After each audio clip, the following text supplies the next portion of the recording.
They tell me I'm insane, 'cause you don't feel the same. But I just stay another day. I need you in 1,000 ways. So dream me while I'm wide awake. They tell me I'm insane, 'cause you don't feel the same. But I just stay another day.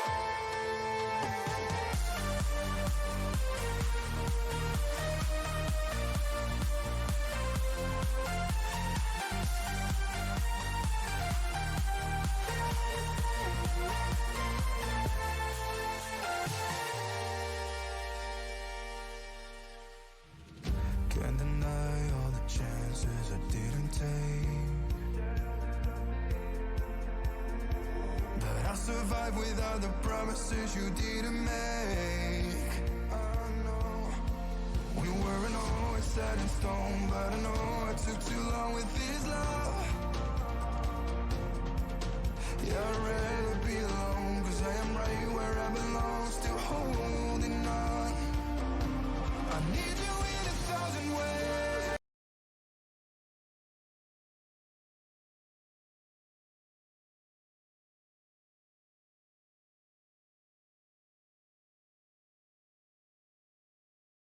Hello and welcome everybody back to Neogen Esports.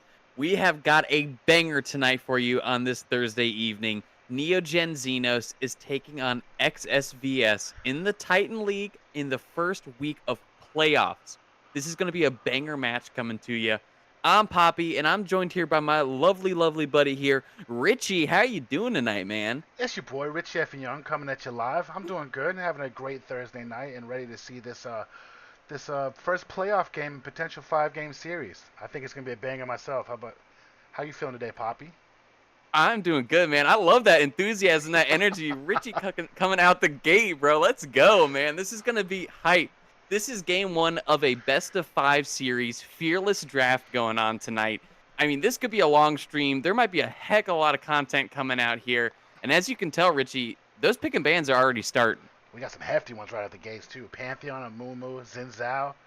Whew, they're trying to keep profit down, bro. Look at the respect they're showing them.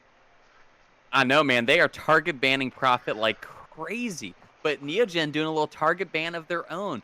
Lissandra and Hui, mid laner, he's getting smacked around a little bit for XSVS, as well as the Zyra support not going to be allowed.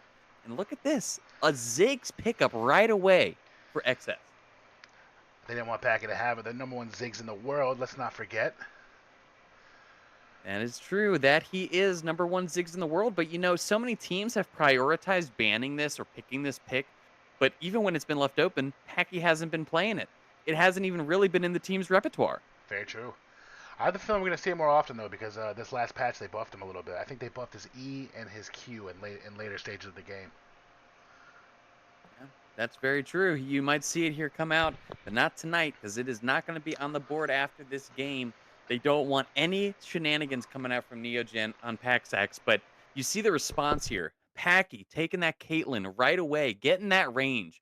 Ziggs is a really good nullifier in a lane. He's used to really stop a lot of AD carries from being able to operate and get these leads, but Caitlyn has more range than Ziggs, so I'm really interested to see how this matchup goes out.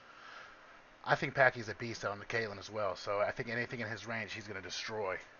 Uh, and what I love about his Caitlyn too is even if he's behind in lane, he gets 2 or 3 items. As soon as they leave lane, he still destroys people. It's like you can't even tell he lost the lane. Yeah, and I mean, it was pretty interesting too. Paxax in the Discord, he threw out a link. They were going over MVPs and everything in Titan League. It was a Titan sponsored league, like post, and Paxax had the most points out of all the 80 carries in the entire league. That just tells you the power that Paxax brings to this team. He has been absolutely phenomenal week after week, and such a huge focal point for the carry of the team. I'm really excited to see again how he performs in this series tonight. But we're seeing a couple more bands here, Richie. We're seeing Jarvan getting picked up for XS. We're seeing Vi getting picked up for Neogen. Some, tried and true jungle picks, I feel like, on both sides. We've definitely seen this Vi pick quite a bit on Profit. I think it's one of his better junglers too. He's really aggressive with her, and he has a feel for I feel like that a lot of people don't have. Yeah, his Vi's definitely always been super solid, and he found a lot of great picks with it in last week's games. In game two, his Vi was absolutely phenomenal, showing up at just the right times to really make it happen. And let's be honest, if you caught last week's or last Tuesday's game, Neogen absolutely wiped the floor with the enemy team. It was pretty rough to watch. So these guys are rolling, off of a really nice win. The tempo is there, and I think they're really going to come out swinging in this game. All right, looks like we have an Ari pick, the Furry herself. Somebody that Vuso's very comfortable with. Very good choice. I like that. Into a Thresh. And let me tell you, I have nightmares of Thresh because of Prophet. I 1v1'd him one time when I first started playing this game, and he decided to play on-hit Thresh and destroyed me. And ever since then, nightmares. That's brutal. That is Yeah. brutal. Profit. Yeah. That's abuse. That's a borderline abuse. I called the cops. Uh, They told me there's well, nothing they could do. yeah, online bullying. They still haven't figured out a way to really stop it yet. But now you guys know Profit's a bully. Plays on hit thresh against new players to the game. It's pretty rough. We're gonna have to give him a strike against him for that one. As a matter of fact, I'm going to go ahead and predict him to have the Iron Medal of Failure for Neogen, just out of hatred right now. Whoa, man, coming out swinging, Richie. You're going for our own boy here. Home run, baby! Profit. Profit. All right. Well, you heard it here. Richie's pulling for Profit to get this Iron Medal of Failure. We'll see if that comes to fruition. I haven't made my decision yet. There's still a couple of picks that we need to see before I can make any kind of call there. But as it looks here in these last couple bans coming out, Neogen is pulling Silas off the table. Again, more respect for this mid laner for XS. And then the Cuddle Bun Urgot. Of course they're going to take that off the board. Oh, yeah. Oh, yeah. Letting Cuddle have Urgot's a mistake, no matter who you are. And Bessa here rounds out the fifth ban. What's this last ban going to be, Richie? What do you think it's going to be? Let's see. Who we got? All we got is Cuddle and Band. Mm-hmm. Oh, I was going to say Rakan, but they went Nami instead. Interesting choice with the Nami. Nami Caitlyn, definitely pretty strong, but not one of Band's most played characters. I feel like the Nami is an interesting ban. That is pretty weird. I think Ben usually plays like Rakan. He likes to play like Braum and Alistar. I figured they'd ban one of those instead, but nope. Yeah, and with Caitlyn too, I mean, Nami's not the normal carry that goes with Caitlyn a lot of the times. And you see, there it is. You're just talking about it. There's that Alistar pick coming out. Again, something with a little more playmaking ability. Something that can still keep Caitlyn safe, but can also engage. This is a banned classic right here. Oh yeah. I'm not gonna lie. Tonight, I hope we get to see the ban Tom Kench because that's one of my favorite champions to watch him play. Well, the beauty of this, as we were talking about when we first loaded into the stream, with this being a best of 5 fearless draft, if this does go long and both these teams really slug it out and you go to a game 4 and a game 5, those champ pools really start to get pinched on both sides. You really have to get crafty and come up with some pretty interesting comps. So the likelihood of something like that being pulled out becomes so much greater the longer we go. I'm actually excited about that because I feel like in a lot of these, you kind of see the same handful of champs every time. So hopefully, if this does go 5 games, we'll get to see some champs you don't usually get to see. Maybe some off meta stuff. I'm excited for that part. Well, I'll say that's one right there on XS. A Vigar in the mid lane.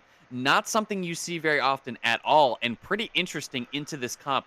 XS has a lot of AP damage coming from its characters, a lot of burst potential from this Ziggs and Vigar, but they're putting all their chips pretty much into the AD basket of Aatrox. J4 obviously can still do a lot of damage, but J4 is not going to be the insta-burst full AD character that, you see in solo queue, right? So Aatrox is really going to have to carry the mantle of bringing that AD damage. They are really going heavy, though, on this AP burst mages here, the control mage style from both the mid and bot lane. Vigar's really, really scary, man. I don't know. I don't ever see this character played. I think Vuso's gonna handle him though. I think because I've definitely played games with Vuso where he played against Veigar with Ari, and it was not good for the Veigar. Yeah, Ari's notoriously pretty slippery. If you can't get that cage down in time and kind of wrangle her in, it can be pretty hard to deal with her as she's moving all around the map. And look at this last pick, Uh-oh. Richie. Look at this last pick here. You know who it is. Uh-oh. Dude, The Giga Chad Mord, man. I mean, Cuddle has been crazy on this pick. when do we start seeing Mordekaiser, like Kodo Mordekaiser bands? That's what I want to know. I feel like it's coming. I mean, it definitely has to. It's been one of his top picks, and he has been absolutely terrifying on it. He went man mode on it on Tuesday night, game one. The Mordekaiser was a huge point of contention and why they won the game. He just absolutely 1v9'd at parts of that game. It was crazy. And we've seen it in multiple games over the course of this season. The Mordekaiser is a pick that is being slept on, and other teams are just not giving it the respect that it's due. Yeah, do you think people are afraid that if they ban Mordekaiser instead of Urgot, he's just going to pick Urgot and stomp him anyways? 100%. 100%. It's kind of it's so difficult sometimes to be able to narrow down a champ pool, especially when a team like Neogen who has threats in multiple lanes, right? You can't give Vuso his favorite characters. You can't give Packy his favorite characters. You can't give Prophet his favorite characters. I mean, all of them, right? So it's very, very hard. You got to be super selective. If you don't ban out Mordekaiser, or if you don't ban out Urgot, the other one is going to get picked unless you put all your chips in there and just target ban the entire ban phase. It's gonna be. I can't wait to see how this goes. And we got Bowie in the chat. Says Mark on Mord. Ah, you right, baby. You know what time it is. You don't even need to watch. Bowie knows. Bowie knows. We got some Jeffs coming out. I'm Jeff. Hi, Jeff. I don't know you, Jeff. Jeff, welcome. Welcome to the stream. He goes by Yef. I go, yeah. My name Yef. My name is. No, but that's good. I'm glad we're seeing some participation coming in here in the chat. Everybody get hype here. Neogen, they're going to be starting here in just a couple of minutes. We're going to see this game one take place. I don't know about you, Richie, but I'm really excited, man. Playoffs is an awesome spot to be. Neogen did not make it in Blue Otter in their first season that they played together, but they have been on a tear here in Titan. And being able to get to playoffs as the top seed in Group A is pretty freaking awesome, man. Oh yeah. And honestly, no matter what happens in this playoff, like you cannot deny the growth that they've had from Blue Otter. Like it started off rough, and towards the end of that, they kind of picked it up, and they've just hit stride. I think they've lost one series this entire tournament so far, and that's crazy to me. It is. It's really, really insane. I mean, ending 6-1 in the regular season in decisive fashion too. So many of those games were absolute blowouts. Neogen just rolling their team, the enemy teams, respectively. Pretty amazing, honestly. XS is the fourth seed in this Group A bracket here too. So on the lower end, Neogen is fighting some of the lower hanging fruit potentially right at the beginning here. But that's what was so important about them winning so many games, especially last week's. Their seeding allowed them this position where hopefully this will give them a quote unquote easier game to move into this next week after. I agree. The only thing that I'm concerned about is that like I don't know if you play team sports, but I used to play football, and whenever we play teams that we're supposed to beat, we tend to get a little complacent, and hopefully that it does not happen today. Doesn't look like it by the champs pool, but we're gonna see. Well, I know Prophet is not. Prophet's been digging in. He was working hard behind the scenes. This man is he's got the fingers and he was putting them to the work on his spreadsheet, man. He was out there scouting. This man's serious. Prophet is all business, everybody. He is all business tonight. Oh, only A is acceptable with Profit. So we've got 2 minutes till this game starts. I made the joke about Profit, but now it's time for the serious question. If you had to pick one champion on each side to get the medal, who do you think it's gonna be? Oh man. Okay. I'm gonna go ahead and say on excess, I think it's gonna be the Ziggs. I think Vi and Ari are just going to absolutely jump this guy every time. I think it's gonna be very difficult for this Ziggs to stay alive on the side of excess. For Neogen, I don't really think it's necessarily because of who's going to do really poorly. I think it's just inherently going to be the Alistar. I think Band is going to jump in and he's just going to take the brunt of the punishment right off the back. He's going to get hit by the Thresh hooks, the Vigar stuns, and he's probably going to end up falling a couple times here. But overall, I think the Ziggs is going to be getting pummeled. I agree with you on the Ziggs part. On the side of Neogen, I'm gonna go with Vuso and Ari, not because he's gonna play bad, but because I've noticed a trend the last few series where people have been gunning for Vuso. Like if you pay attention, they have chased him no matter where he is. I don't understand why, but they have his number. They want him bad. Yeah, that's true. They do like camping Vuso's lane, but you saw, on certain characters, especially the ones that have a little more mobility, like Ari, like the Aurora, they'll waste a lot of time and dump a lot of resources to try to catch him. And it doesn't always pan out the way they expect. Vuso's got good footwork and he plays very, very smart. Obviously, there are games when, it doesn't matter. They're diving you under your tower at level 3, but Vuso, I think, on this character is going to be in a pretty safe position for the most part. I agree, because he may have that strong jawline, but he's a slippery guy for sure. He might have that strong jawline, but he's a slippery fox. Don't let the jawline fool you. Oh man, you asked him a couple weeks ago in the interview. He said, Vuso, why are you so cute? And he didn't mention the jawline. Is there a reason why? Or that must, chiseled. He's Wow. got that army. He's got that like, military commando jawline, son. Wow. Whew. Getting me hot and bothered over here even thinking about it. All right, well, this game's about to start, Richie. This game's about to start. Everybody out there for Neogen, let's go. Let's get some hype going in the chat. Neogen Esports, they're taking on XS here in the first game of their playoff run. It is about to begin here in just a second. I cannot wait for the action, man. I can't wait. I can't either. And I'm wondering if we should do a vote like we did last time for the Iron Medal of Failure. We had a little a poll going that Remy set up. I like it. I like it. You get a poll out there. Let's see who's going to get this Ivory Medal. What's the chat think? I think we should definitely do that. What a good Ari skin too. Kind of looks like Kaisa there. I'm not gonna lie, but yeah, definitely does. Has a similar vibe going on. I think they do a little bit of little mix and match here. Sometimes they just throw a couple of different clothes on them and call them a different champion. Riot. I mean, they're a small indie company. They don't got the budget to make really just quality, hand-picked, and original art for everybody. I mean, come on. no, small indie company. Also, guys, the poll is up. You can gamble with your points to see who's going to get the Ivory Medal of Failure. It's up right now. Just click that beautiful purple button and tell us what you think. We love gambling here at Neogen. You didn't hear it from me. No one's got a problem. But if you do, there's a hotline you can call. Go on Google. If you're an addict for it, it's all right. Got to gamble a couple points. Who's going to win game one? Who do you think's going to win game one here? Yeah, I'm going to go. I like Neogen. I like their comp. Aatrox can be scary, but I'd be a fool to go against Kotobun's Mordekaiser so far. And honestly, Caitlyn is one of my favorite champions that Packy plays. I love watching him play Caitlyn. So I just, a little bias here, but I got to go with that. All right, and a quick shout out, Zyburos. Thank you for following. Thank you so much. Welcome to the stream. Welcome to Neogen.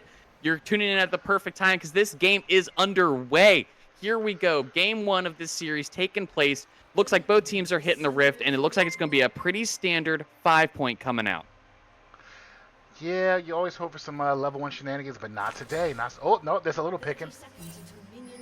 Yep, he did hit the flag onto Vuso. They did find him out over there. They know there's someone in the brush, and he did spot him walking around, but both teams a little afraid to try to enter the jungle, to try to get that vision control. Does that flag give him vision? It does. It does indeed.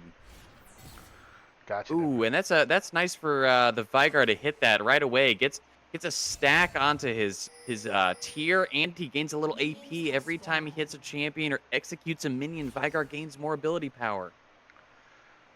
Uh-oh, Poppy. Looks like we got some ops in the chat. Uh-oh. Uh-oh. It's all right. It's all good fun, guys. Good sportsmanship. That's right. That's right. That's what's about here at Neogen. We just want to see some good quality games. I want to get it to Game 5. It's not like I want the guys to lose, but come on. No one wants just a little bit of quality league. We want a lot of quality. Let's take it to Game 5. I want to hear that Silver Scrapes playing tonight, Richie. I agree. There's nothing more boring than a stomp. Like, it's true. That's right. That's right. And here we are, a minute and a half into this game. pretty standard lanes respectively. You do see some ward coverage has gotten down. Looks like XS has a blue ward onto red side. They know where the Vi started. And on the other end, Neogen did get a sneaky little ward onto those Raptors, so they should both have knowledge of where the jungles are pathing. Oh, Mordekaiser just getting jiggy with it up top. Yeah, this is a normal Cuddle tactic. Hits that level 2 spike, and he is putting the hurt down on Aatrox. That is going to be a difficult time in the lane already. That's a lot of pressure that he was able to put down, and this Aatrox really took a pretty punishing trade. Yeah, that was brutal. That was not the way he wanted to start out, I'm sure. Not at all. Not at all. In the bot lane, this is going to be a really poke-heavy lane here, Richie. Both these guys are just going to want to farm as much as they can. I don't know how much action we'll really see unless a hook lands onto Paxax, or if they find a good angle to really get onto this Ziggs. Yeah, Ziggs is so good at nullifying. It's crazy to watch, especially when it gets like a couple components where he can like one-shot the minions. It's wild to see. I watched Packy play Ziggs top lane the other day, and he was nothing happened. The lane was completely useless until mid-game. Yeah, definitely so. It's definitely one of those, like I said, you know, it's a nullifier. It's an amazing answer to most AD carries. And again, against Neogen, it's a good pickup just against Paxax in general. So we'll see how it ends up playing for him here. Fuso and Vigar, nice little trades in the mid lane, but it looks like this J4 has shown up. A flash from Fuso to escape the cage. That's unfortunate time on the flash. We'll have to see how the rest of these levels go here for Fuso. Oh, we got a cow in the bush. Cow in the bush. Cow in a bush, eating some grass. Just eating some cud. Eating some cud. But you see another gank here potentially taking place. J4 trying to take advantage of Cuttlebun being aggressive here in the top lane. Cuttlebun's got the passive up, though, and it looks like he might just have to take the brawl on this one. Minions coming out. Cuttle flashes away, but he is not going to be able to get out of this one. That's a first blood over to J4. Yeah, I think he thought he was gonna be like 2v1 just now, and it didn't quite work out. Yeah, that was definitely a little bit unfortunate there, for sure. First blood goes over to XS. Cuttlebun down a little bit. That early lead, that early trade that he got on the Aatrox has now been nullified. It's pretty much dead even now in that lane. Yeah, this bottom lane, like you said, is just a poke fest. Just hanging out. Everybody's just vibing, farming. They are, and I want to give a shout out. Billy, thank you so much for subscribing with Prime. We appreciate you. Oh, Billiam Johnson, baby. What's up? Woo! Billy Johnson out there subscribing with his Amazon Prime. We love it. Everybody that subscribes, follows, even if you just tune in and watch, we love you over here at Neogen. We know the guys do, and we need that support. The boys need it in this first game. Agreed. Billiam Wallace. I'm happy to see that. Don't forget to gamble too, Billy. We're trying to get the bad habits going early. It looks like he does hit level 6 here. Vuso trying to bait this one in. Nice dash over. Doesn't get stuck by the wall. Now Vuso is looking to try to keep this one going, but he does not have the CC to continue this fight. The rest of Neogen shows up to protect. That play will fizzle out. Oh, we got some question mark pings at the gates. I think tensions are going to be high here. I think you're going to see a little banter. There's going to be, you know, a little chirping going on. It's definitely a high tense situation being in playoffs like this. That's how I like it. Cuddle needs to be careful, though. That's right. You know, Cuddle did just learn about warding last week, as we found out on Tuesday's stream. I hope he still utilizes that knowledge. It's going to be really, really important to stop any follow-up ganks coming from that J4. Honestly, I'm proud of him. He's been playing this game for about 37 years. But you know what? You can't teach an old dog new tricks. Sometimes you can. It's a miracle when they learn it. It only took him 37 years, but like you said, he did learn it, and it's a feat that none of us thought would ever happen. You know, all the other guys, they learned so quickly. You know, you had Band in the hyperbolic time chamber. He's absolutely leveled up his game unimaginably. But just not even knowing what a trinket or a ward was, I mean, come on, Cuddle. I'm proud of our little Dotson, honestly. We all are. We all are. And you did see here, looks like you saw Neogen did pick up a dragon here, but it looks like Van trying to find a wraparound over. They're flash pulverized, but a nice flash coming from Ninja Shoyo to get out of danger on that one. Oof. They're collapsing hard on that dude. He's lucky he got out too. Oh, that was scary. Prophet. Prophet just gets away there. The shield doesn't stop him from backing, which is nice. He has to take damage, so he was able to get out of that one. Nice. There's a little bit of a lane swap going on. The bot side of Neogen has now made it towards the top side. This is going to give them a lot of pressure and control for the grubs when they come up. You now have Mordekaiser in the bottom trying to soak up some of this farm and get a nice solo lane against the Ziggs. I like this move from Neogen. Hopefully they're going to be able to continue to utilize this man advantage, but you do see Thresh has now made his way up. And that's a ghost from Ninja Shoyo on this Vigar. An interesting move here to go ahead and pop that. Interesting indeed. I'm not really sure what the thought process was there. But we do have the chat throwing some shade at Cuddle right now. Two things Cuddle can't do, ward and get cannons. I watched him. Hey, he's got a couple cannons today. He got a couple, and we just also found a Scootin' in the jungle. They just took down that J4. He was not ready. And look at this. Vusa finds a pick on a Ninja Shoyo. It looks like XS went a little too deep into their jungle, and they were not ready for this fight. Now, Vusa is just going to keep this fight going. He's trying to find another charm here onto Want Marriage. Want Marriage has to flash away from that one. Really nice play from Neogen, and that's going to all but secure the grubs for them on that play. That was beautiful. That was beautiful. That was really good, man. I don't know. They got a little bit, got a little too confident trying to find a pick before those grubs started. You saw the Jarvan was trying to go in with force into the top side red, but he was not ready for 3 Neogen members to be there. Oh, no. That has to be one of the worst feelings in League of Legends when you think you're about to pick somebody and they just Uno Reverso on you. They hit you with the no you. And here comes another fight taking place here. A grub gets stolen over by the Thresh, and now this is going to just be a brawl, but it looks like Neogen does not want this here. The side of XS was able to get there in time to stop this, and they'll actually end up picking up 2 of those grubs. I did not see that coming. No, that was a good play, good movement. You know, those death timers were still just a little too short at this point in the game, and they were able to get back on the map quick enough to stop Neogen from taking those grubs. Here's Mordekaiser doing his best Mundo impression. Just push, push, push. A Cuddle special. You'll see him in this side lane for about the next 30 minutes or so, and then he's going to show up and be a 1v9 machine. Oh, yeah. His name's Cuddle Buns. There ain't nothing cuddly about them buns. I'll tell you that right now.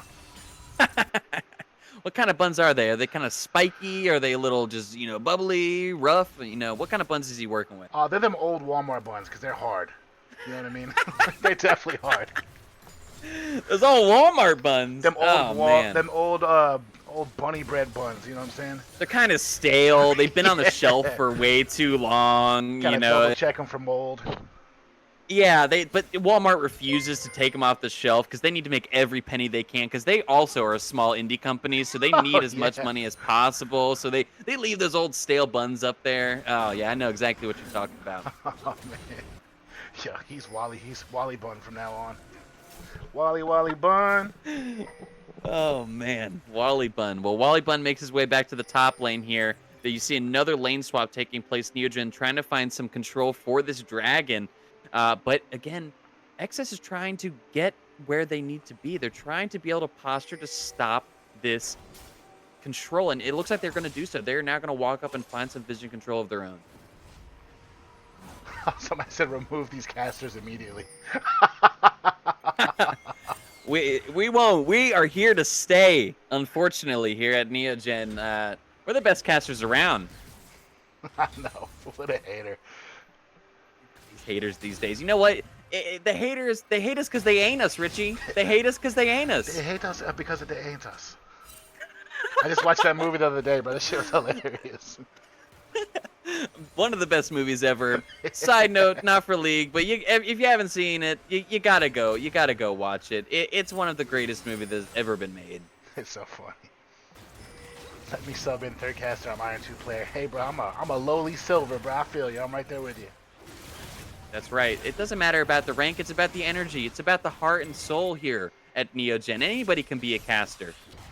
And it looks like Dragon here is getting started up. Neogen is going to secure this one here, but Vuso is trying to go aggressive and find a pick onto the Thresh, but they aren't going to quite find it here. Now, Neogen just wants to get out as quickly as possible, but it does not look like XS wants to let this happen. Engage from the J4. He tries to find the damage, and he is going to end up finding a nice lockdown.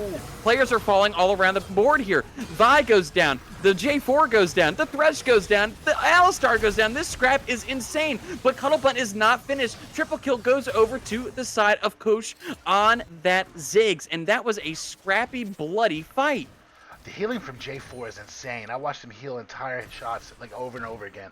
Every time his health went down, went right back up. That's wild. Kush, my goat. Oh, man. Kush. That's what he's...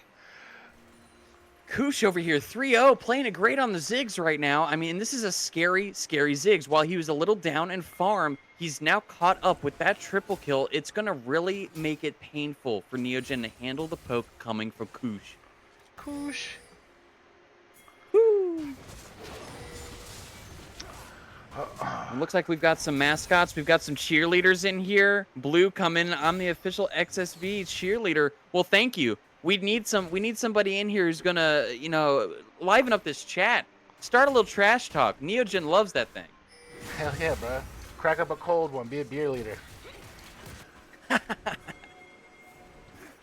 Let's take a look here, man. What's the state of this game right now, Richie? Things are looking pretty even across the board. Only about a 300 gold lead for Neogen. That's practically nothing. 4-4, 12 minutes in. The only thing Neogen's really got going for them right now is the dragon control. That's it, yeah. We're coming up on mid game though. To the team fight. Who do you think has the better team fight? If you gun to your head, who has a better team fight? You know, honestly, I think if, and this is a big if, XSV can pull off the combo. If they can get the good lockdown on the J4 and they can follow it up with Thresh and the Vigar CC, I believe their team fight would allow them to pretty much insta-kill most of the characters on Neogen. But Neogen has a pretty mobile comp. Prophet and Vuso can easily get out, but uh-oh, look here. This is exactly what they need to do. Hit that CC, and Vuso falls on the back end up in the top lane. That's pretty unfortunate, but it looks like they're going to try to trade towards the bottom here. Cuddlebutt and Prophet trying to find Chaz, and it looks like they are going to find him. That's a nice flash away, though, to get some distance. Prophet is really wanting to make this one happen, but I don't think they're going to have the damage to kill him under the tower, and that is so much healing coming from the Aatrox. But Band has now made his way down to the bottom as well, and he's trying to corral this Aatrox down there on the minimap. First tower ends up going in the top side, though. Ziggs is able to get that one, and Aatrox is going to walk his way out bottom. Yeah, the healing on their team between the Aatrox and the J4 is absurd. Yeah, this is really difficult. You know, I do think the team fight does... Oh, that was a really nice charm, though, from Vuso to be able to get out of that. And again, look at all of this pressure coming up to the top side. Vuso's having a hard time holding this tower against 3 members of XSV here. And it's going to be really, really difficult in this position of finding that tower and opening up the map like that. That's exactly what Ziggs wants to do. And Vuso having to back again, falling a little farther behind. Yeah, it's... they're starting to get a little lead going against Neogen right now. They got to kind of lock in. Poor Vuso, though. I told you, they gun for him, bro. Wherever Vuso's at, there's going to be 3 people. Yeah, you were right. Yeah, the team fight definitely goes away with XSV, but the pick goes towards Neogen. It's really who's able to find what first, right? If Neogen can find the picks with the Ahri and the Vi follow-up, it's going to be really easy for them to turn 4v5 situations. But right now, XSV's been grouping well. They've been trying to make good plays, and they've found a couple avenues now where they've gotten a small lead. It's pretty wild to me. It seems like there's been a lot of action, but not that many kills. It's just 5-4. Feels like there've been so much more. These teams are playing on a knife's edge right now, Richie. They don't want to die. They don't want to give anything. They're doing everything they can to play as smart as possible in this game. And I really got to applaud it. Both teams trying their heart out here tonight. Yeah, both doing a great job. You are seeing it again. Neogen has a low prio onto the objectives again. They are going to get this Rift Herald with no contest coming over from XSV. But on the other end of the map, they're still going to get something for it. They're going to go ahead and get this bottom tier 1 tower. Was that worth? Do you feel like that was worth? I mean, I think for what they could do in that moment, that's what they could take. It made sense. Ziggs is great at taking towers. It's a good trade. It's a good trade. But now Dragon's going to be spawning here pretty shortly as well, so that's going to really be the next objective coming up. Neogen really is going to want this as well. This would put them on soul point if they're able to make their way in. But they got to be careful. The entirety of XSV is there, and Prophet's playing pretty far up right now. Yeah. Cuddle still just abusing this guy every time they interact. Yeah, Cuddlebutt is just scaling up. You know, that's what this Mordekaiser wants. He just wants to get a couple more minutes into this game, finish that second and third item, and he's going to be a real problem. That was the first champion I ever played against when I played League of Legends. It did not go well. So you played against a Mordekaiser and an on-hit Thresh. I tell you, man, you had a rough start here, but everyone's got to start somewhere, Richie. The Thresh is the worst one, though, because it be your own people, bro. It was my own people that did it to me. That is fair. Now you see Neogen taking the Herald on a nice little drive. They're able to find the first tower in the mid lane, but now it looks like Ban might be getting caught potentially. He does pop his ultimate to find it and get away, but look, J4 on the back and actually ends up getting picked. Really nice turnaround from Neogen. Tried to find the flank there, but Scootin wasn't ready to get just completely popped. Yeah, that was a good ult by Band. Yeah, that was really good. Band was able to stay alive. He blocked the CC, and he was able to help the rest of the team. They found the nice pick on the back end, and I really like that from Neogen. That was a really good play. Well, be careful there, Cuddle. Cuddle is playing aggressive. Cuddle is playing with, like, a lot of confidence here. Even though he's 1-2 on this Mordekaiser, this just shows he knows what he can do on this champion. Absolutely. Let's see here. Who's running close to this Iron Medal? It looked like J4 is he's the closest out of everybody here to getting this Iron Medal failure tonight. You did call that one, didn't you?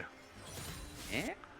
I might have for the team. It makes sense given his champion, but look at this. Here we go again. More action taking place topside, looking for a pick onto this Aatrox, but the healing is insane. But Cuddlebun does have some heal cut, so hopefully they're going to have enough damage to take him down. They're pumping everything into it. Paxax has to fire the ultimate just to try to find him. Scootin is trying to get onto the backside of Paxax to end in, but look at that, 1 health. Paxax is able to limp away from damage there. Ziggs did him with the ultimate, but he didn't get the full damage. It wasn't right in the center due to Paxax flashing out of that one.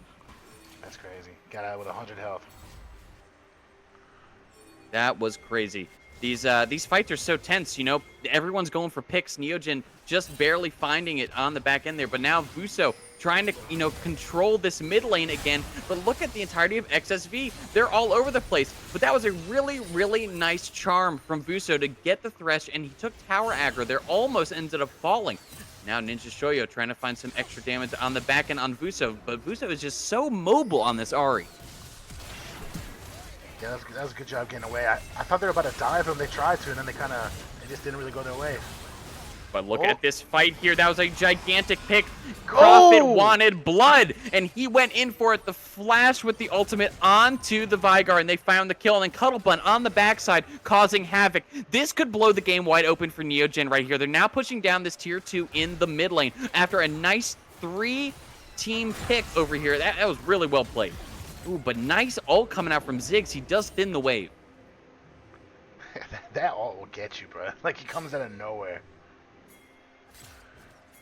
Man, this game is so tense. I feel like both these teams are playing so hard right now, Richie.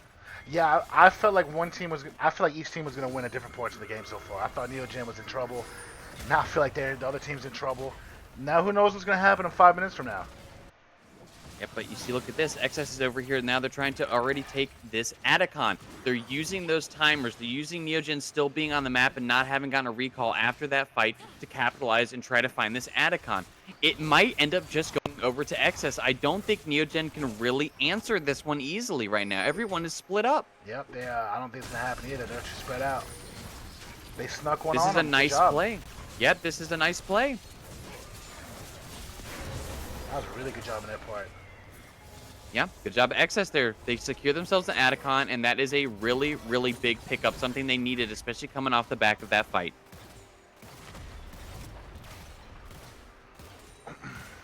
Paxax does find this tower, though, here in the mid lane. Tier 2 falls. Neogen's going to be happy being able to get a little consolation prize, at least, off that one. Man, oh man.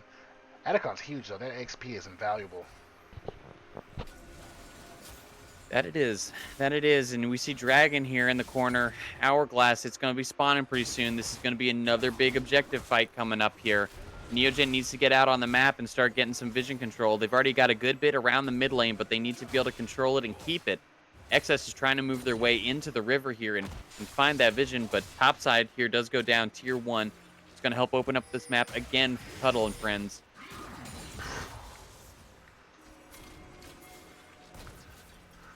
Yeah. Mordekaiser is such an impressive character. It really is. So is Aatrox, though. If you get an Aatrox that's fed, that's one of the most terrifying things in this game. But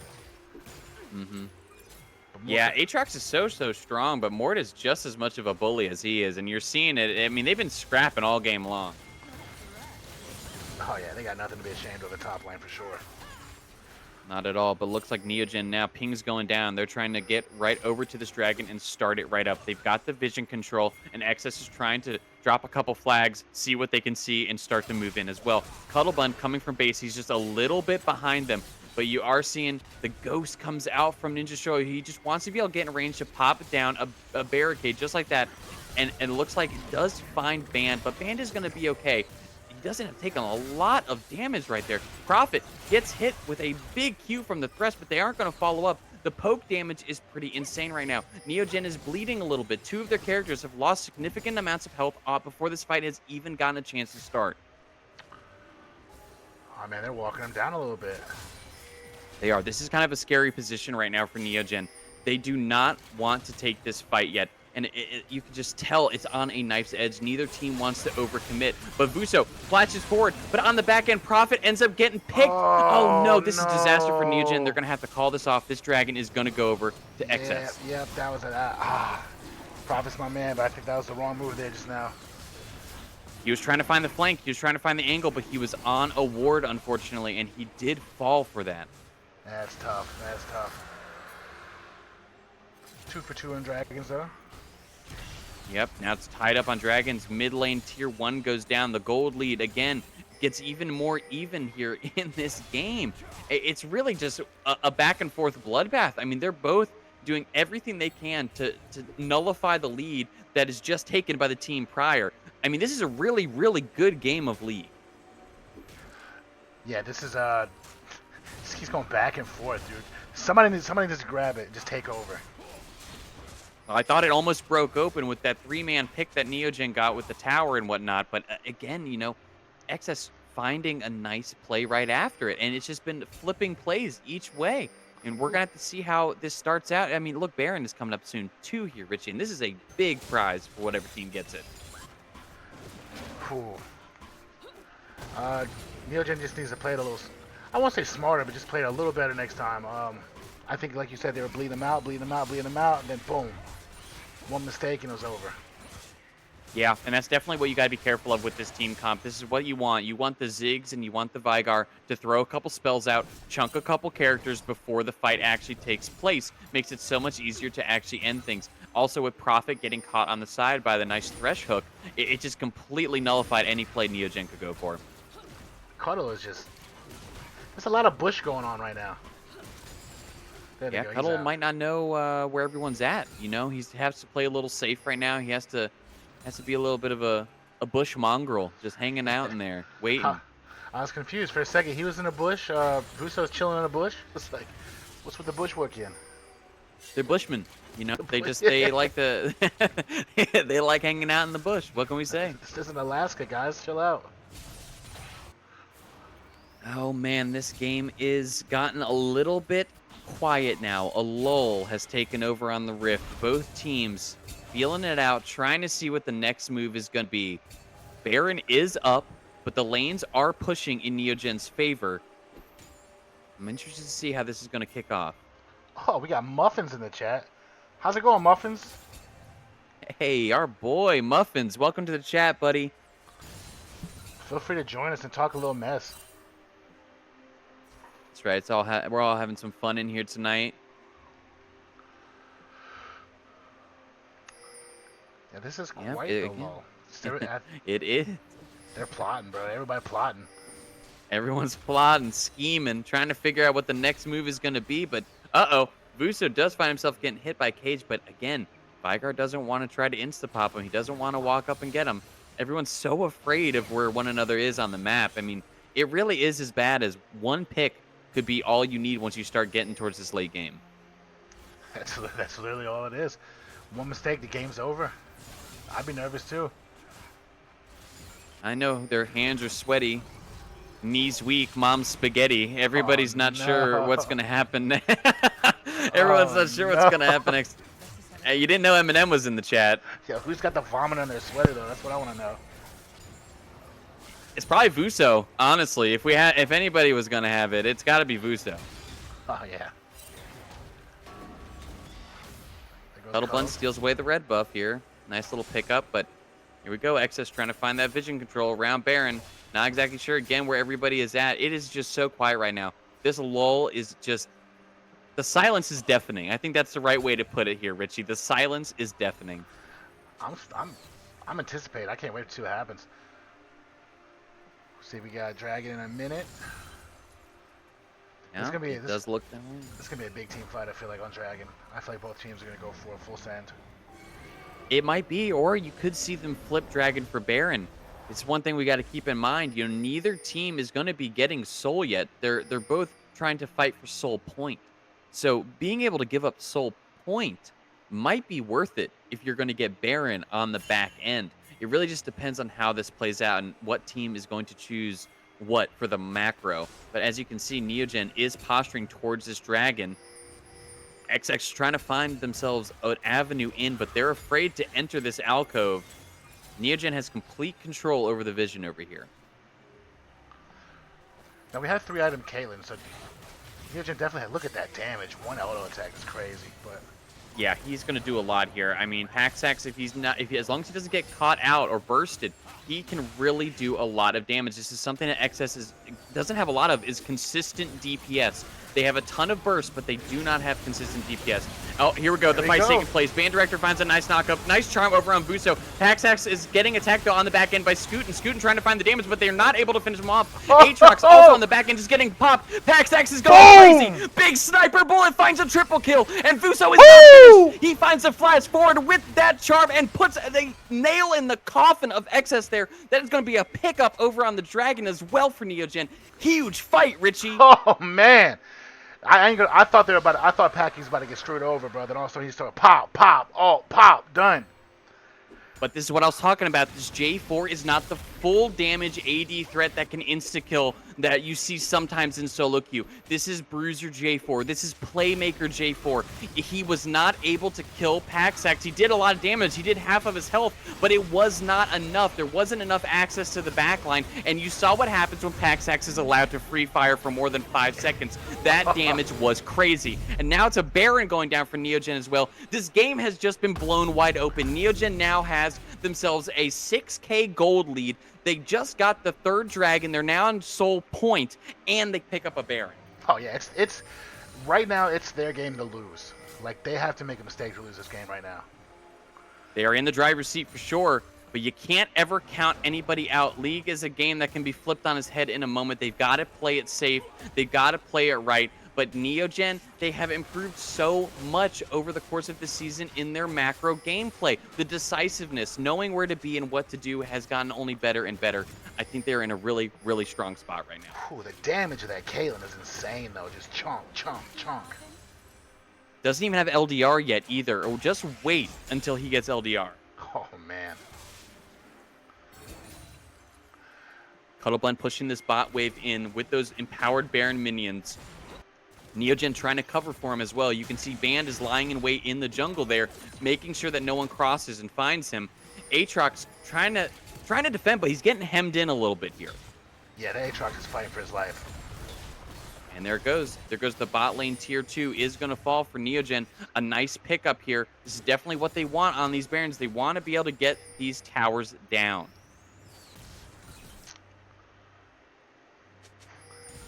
Just realized his name was Want Marriage. It's hilarious. He wants marriage. You know, that's he doesn't even. Ooh, that was a lot of damage on Vuso. See, that's the problem with this Vigar. He is scaling. He's got that infinite scaling AP, and you saw it there. Vuso took a gigantic chunk of damage, and he actually needs to be really, really careful here. Vigar can easily one-tap him with the ultimate at that low of health. Yeah. I feel like Vigar is like the ultimate glass cannon. Yeah, he definitely is. I mean, he is infinite scaling AP. Late game can absolutely one-shot almost anybody on a team. But again, very immobile and usually pretty squishy. But you see here, Ninja Shoyo has decided to opt for a little more of a tankier build. Getting that Rod of Ages, getting that Seraphs, it's going to give him a lot of defensibility. And it looks like he does pop his barrier because he does have that the spell book, the unsealed spell book, which I think this is an interesting pickup. I do like that on the Vygar. That's why he had all those ghosts earlier. I didn't even realize. That makes sense, yeah. Oh, what's Ban doing? Ban's up to no good. He's looking for a headbutt. Nope, Neogen trying to find something, but again, XS playing so very smart, but Profit on the back end. Oh. Buso tries to find, that's a lot of damage. Ninja Shoyo ends up turning this fight around. Profit trying to find the kill on Shoyo, but the rest of the team is there. And this is a disaster for Neogen on that pick. Buso got insta-popped by that Vygar. Yeah, that thing hurts. Hurts. See, well, this is unfortunate. This is probably going to just mean the end of Neogen's ability to push on the back of that Baron play. Now you're just going to be looking for the next objective after this once Buso comes up. Dragon is going to be huge. Neogen getting Soul could be crazy if they do find it, but the next Baron will be coming up not too long either.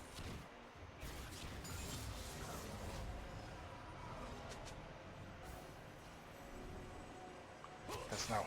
He said, come on now, man. That's not worth over a real item. Wait, Vice passive / Steric / barrier, it works on 2, right? I am not sure, man. That's a Poppy question. I don't even know what it's in reference to, so Yeah, I don't even know either. Yeah, not sure at all. And it looks like this dragon fight is where everyone's going to start posturing to. You know, they've really got to stop this Vygar. I think this Vygar has gotten to a point where he is really doing way too much damage. If they don't find him in the beginning of these fights and he's able to free fire a little bit, he's going to be able to do a ton of damage. Paxax needs to be careful he doesn't get caught like this. Look at that damage he just took. Paxax is now under half health. Vygar could ult him and kill him instantly. This is a really, really unfortunate spot to take place before this fight is going to kick off. Oh, they're really going to drag this out to the very end. This is going to be some intense games. Ooh! Ooh. Oh my. That's a lot of damage though there for Paxax. Scootin took a chunk. Vuso finds Scootin. Huge pick from Vuso. They find the pick onto J4 and now Profit around the back end is trying to make this one happen. This fight is just taking place and Paxax is absolutely going crazy. Unstoppable, but look at Cuddlebun has taken him to Brazil. Absolutely smacks poor little Ziggs dead. Vuso trying to find the kill on a Want Marriage, but he's not going to find Marriage. He might just find death, but not after he kills Vuso first. Nice pick from the Thresh, but it's not going to matter. Neogen takes 3 of them out. They find the Infernal Drake. Want Marriage is dead as well. This is an incredible fight for Neogen, and now they're just going to try to force it right down the mid lane, but Cuddlebun's not finished. He finds a slow onto Ninja Shoyo with the Rylai's. Band Director trying to look for him as well, but Paxax, he's going to go aggressive. That's a gigantic fight. And a nice pick again. Cuddlebun does end up getting the kill credit, and now Neogen is going to waltz right into the base of XS. Yeah, take him to Brazil cracks me up every time. I'm not going to lie. Every single time. It cracks me up. Oh, what a fight. What a pick. Vuso making a game-winning pick onto the J4. Right there, that play secured the end of the game. Incredible, incredible stuff from Neogen, but it actually might not be over, though. Looks like Scootin and a couple of the other members have been able to get up from those death timers. It still is only 35 minutes in, and now it looks like Baron is going to be the next objective on the map. Oh, they're already saying GG, well played in the chat. We're not done just yet, boys. That's right. I was even a little too hype. I thought Neogen was going to force it down, but with 2 inhibs down, XS is in a pretty rough spot to be able to contest for this Baron. That is just a rough spot. 1 inhib is manageable. 2 inhibs is pretty rough. 3 inhibs, it's practically game over. So XS has one last opportunity here to be able to stay into this game, but I just don't know if they can fight this unless they pick Paxax. The damage he is doing is crazy right now. Oh, Dakota was asking us if somebody mentioned not that getting Serpent's Fang was a bad choice. Oh, but here goes the fight. It looks like they do find the pick onto this Vygar. Ninja Shoyo, who is the team, he is the one that needs to carry the side of XS on his back at this moment, ends up falling and gets picked. Neogen is going to find a free Baron on back end of this, and that is just awful for the side of XS. Yeah, that's... Whew. And now they're trying to find Vision to be able to contest, but it just doesn't matter. It's too late. And I Want Marriage dies again. How are you going to get married when you're playing like that, buddy? Yeah, don't let your girl see that, dog. That's all I'm saying. Don't let her see this. Like, baby, it's not what it looks man. like, I swear. I swear, it's cold outside. My fingers are numb. It's cold outside. Oh no, Richie, too much, but too fun, man. Neogen really cracked this game wide open, Richie. They cracked it wide open. Oh, yeah. Oh, yeah, they throwing it back for a real one right now. And here we go. Again, more action taking place. Buso goes a little too far and gets caught up by the cage. And then it looks like Mordekaiser's taking somebody. Brazil, I couldn't even see who it quite was. Aatrox in the backline trying to do enough damage, but Prophet and the rest of the team were able to just completely cut him down. Mordekaiser on the front end just completely beat up everybody after he came out of Brazil. He's just looking like a raid boss also. And this game is going to be over. Neogen is going to take game 1 of this best of 5 series. What a banger of a game 1, Richie. And I ain't gonna lie, that Veigar was having a hard time there at the end. He was having a hard time. I can't help but notice that you were right about your medal failure there, because they're Mr. J4 with 8 deaths in the game. So there's our first victor. They may have lost the game, but he won the medal, if you know what I mean. Scootin, you get the first Iron Medal of Failure tonight. Congratulations, but really congratulations to Neogen Xenos on this Game 1 win. We're going to take a quick break, come back in just a couple of minutes, and this Game 2 will be starting off. We'll be right back, folks.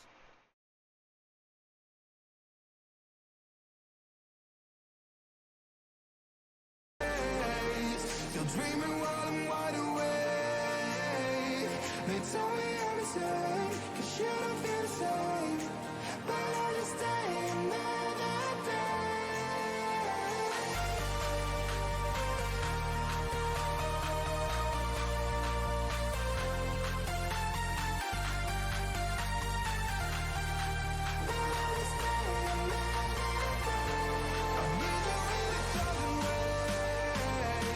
Still dreaming while I'm wide awake. They tell me I'm insane, 'cause you don't feel the same. But I just stay another day.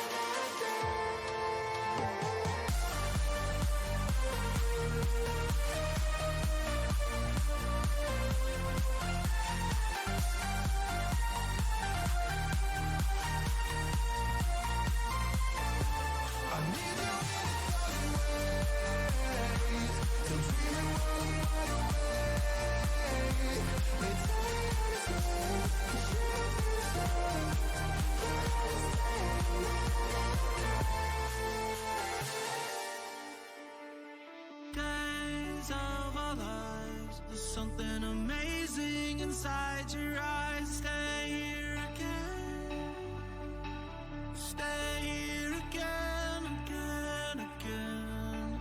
So you say one more time, and suddenly nothing is a surprise. Stay here again, stay here again. We never said goodbye, we never thought it'd be over for us tonight, I finally found you.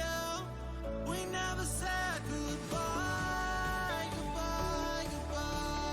We never thought it'd be over for us tonight, I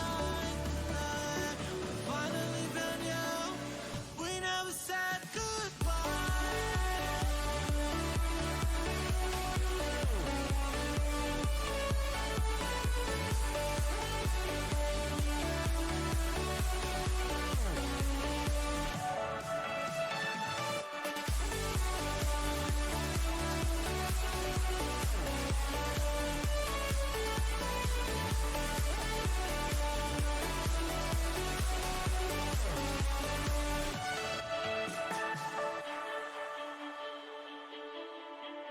I pray we survive. You finally made me realize I want you again. I need you again. So you save one more life, and it's been nothing but a surprise. You're here again. Stay here again. We never said goodbye. We never thought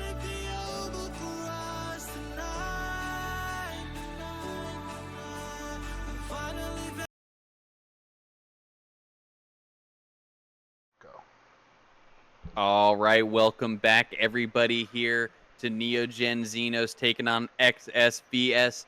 Game 2 is about to start up with draft in just a couple of seconds. Whew, I don't know about you, Richie. I needed a minute after that game. What an awesome game 1 to kick this series off. Whew, that was intense. I ain't gonna lie. I thought our boys were in a tough spot until that one pivotal dragon thing. And then all of a sudden they let Packy free fire. He started clapping. Vusto started clapping, and it just from there it was just a snowball from that point on. It really was. It really was. I mean, it was close, neck and neck to probably about 25 minutes. I mean, it could have went either way, and you could tell both teams could feel the pressure. What an awesome, awesome game 1. But Neogen takes the first game of this series. This is a best of 5 fearless draft. We have got some more great games, at least 2 more guaranteed coming to us, and I couldn't be happier. But look here, Richie, this draft phase ban and draft phase is starting right now. They got the Pantheon right at the gates. They must see again. They are taking some stuff from Prophet. They are showing so much respect to Prophet. Honestly, he should be proud. Like, Well, rightfully so. I think his Vi play was really great. There was a lot of really strong engages. He really locked down Vigar on multiple occasions as well and nullified his ability to do anything in the team fights, especially later in the game where he needed to be the damage for XS. So it makes sense. They're trying to limit his champ pool, and especially in these fearless drafts, the longer this goes, the harder it is to have characters that you're comfortable playing. oh XS has a strategy. yeah. There goes same bands. Oh, we got a new follower. Jay Guz, that's my dog Guz. Welcome, buddy. How's it going? How's it going? That's a personal in real life friend of mine. Welcome to the All squad. right. Welcome to Neogen. Thank you so much for following and tuning in. Yeah. It is awesome. I'm seeing incredible growth out here. Like Richie and I were looking at the numbers. We saw 43, 42 people watching. This is awesome. I mean, we couldn't be happier to do this for you guys. And all of this support, it just means the world for us as an organization. Thank you so much, everybody. Oh yeah. And there's Packy with Packy's Varus. He's a dog with that character. Oh, oh man. This is a scary pick, man. Neogen getting Varus, Packy on this, like you just said, dude. This is one of his just primary characters that he plays game after game. We have seen it so many series, and he is terrifying on this character. Oh yeah. Actually, last time he played this character, he had to go get an X-ray. Turned out he had that dog in him, so it was crazy. Wow, man, that's kind of crazy. Is that like a tumor? Is it a growth, or is it just there's actually just a dog living inside of him? It was weird. They put him in the machine. They just heard. "Rrr." It was wild. But he's doing. Woof woof in the chat. Can we get some parts in the chat? Let's get some woof woofs in there. Packy got that dog in him on this virus. Let's go, everybody. Woof woofs in the chat. Oh, I'm so blocked. I can't wait. But Oh man, Maokai, most likely Maokai. jungle. Would you say? potentially this is a good flexible pick for XS here. Jin, we obviously know, is going to be going into the bot lane. The Maokai could support, or the Maokai jungle's probably the primary role for it, but it is flexible. It's a smart pickup here early on in the draft. Oh, we got that monkey. We know that's going. Yeah, that's going to be Prophet on his Wukong. He had a stellar performance on Tuesday on this character. I'm excited to see how this pans out again. A nice pickup here from Neogen, and let's see what they're going to round out this third pick with here. Yeah, I think Prophet heard all that talk about dogs, and he's like, "Here's a monkey." And Aurora. Oh, yeah, this is a Vuso classic as well. Aurora gets thrown into the mix. Another pretty highly mobile comp coming out from Neogen, especially towards this top side.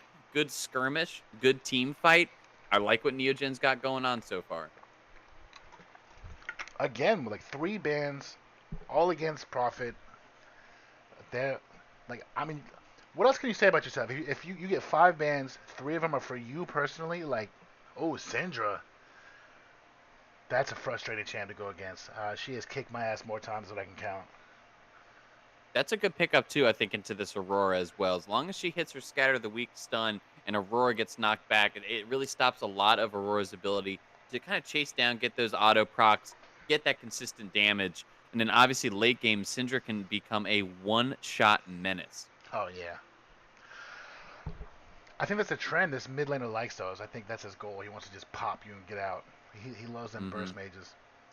Scaling burst mages, it seems to definitely be a trend so far. The Vigar pick game 1 did not go the way he wanted it to. He looked pretty strong on it, did a lot of damage, but just when it came to the team fighting, kind of crumbled. Oh yeah. Yeah, he was doing good like till the very end. He just started like you said, he kind of crumbled, and once he crumbled all the way. And he did, and now here we are, the last couple bans coming out. XS trying to pinch bans champ pool. No Karma, no Braum. And Neogen opting for Ambessa? And what is this last pick going to be here? The final ban from Neogen. Let's see. Are we gonna get the Oh Mundo? No pushing today, baby. That's a strong character. I like that from Neogen. Doesn't want that. And a brand coming Oh. out for XS. This is an interesting pick. Another pick we don't see too often. Again, I think this is interesting. This is a flexible pick. Brand can be played jungle, and Brand can also be played support. So the Maokai brand, Neogen still probably does not know exactly where this is going to go. Most likely going to be a Brand and Jin in the bot lane. It's a pretty strong lane. But again, there's still some wiggle room. I feel like a Brandon jungle against a Wukong has a hard time though, doesn't it? I would say so. It's definitely not going to be good if that Wukong is able to find him in the jungle, especially early on. Wukong could probably cause a lot of havoc. So that's why it's probably going to be a brand support. But XS is trying to get a little crafty with their draft here. Now you're seeing on Neogen, Leona being picked up for band, another great engaged character, synergizes super well with the rest of the team, and I really like this pick with the Varus. Lock him down and let Varus rain hell. You know, that's another character that I'm surprised doesn't get banned more often. If you're gonna ban for band, I feel like characters like Leona, Rel, he does really well with, and I don't see people ban him hardly ever. Discrepancy 2117 in the chat following. Thank you so much. Welcome here to Neogen. We're so happy to have you. This game 2 draft is just about to end here. Gnar getting picked up for Cuttlebun in the top lane. And look at that. Is this really going to be a Lee Sin? What is XS cooking over here? They trying to trick people. Urgot. Oh! XS takes the Urgot. Damn! Smart move. Smart move. You know, sometimes in these fearless drafts where you're playing a best of 5, even if maybe it's not your most proficient character, sometimes you want to just take a game and steal something from the other side so they can't play it later on down the draft. I don't know how XS's top laner is on Urgot, but this could be the strat just to get it away from Cuttlebun later on. Yeah, man. They hit him. They hit Cuddle with his own bun, bro. That's wild. And it's one of those hard stale buns, so it really hurt. Cuddle felt that one, you know? I'm gonna try something new. I'm gonna try to get a little low background music going just for some funsies. A little low background music while we're waiting for them to get through their champ selecting client. We got about 3.5 minutes before this game is going to take place. Now, looking at these comps here, Richie, who do you think has the stronger team comp? I'm not super familiar with Maokai, but I know that bot lane is gonna be painful. But if Leona gets on him and pack it with a Varus, it's gonna be game over. So, I'll probably show a little bias to go Neogen, but that Urgot and Jin terrify me. So does Syndra. Mm-hmm. There's a lot of damage on XS. Yeah, I definitely think that the Maokai Syndra Urgot combo is really good. The Brand is the one that sticks out a little bit to me. Brand is really, really strong, especially against heavy melee, which I guess Neogen has some of, especially when Gnar goes Mega Form. But I like both team comps, honestly, to their respective sides. I don't know. I really think Neogen here has the scrappier comp, and I think they can find the leads early that they really want. And that's where Neogen thrives in this early to mid game. XS does have a lot of late game power, but it might not matter if they can't weather the storm. Yeah, I'm excited to see how this goes. I know Packy's super aggressive on Varus too, so, and I know it's gonna be. I think the camera's gonna be on bot lane most of this match, if you ask me. I think so. Leona Varus, I mean, that's a pretty aggressive lane into a brand Jhin, most likely. It's going to be interesting. I'm interested to see how this one's definitely going to go out. You know, Muffins always talks about it. He's been fixated.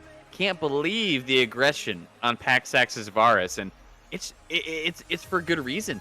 Paxax does some of the craziest, most wild plays on this Varus, flashing forward into the enemy team, doesn't care about his safety whatsoever, and he just goes absolute man mode. Yeah, it's gonna be wild. Dakota in the chat says, "Oop, 45 seconds ads. Rip." You know what that means? Dakota talking about that subscription, son. That's right. Neogen got to get that money somehow. Ads helping us out over here. Twitch affiliates. We really appreciate Twitch too for this. Becoming affiliated quite a few weeks back was a huge milestone for Neogen. And talking about milestones and things that Neogen's got going on, we got a couple minutes. I want to talk about our socials. If you look down below, if you scroll down, you're going to see we got a couple links down there with some really, really beautiful little emojis. We got some socials. You can go follow us on a couple of different platforms. If you feel like you want to donate to our cause and grow this organization, please do on our donations. You can learn a little more about us, or even just join the Discord. Hop in, play some games with us. We all like to have a good time. I mean, even Richie gets in there and he plays some games. You know, Richie, you're honestly probably one of the best League players in the channel. I have a series called What Not to Do, and it's literally everything I do in League. So you can check it out. There you heard it. He's starting his own channel, What Not to Do in League. And Richie is really, he's pioneering this new genre of League of Legends. Instead of watching what you want to do, you need to see the really fun, goofy side of League of what not to do. So join us. Get in this Discord, man. And for those wondering, my videos are about 30 seconds long. It's literally me pressing League, booting up League, and then the stream stops, because that's what you're not supposed to do, is just turn the game on in the first place. Because it will get you upset. Oh man, that, you know what? You're just speaking straight facts though right now, Richie. You are speaking straight facts. And you know what? If that's not enough for you guys, if you don't want to see 30-second videos of Richie booting up League, you can just go ahead and buy some merch instead. The segue's a little rough on that one, but get in there, buy a sweatshirt, support Neogen. We got hats, we got mouse pads, stickers, water bottles, t-shirts, sweatshirts, whatever you want. We got it at Neogen. We're all about shirts over here at Neogen, so if you wear shirts, we're all about it. We're all about the shirts. We're your guys. We got shorts. Oh, Richie. We have a little too much fun in here sometimes, but again, thank you everybody for joining Neogen and being here tonight. We just got a short little delay still, a minute and 30 seconds here until we are going to be loading up into this game one.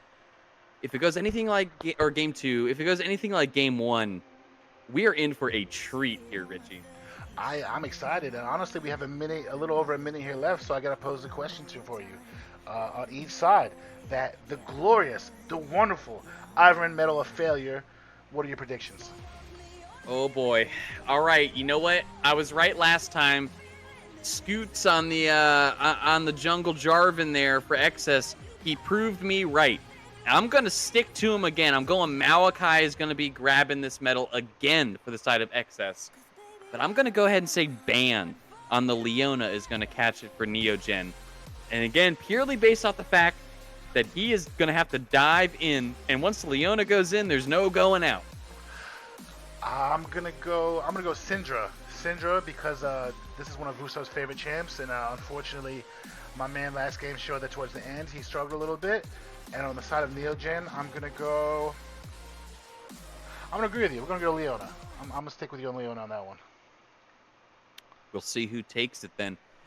Only a few select players have taken multiple Ivory Medals of Failure, so we'll see if this Malachi on XS is going to be able to follow suit and just cement his legacy at Neogen by getting these Ivory Medals of Failure. And I don't know if you know much about these Ivory Medal of Failure, everybody. If you're new here, this is a meme we've been having for a long time. It's whoever hits 7 deaths first. It's like the ultimate feeder award in a game. So it's not really an award. You don't want this thing. It's ugly. It's beat up. It's scuffed. The metal hurts. Every time it hits your chest, it nicks you. You know, it's one of those little things. Oh, it's tough. Yeah, it's tough indeed. Man, this I can't wait, but I can't see what happens. Can't wait to see what happens. Do you think there's going to be some level 1 shenanigans going? I think that you might. Yeah, I think you might see it though, but it's going to come out from the side of XS. XS has the better level 1 comp here. Neogen's going to want to play it pretty safe. There's not a lot of CC coming out from Neogen level 1. Leona might have her stun, but other than that, there's not really anything good to lock them down. Whereas on XS, you have a couple of different CC options. Maokai, Urgot, Jin all have level 1 CC potentially. So I think this is something you might see, but we'll just have to wait here just a couple more seconds. XS might try to pull something out funky. You saw it in game 1 they did, but they weren't able to pull it out. And while we're waiting, we have a special request from Spartan. He asked if we have a Neo Bunny onesie. I can make that happen, Spartan, under one rule only though. If I get it for you, you have to send me pictures of you wearing it so I can post it on the website. That's the only way that's gonna happen. So if you could agree to that, I got you, boo boo. Could be the Neogen mascot with the onesie on, with the Neo Bunny onesie. We can put you in all of our marketing and advertising. So please do. We'll get that shipped out to you. Send the Addy over to Remy. We'll hook you up, bud. We got you, bro. You'll be Neo Spartan. We got you, dog. We got Big and Toasty in here. Can I have the medal? Because my entire life is a failure. Yo, Wow. Same, brother. That is sad. Yeah. We've all won quite a few Ivor medals of failures in our lives. But, you know, we keep pushing forward. We keep pushing forward. You got to stay confident out there. Things will turn around. But here we go. Richie, game 2 is underway. Oh, man, am I pumped. Oh man, this looks like a 5-point though. I won't lie. No shenanigans. It doesn't look like any shenanigans. Another 5-point, like you said. Yeah, it's going to be a quiet start again to this one. Both teams are just really, really careful. No one wants to make too crazy of a play and flip the game level 1, especially again, you know, this is a playoff match. This is the first round of playoffs here in Group A for Neogen. They need to make a dominant performance, and both teams feel the same way. No one wants to throw it right away. Absolutely not. And for some reason, I want to change my pick for the Ivor Medal over to Brand, but for right now, I'm gonna stick to Syndra. I don't know why. Just something's telling me it's gonna be a bad game for him. He is immobile. It's a hard character to pilot, and especially as support, you know, it's one that can not always turn out the way you like. We'll definitely have to wait and see. You know what? Honestly, you might be right, though, because if Band and Packy are able to abuse this Brand bot lane, if he misses his damage and Band is able to find a good engage, he could die a lot in lane.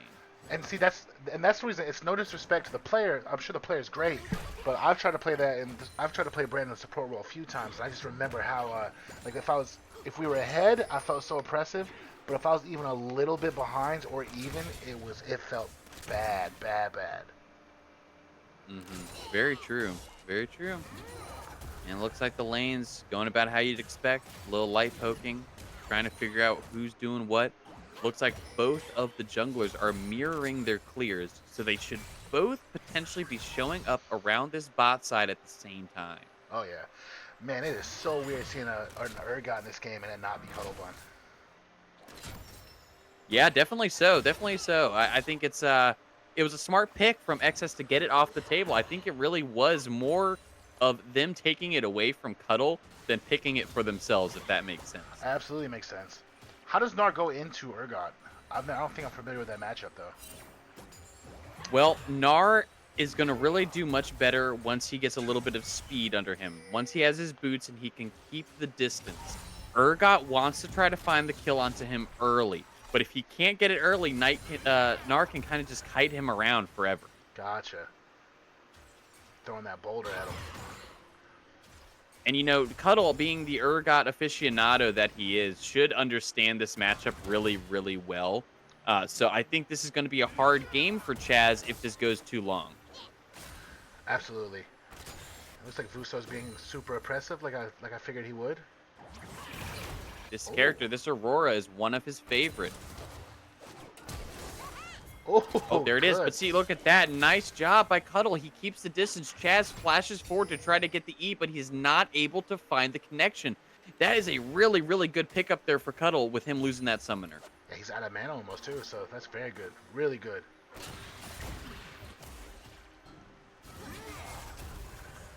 This bottom lane's a little neutral, you know, everybody's chilling. Yeah, that one's just going to be Brand throwing W's out. That's primarily that entire lane until Ban connects on one of his Zenith blades and the engage takes place. But pretty quiet overall for the most part. Cuddle needs to be a little careful. He doesn't want to get flipped here, but there's like no mana on the side of Urgot. So this is honestly a pretty good spot right now. Cuddle trying to keep that pressure up. Looks like Prophet skipped his Krugs to go double Scuttle. Interesting move. Yeah, not a bad play, though. That's going to get some vision control there. And Wukong does have the quicker clear than Maokai, so I can see how that makes sense. Going right back to it. He's so good. He's like Prophet's so good with his tempo. Like he just knows when everything's coming up. He'd never believe me, but because I main jungle now. I literally watch him play and kind of try to figure out what he does to figure out what I need to do in the jungle. Well, that's how you get better. You learn from these great players. And again, for those of you in here that may be newer to Neogen, this is a Diamond Lobe Masters League. These guys are great, everybody on both teams respectively. But now here you go. You're seeing a fight taking place. Cuddlebun does dive forward, trying to get some damage. Prophet in tow, trying to find the damage onto this Urgot to kill him. But it looks like Urgot is going to be able to walk out, but that's a lot of health traded. He's going to be in a rough spot again, and he has to take a really, really unfortunate back here. Yeah, that's gonna put him a little bit behind. I imagine Cuddle's gonna push the wave and back himself. You think? Most likely, yeah. Crash it to the tower, and then he gets a free back, and it's a nice spot for Nar to be in because once that thing crashes onto the tower, it's going to slow push back to you. He's going to have the lead already in terms of golden items, and he's going to be able to control the tempo of the lane and potentially even be able to freeze it. It looks like you are seeing some poke still coming down, and Maokai has started to roam down towards this bot lane. Looks like he is looking to see if he can make something happen under this tower of Neogen.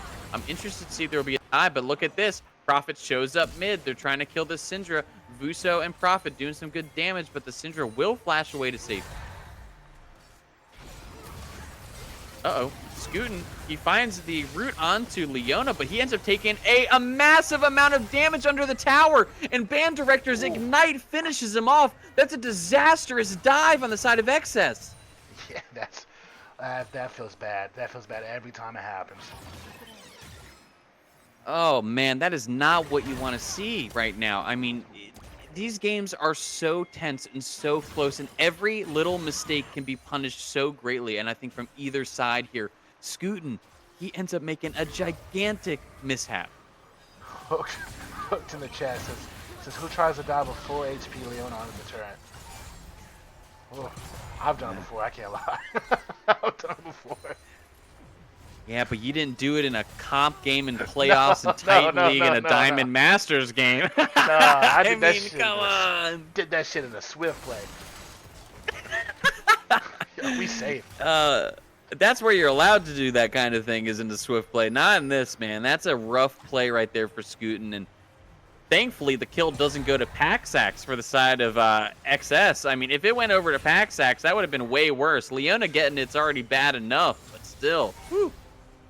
She does so much damage early, too, just by herself. It's awesome. Look at Scootin'. Look at Scootin' trying to sneak that dragon. Look at him.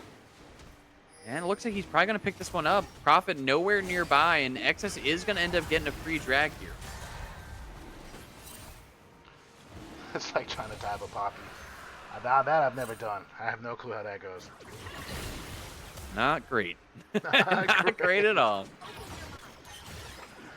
Man, Oh, man. Yeah, but go ahead. Before I knew what Leona does, I used to play Pyke a lot because I tried support first. And I was getting flamed by somebody because I kept hooking Leona and getting murdered because I had no idea what was happening. Tough game. That was a tough time. Yeah, that definitely does happen. Leona's not the character you want to hook and pull closer to your team. That is for sure.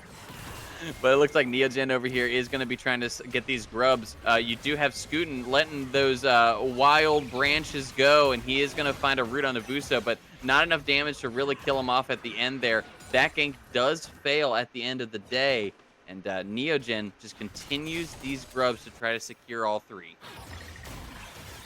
It's kind of starting off like last time, like a lot of action, but not a lot of kills. Like everybody's doing a good job getting away, with the exception of that tower dive.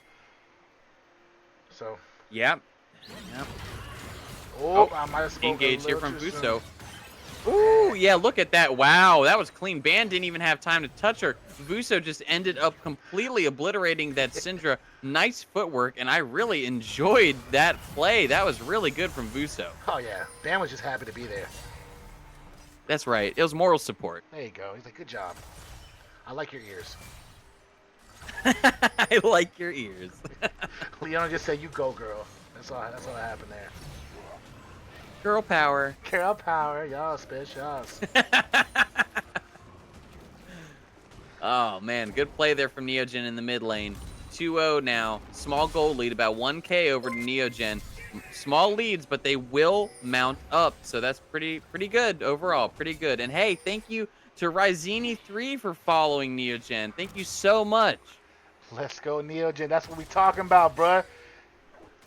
W's in the Man, chat, the baby. support. Let's go. The support is crazy tonight. We are just absolutely on fire over here at Neogen. And it's thanks to all of you lovely people. So thank you so much getting in here. This is great. Uh-oh. Look at this, though. Prophet gets found in the jungle, and it looks like he's just going to get absolutely locked down, but he is able to activate his ultimate, get a little knockup, but it's not going to be enough. Prophet does fall on the back end there. Ninja Shoyo picks up the kill, and now it looks like Neogen is getting dove under their tower. This is a rough position. Want Marriage does pick up one of them. He picks up two of them. That's a double kill to the brand support, and they do claim the feat of warfare on the back of that dive. Oh, man. It took the whole team to do it, but they did it. Yeah, that's unfortunate for Neogen. That really turned the tides a little bit. Neogen was having the ones in the lead. Now it does look like XS is going to have a small gold lead here. A couple plates, a couple kills. They're going to be happy with how that one went out. Oh, yeah. Vulture 88, my man. Welcome. Welcome to the family. Walter, awesome. Another person following here at Neogen. We appreciate you. Thank you for the follow. And here's a scrap in the top lane. Cuddlebun finding a fight onto Chaz, but it does not look like this is the fight Chaz wants to take. He almost falls down, but he does have to flash to safety. Ooh, Nice flash by Cuddle to avoid that ultimate. That was nice. Prophet trying to find the damage, but this is actually a little bit scary right now. Prophet decides to call that one off and not keep the fight going. Flash forward by Band Director to try to find the Zenith Blade, but he misses. He goes a little wide. Ninja Shoyo is able to get to safety. Don't worry, Bam. We won't talk about that one. It was a good attempt, but a nice footwork there from Ninja Shoyo to dodge that one out. This brand's got 2 kills on him. He can get scary. Yeah, that is definitely a character, even though he's a support. It's one you definitely don't want to get fed. The damage can be really insane. I don't know if Neogen wants to deal with a fed brand.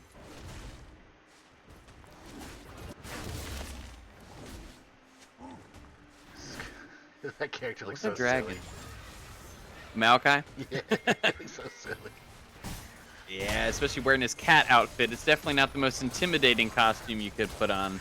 Meow guy, so stupid. I just realized that. I hate myself. Good old Meowakai in the jungle there. This is definitely an interesting spot right now, though. Neogen a little bit on the back foot here, but look, Band has shown up towards the top side. Chaz trying to make some distance, but it doesn't look like he's going to be getting away. Ignite gets dropped by Band Director. He's going to try to find the damage. Cuddlebun trying to dip, dive, and dodge around him and do the extra damage to kill him here. Nice Solar Flare to put him completely stunned up in the lane. Cuddlebun gets the kill credit, and that is a really good roam from Band. Yeah, that was great. Our guy kind of just accepted his fate, too, there. You can tell. He's like, well, I'm dead. For sure dead.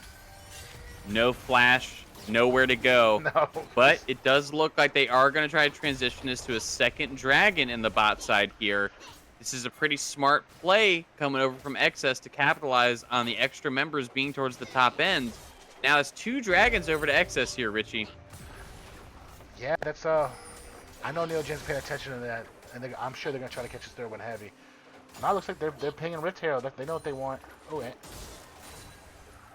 Playing for the split push is what it looks like here. Playing for Cuddlebun and Vuso sitting in the side lanes, being able to cause havoc and beat their solo laners respectively.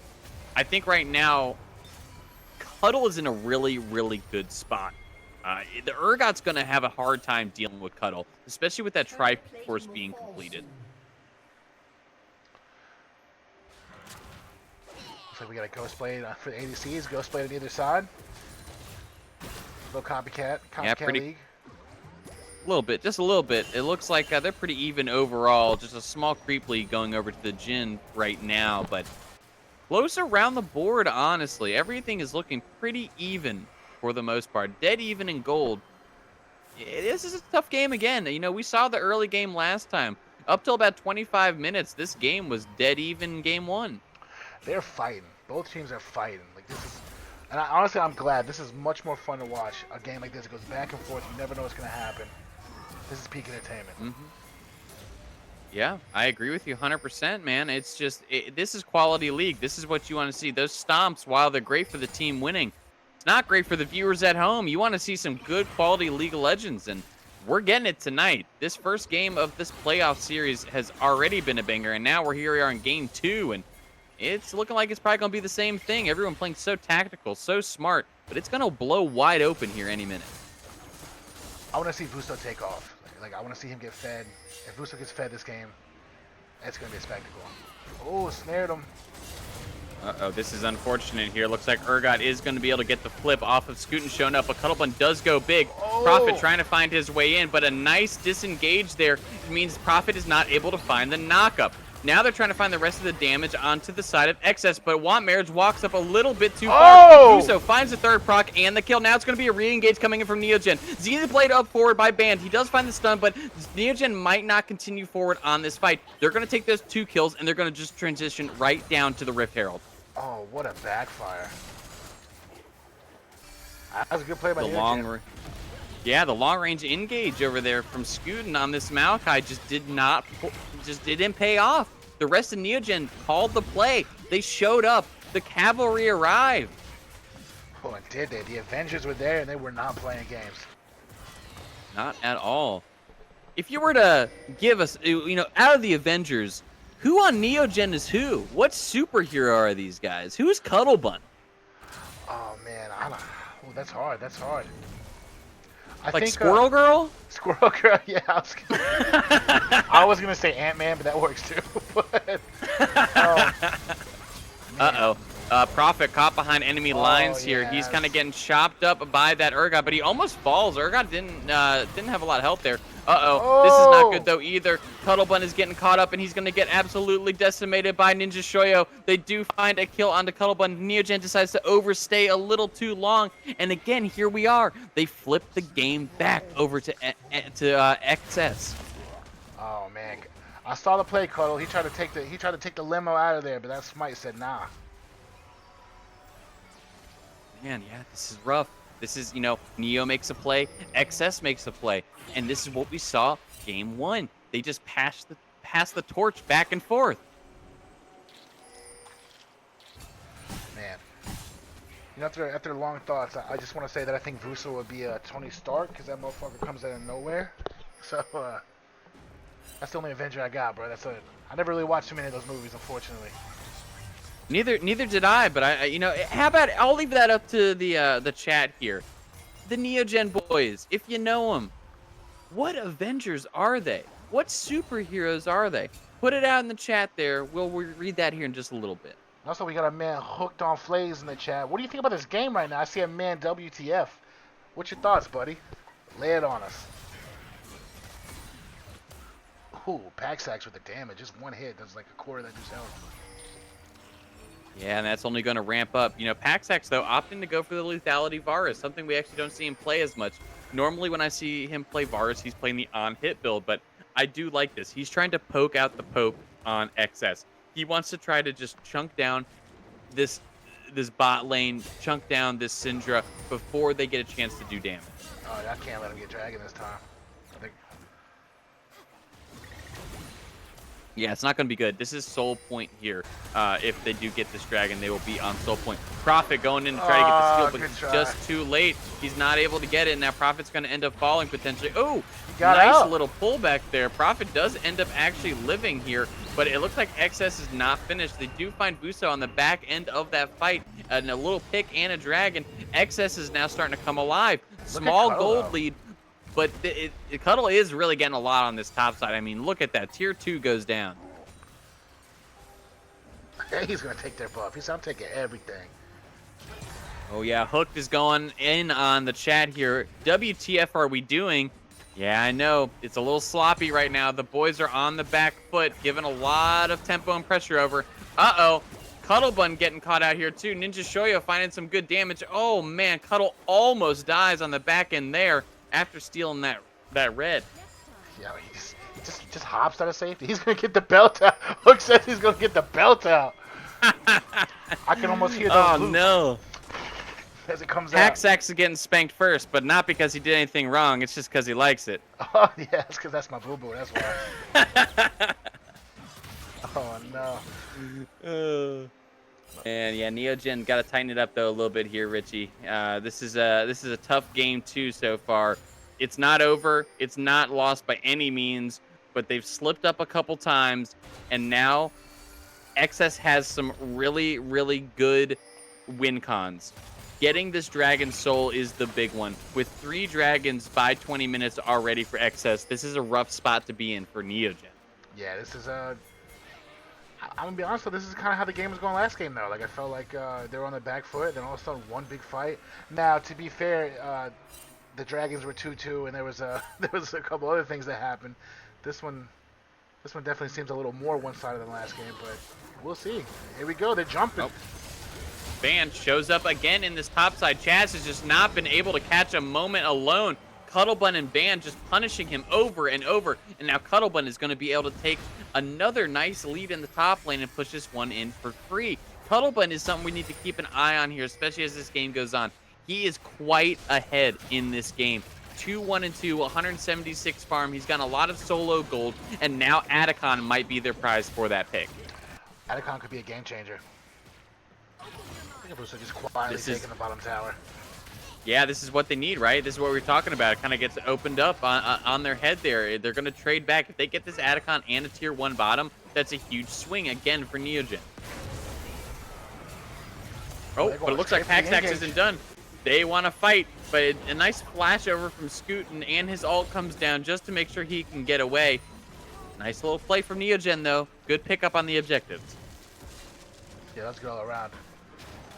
And we got the tower. Good job. Even though that Syndra is chasing Buso down. That Syndra is a problem. 3-1-2, 194 farm.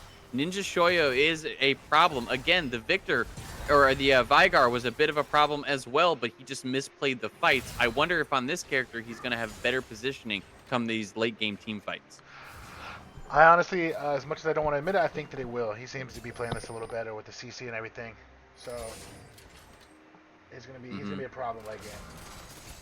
Yeah, I agree with you. I think he's shown a lot more confidence and just better play overall on this Syndra pick. It's something Neogen's going to have to watch out for and keep an eye on when these fights do take place. Both the 2 big AP threats on XS are actually quite ahead. The brand support and the Syndra mid.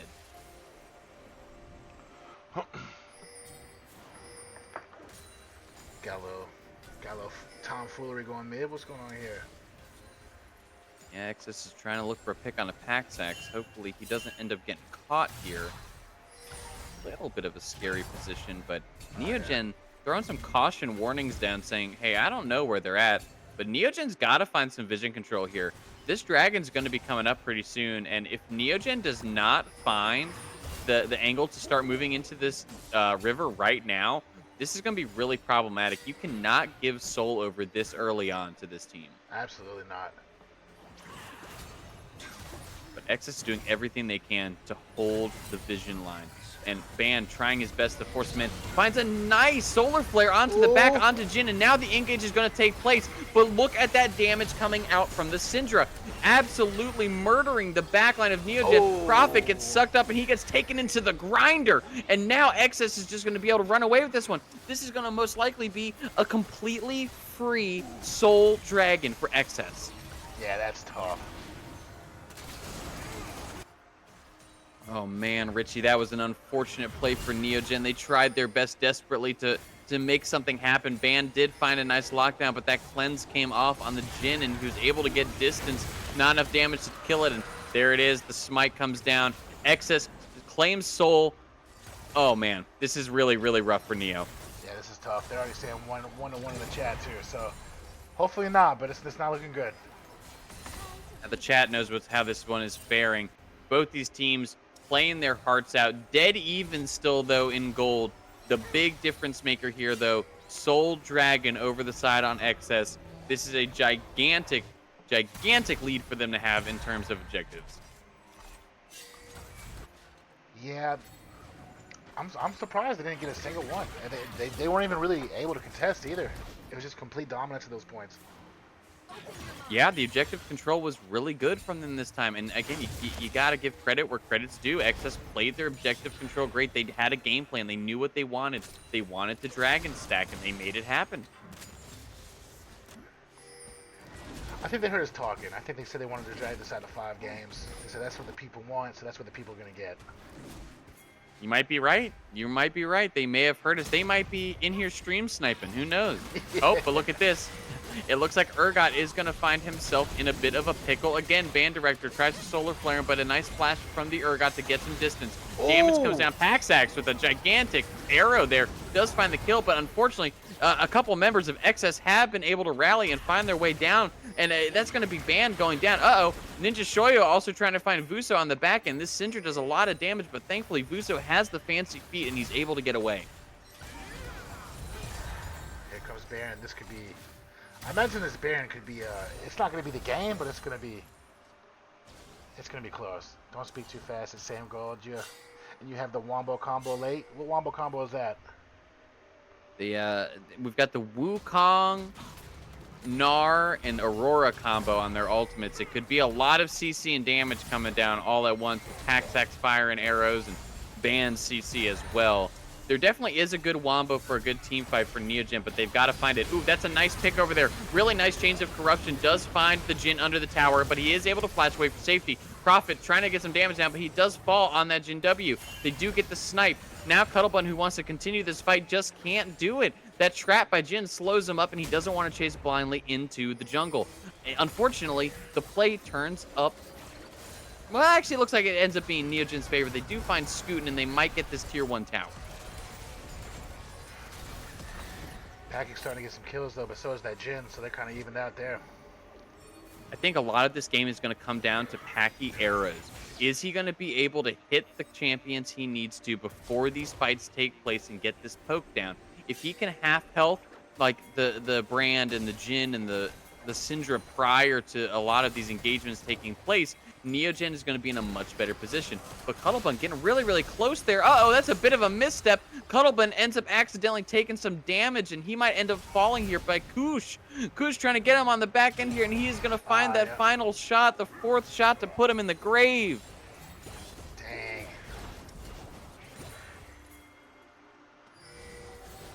Oh, man, Neogen overplaying their hand a little bit. And now look at this. XS wants more. Scootin' lays down the ult, but it doesn't look like he's going to find anything on the back end there. Scootin' still trying to make something happen. Prophet being caught in his jungle. Prophet obviously doesn't want to give up his blue buff, but man, he's in a dangerous position. And now this monkey is on the run. They're just trying to chase him down through the jungle. They're going to corral him and put him in a zoo. Or even worse, they might turn him into a coat. Oh, no.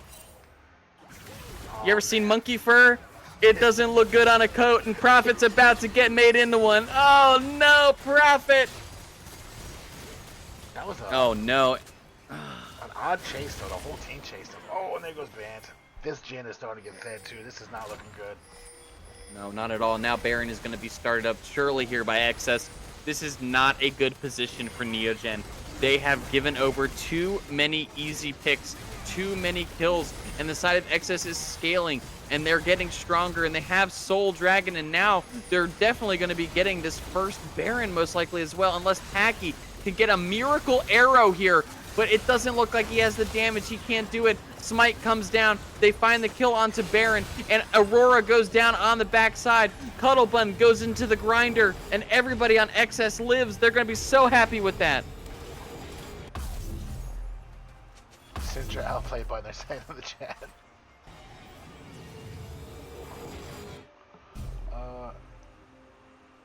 One day casters will say XSV right in the series. I'm dead.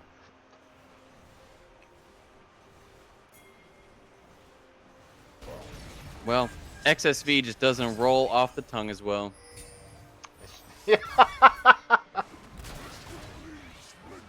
Maybe choose a better name. I don't know. I'm about to say, okay, it's not our fault, man. He says the X stands for doubt. Just call him Sloth. Sloth. XSV Sloth. We got the Sloths in the chat. Sloths in the chat. Sloths are trying to find another pick in the jungle, looks like. And it looks like they will find it. Ban does find a lot of CC his way, and he gets picked in the jungle.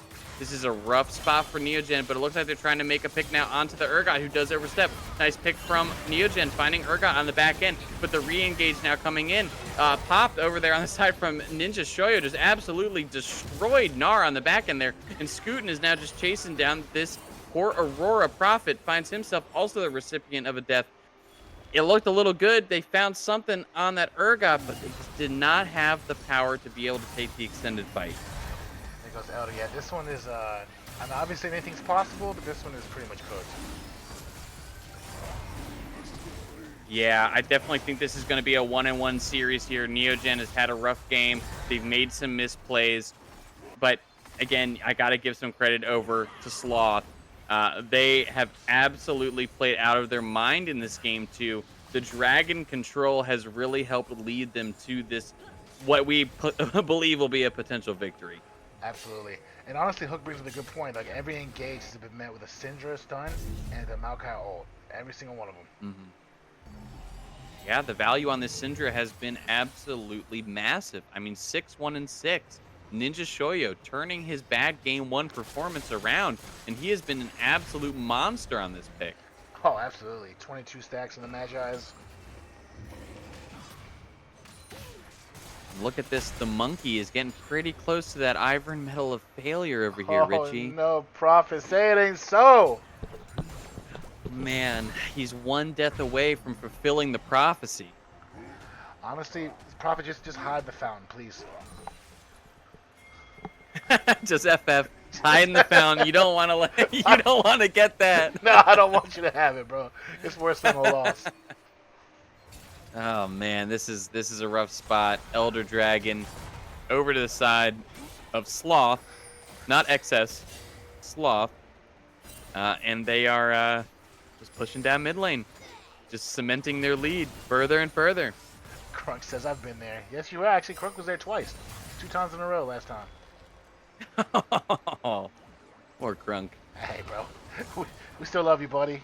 Not next time. Next time you're gonna 10-1-5. I'm calling it now.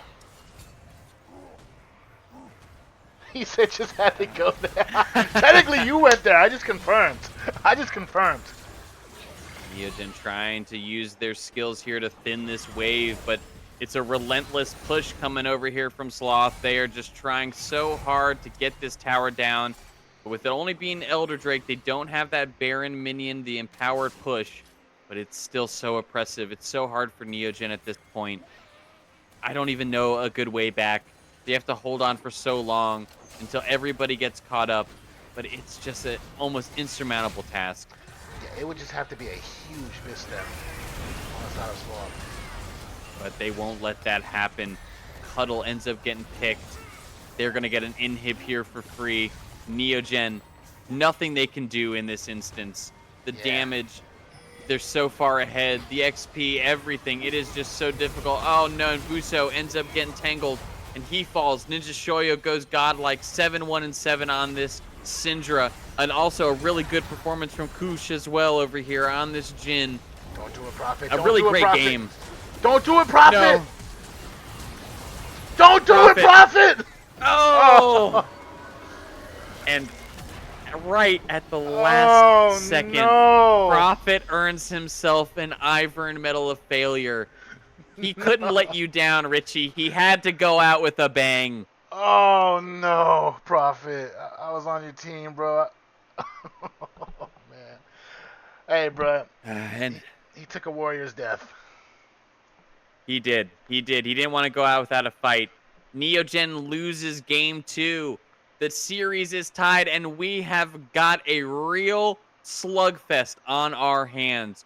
1-1 now in the series. Neogen Xenos versus XSVS the Sloths, or something like that.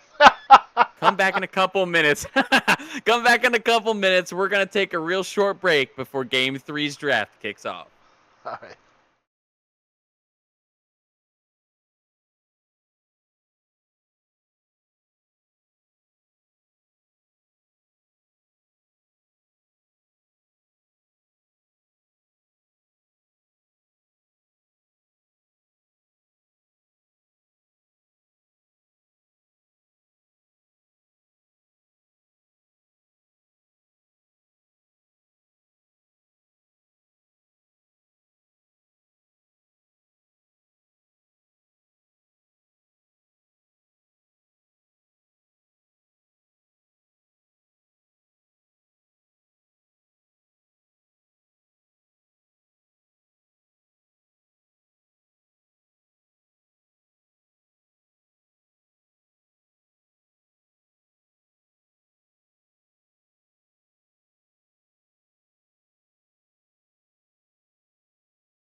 Everything falls apart. Sends a bullet right through my heart. Yeah, walk away, don't look. Feel it rising up, cannot push it down. Saying you're in love, I could go without. Let me get away. It's over now. It's over now. So love me or leave me. I'm standing alone. Can't shake a feeling that lives in my bones. Lie to me, tell me you wish that you could, but nothing you gave me is worth what you took.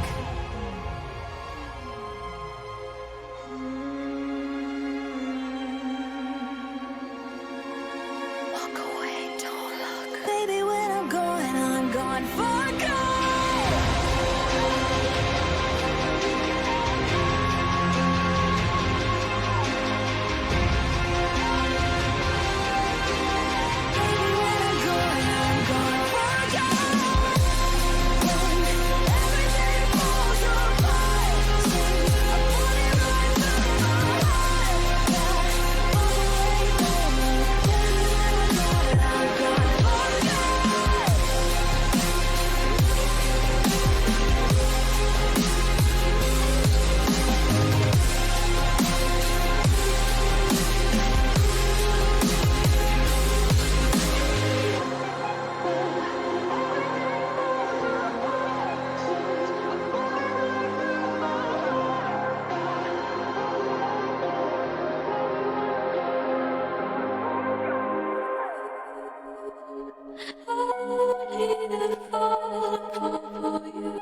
show me just a little bit of honesty. I'd hope I got a heart that I can salvage, but it's getting harder now to recall.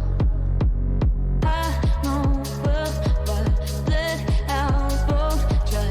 You could have anything you wanted it all for your fool's gold. And I know well by death and half blind, you could get anything you wanted. Yeah, I would have handed it all over, falling for you. I need to fall for you,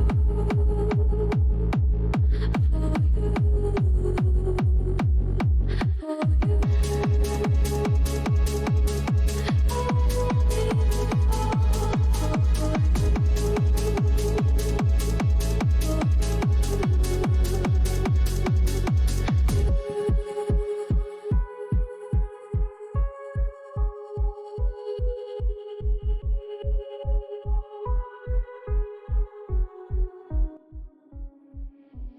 Came in and you're looking like a sign of grace. I know, but I can never match your name to face my fault. But when I noticed it was far too late, you Go. All right, welcome back, everybody. Neogen Xenos taking on Excessive Sloths. I think that's exactly how you're supposed to say their name here. It took 3 games, but we're getting there, guys. Game 1, Neogen Xenos takes the win. Game 2, Sloths take the win. We've got ourselves a series on our hands here, Richie. I'm excited. Again, nobody likes a stomp. Nobody likes a stomp at all. And that's not... I think it might go 5 the way that goes, because even that game was even until the very end, and that seems to be the trend. Oh, Gwen! Gwen time! Sorry. Quick pick there. Yeah, they got that one out fast. I mean, after, again, same bands coming down from both sides. The strategy has stayed the same, but an insta-lock Gwen on blue side. Interesting pickup for Sloths. We'll have to see how that one works out for them here. Neogen now going to be picking their first champ here on red side for this game 3. I wonder where this Gwen will go. Gwen is a semi-flex. You can play it in the jungle as well. Primarily top lane, but it does get some jungle time. And there goes Packy Siver. A classic. A classic, classic. Richie. A classic. Certified classic. He's a dog with Sivir too. He's really good with Sivir, especially towards the mid game, end game. Yeah, I mean, Sivir, great character for wave control. Has so much AoE to chop waves down. Safe character as well in lane with the spell shield and hyper skills to that late game. And look at this. It looks like it's going to be Prophet on the Trundle here for Neogen. Another nice scrappy damage-oriented jungler here. I do like this pickup. Yeah, Trundle can be an absolute menace if he's ahead. Complete nightmare. And I think you said it, though, if he's ahead. Trundle does struggle, though, if he does not get a lead. He can be pretty ineffective if he falls behind. So let's hope that's not going to be the case here. And another pick that you don't see very often coming out from the Sloths here, it's going to be a Kog'Maw. Ooh, I don't love this. Oh, Brahms, the last time I saw Neogen go against a Kog'Maw Braum, it did not go well. But we'll see. Yeah, Kog'Maw is again, super hyper scale character. Can do a ton of damage, especially late. Normally, though, you do see an enchanter support picked with it, like a Lulu or something like that. But the Braum, again, very good at defense. Good pickups all around there for Sloth. Little Crunk tip, $24. Oh my gosh, Woo! Little Crunk. Thank you so much. Thank you. You know, just for that, I'm going to take one of those ivory medals away from you. You just have one now. No more 2. Nah, we can't do that, man. You can't take them away, Richie. I'm sorry, man. Those I are tried. there to stay. I tried, brother. He tried. No amount of money gets rid of an ivory medal of failure, guys. That's on you for life. I don't know. You slipped me $1 million. We might have to talk. You know what I mean? Yeah, put $1 million in the Neogen coffers, and then we'll have a discussion about it. Make no mistake, guys. Richie can be bought.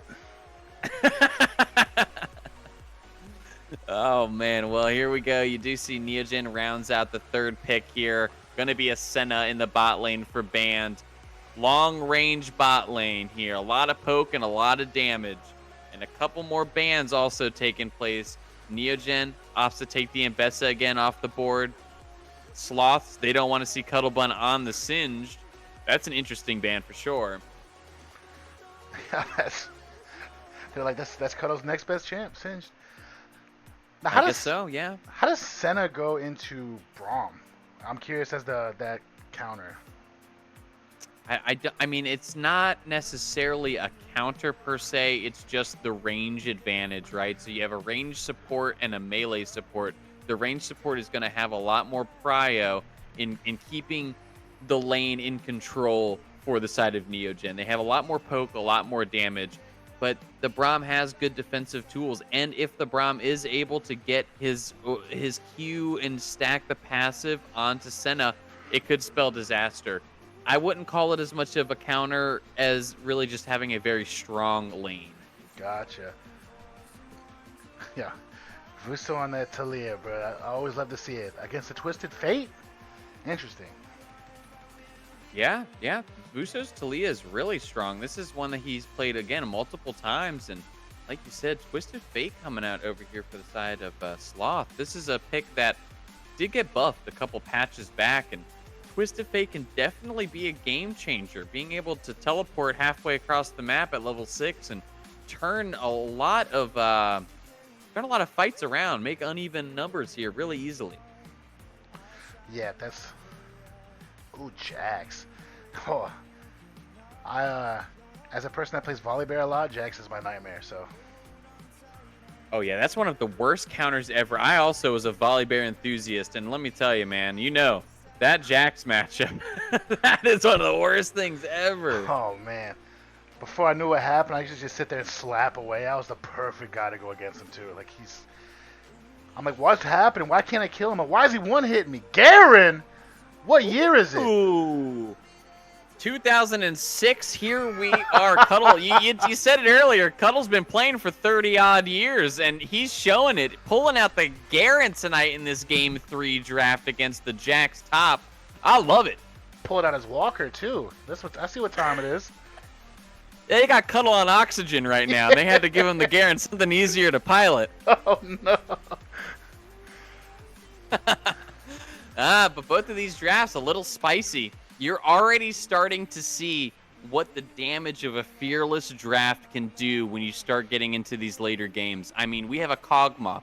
We've got a Twisted Fate. We've got the Senna, the Garen. I mean, these are champs that just aren't being played as much anymore.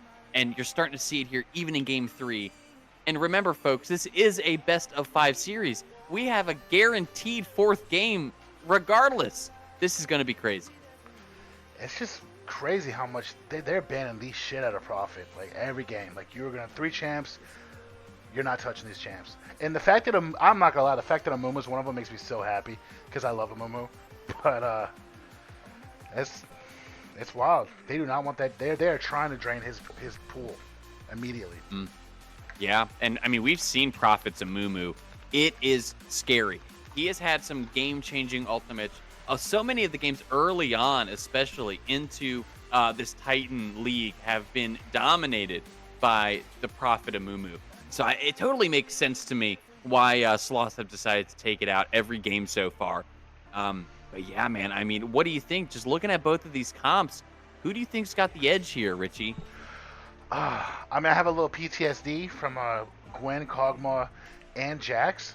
So, but I've seen the damage that Trundle can do and what Packing can do on Sivir. I think this time, though, I hate to say it, I'm gonna have to go on the side of Sloth.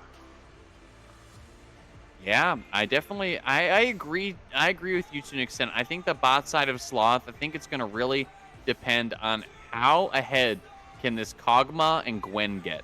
Will they be completely unstoppable? If they get super fed, it's going to be very difficult for Neogen. Neogen does not have a good answer to get to the backline, and Braum is going to provide a lot of protection. Neogen just has to run at them. You know, you got Cuddle on oxygen. He's already running slow on the Garen, so you're gonna have him. You're gonna have him trying to run his way in there, and well, it's going to be a little bit difficult here, I think, for Neo to find access, especially if they get ahead on the side of Sloth. It's going to be hard. So, Jackson to Trundle. That sounds tough. Yeah. Yeah, not the best matchup, definitely. Jax, though, the only saving grace for Trundle is that he does have the quicker clear early. Jack's clear is not the best early on. So Trundle can get a potential lead and have some tempo on the Jax and might be able to turn that into something more useful once you get a couple minutes into the game. But, like you said, that counter-strike on Jax, it does nullify almost everything that Trundle wants to do. Yeah, that's... Well, hopefully they don't meet each other too often. We got some love for Ben in the chat. This Senna's about to go nuts. Man, we hope so. He talks about it enough that it's time to show it. Mr. Clean. We call him Mr. Clean for a reason. He plays really great all these games. Senna, one of his favorite champions, actually. One that we don't get to see him play too often. Just the comp doesn't normally dictate it. But now you are seeing it gets pulled out here in this game 3. And this is a pivotal game. Whatever team gets this is going to be on match point. And it's pretty scary when you're in this position in playoffs, in a best of 5. It's just so close. Everything just rides on these games. Crunk in the chat says this is a good fight. They have one tank. Trundle loves his comp. Really? Interesting. Who's the tank, Brom? Yep. He said it's the main champ.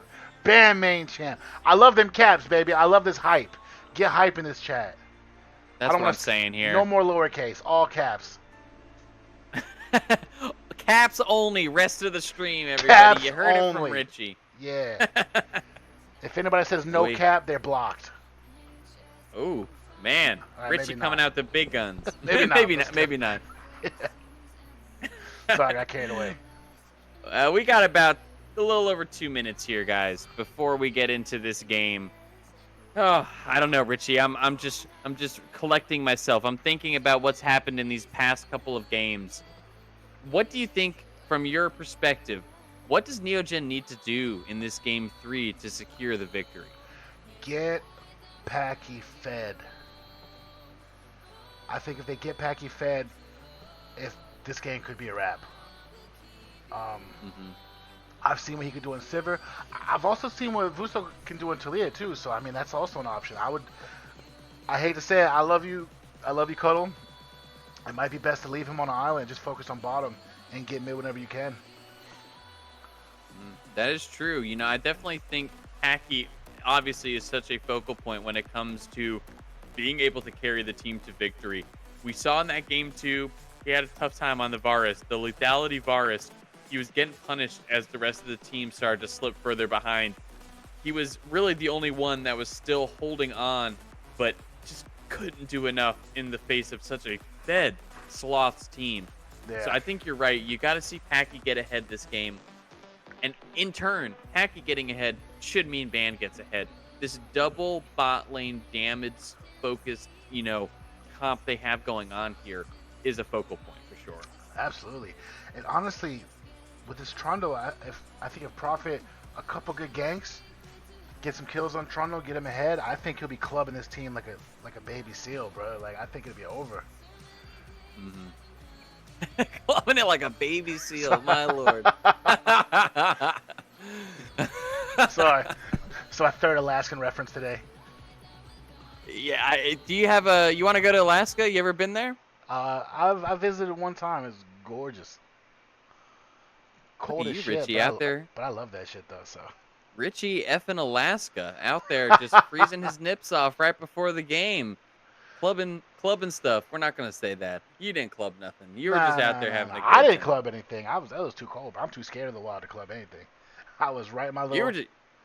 I was right in my little shack in safety at all times. Were you clubbing in Anchorage? You're in the bars, the clubs at Anchorage, just hanging out, having a good time? Yeah, just vibing. I went with my grandparents. My grandma, that's what she wanted to go real bad, so we went out there. And there wasn't a lot of clubbing and partying going on. but there's a lot of sightseeing and it's gorgeous. Just bring your jacket. You know, you might be able to find one of those jackets there, or at least a sweatshirt, on Neogen's merch site. I just saw it pop up. Look at that, y'all. Perfect timing. Grab you a little merch, keep you nice and warm, or maybe just get you a little t-shirt, stay nice and cool. Just depends on where you're at. But if you're in Alaska like Richie, you gotta stay warm. A nice Neogen sweatshirt made of the finest material will keep you cozy and snug. That was your best segue yet. I'm proud of you. I'm proud of you. Thank you. Thank you. Well, guys, as you can see here, we are loading in just a second into this game 3. It is about to get hype in here. Game 3 of this best of 5 series. Neogen, 1 win. Sloths, 1 win. I mean, it is going to be a banger. Dude, Sloth with the intel in the chat, bro. We need to get like a bubble that pops up when Sloth says some. I mean, when Hook says some stuff, because his information is interesting, and he seems to be very high on Neogen's comp. So I'm excited to see what happens.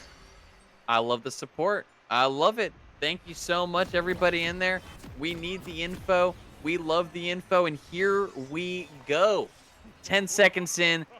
Those gates are about to open. Game 3 is about to start. You think there's going to be any level 1 shenanigans here? They've not even been really even pretending lately. It looks like another 5-point. Yeah, that it does. A nice slow early game again, looking like it's going to come out. Both these teams just don't want to risk these level 1 flips. Braum is notoriously a super strong level 1 character too, so probably a good move for Neogen that they're not trying to force anything here. Yeah, absolutely. Play slow, methodical, take this game over. Even both teams don't even want to try to push for any vision control into the respective jungles. It's so much respect going out from both sides. That's good though. That's the sign of a good series. It is. I mean, and if it hasn't already been good enough, it's been a absolute banger 2 games. I mean, it's so neck and neck for so long in both of these games. I really think both these teams are feeling that pressure, and they're trying their heart out, and you can just see it in every play in every game. You got a little style points right here in the bush. A little dancing, some fist bumps. They're ready to go. And here we are. The minions have hit in these lanes, and the game is underway. It looks like Jax opting to start for those Raptors. Trundle starting on the red side. Interesting move here, but it is a Jax jungle here. So that Gwen against the Garen, not nearly as easy for Garen to handle. Garen is a bit of a Jax counter. Ooh. So oh my lord. Chaz, you took a lot of damage there, sir. I did not see that coming. Cuddle over there just absolutely slicing and dicing, hitting him with a spin to win. Oh! First blood. Cuddle Bun And he with got the first away. blood Cuddle Bun comes out big in this game 3 with an early first blood. That is huge. You slippery ballerina, you. Wow. That was a really nice play from Cuddle there. Chaz was not ready for the damage of that Garen. Shit, I wasn't ready either. That was crazy. I don't think anybody was. That was a great play. Something Neogen's going to be really happy about here, trying to find some momentum early.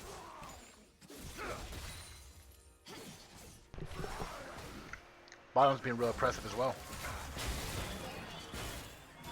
Yeah, this is that double ranged comp that I was talking about, right? They have a lot of control in this lane. It's going to make it very hard for this Kog'Maw and this Braum to have a good early game.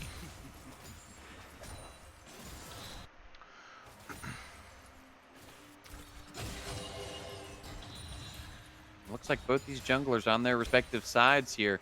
They both crossed over now, finishing up their buffs. Trundle is going to be ready for this bot side, while Jax looking towards the top. But it doesn't look like too much is materializing just yet in a gang. Did you notice that Gwen has barrier? Gwen has barrier. Why does Gwen have barrier? Interesting. That's I'm not sure the tech on that one, Richie. I don't know why the barrier. I'm a little confused. I mean, I guess he's trying to think that he can... Uh-oh. It looks like Garen is going to get caught here. Cuttlebun does get away, though. They don't quite have the damage yet to finish him off, but Scootin was there in the bush to try to find a gank on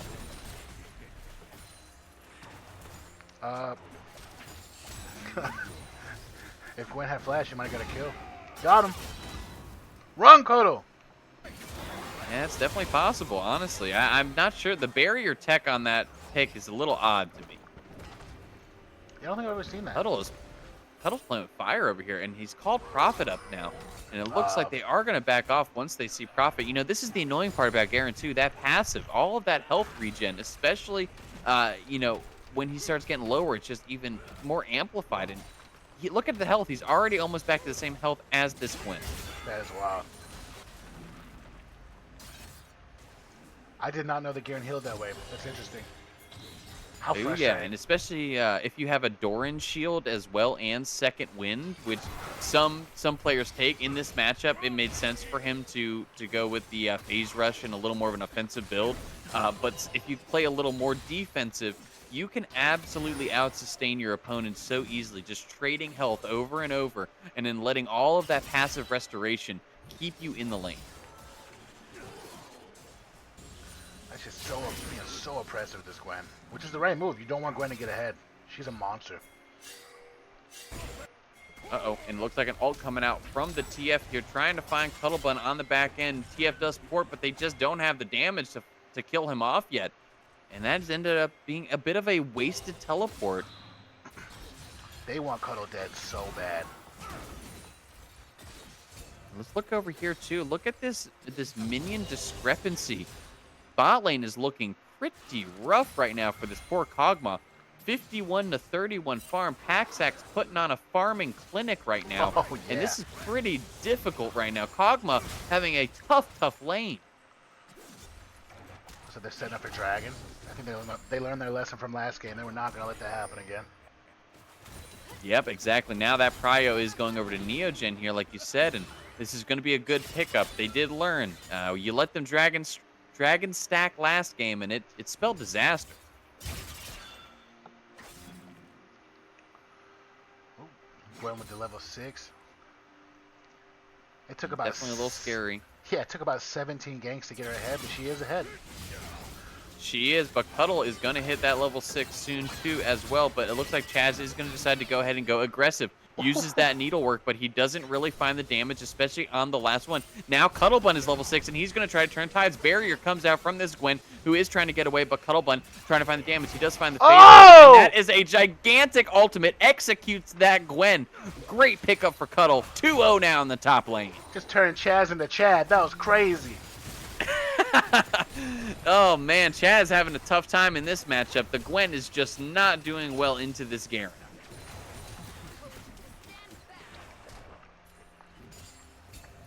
Looks like middle's a bit of a stalemate. Just going back and forth. Yep, pretty much dead even in the mid lane, pretty much dead even in the jungle. But you're just seeing in this top and bot lane where the real leads for Neogen are. I seem to have disrespected Garen a little bit. He's oppressive. He is. You just don't see him as much anymore. One of those characters that just doesn't get as much playtime, especially not in a competitive setting. Uh-oh. Ghost pop by Ninja Shoyo here. They're trying to find the kill on Vusa, but Vusa does have to burn the flash just so he doesn't get locked up by that gold card in range of the rest of the team.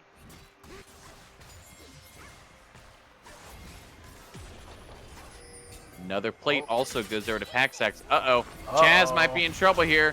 Prophet and Cuddle have found him, and they are going for the fight, but look at this. The rest of Sloss is here. Uh-oh, on the other end, though, in the mid lane, it looks like Band shows up, and he claims the feat of warfare for the side of Neogen. They're able to kill this TF in the mid lane. Man, and it worked out. I was just about to compliment on Sloth on the fact that they're always rotating at all times. Like,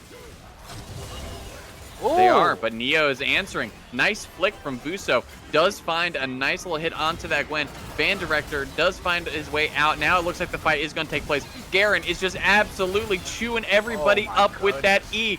And they are trying to find the damage to put some of these characters down. Ooh. Jazz ends up dying. Garen goes on a killing spree. And the rest of Neogen is still poised to fight. Scootin has to run for his life. Prophet trying to find the engage, but he does get gold carded on the back end and cannot continue. Now they do get this last void grub, and now it's time for Neogen to run.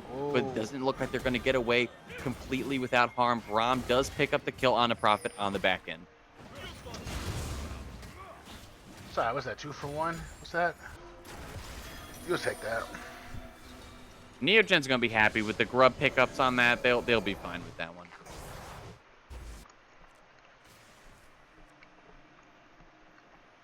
Game's definitely looking a lot better for Neogen here.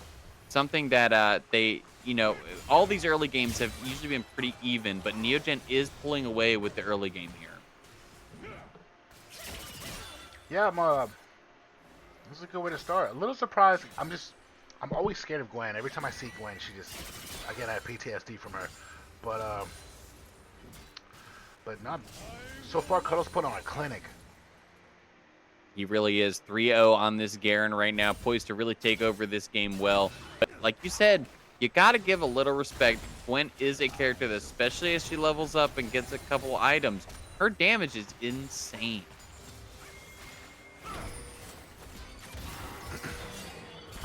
Band Director doing Band band Director things. yeah, fighting for a little vision over here with Want Marriage. Braum over here being the impassable fortress that he is. Also level 6, where Band is level 5. Now Band just hit 6, which is good, but that Braum might prove a little bit problematic on some of these fights if he is able to get a good shield, especially when Band and Taxax throw out a lot of their damage. Oh yeah, such a frustrating champion. Looks like Remy's trying to get a vote to get Packy on Nyla. Oh no. Can we get an N in the chat for Nyla? The Nyla game. I've never seen Packy play that one before.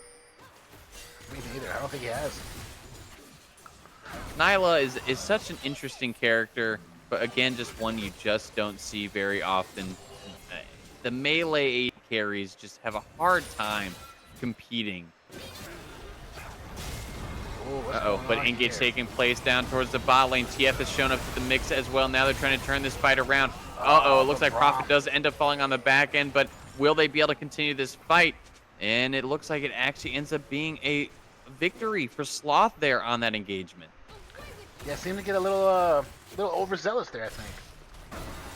Yeah, definitely so. It was answered well by the TF teleport, and Sloth played that fight just about as good as you could.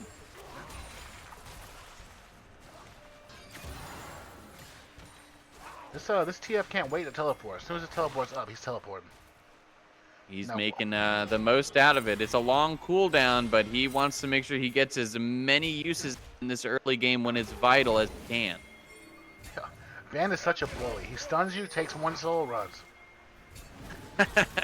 Pretty much. Nice little flick over there on the Scoot, and Vuso finds some damage down on him. Half health on the Jax as he retreats back to his jungle here. It looks like they are forcing the back over here from Kog'Maw. Potentially a good timer as well to be forcing them back. Dragon is up, and look at this. Garen is moving his way down to the Dragon for a potential fight.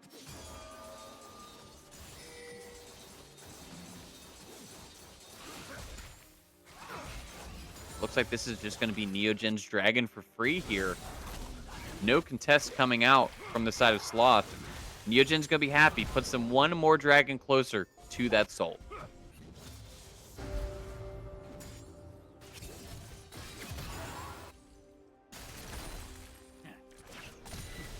What do you think, Richie? What do you think right now? What's going to be the next big win con here for the side of Sloth? What do they got to do to get out of this early game and kind of get to a better spot?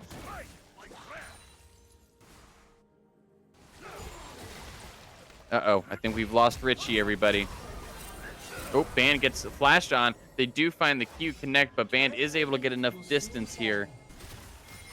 A nice play from Band to get away. Uh-oh, but here comes this teleport again onto Vuso. Scootin flashes forward, finds the lockdown with Ninja Shoyo flashing in behind. They do find the kill over to Vuso. Unfortunate, and another nice pickup for the side.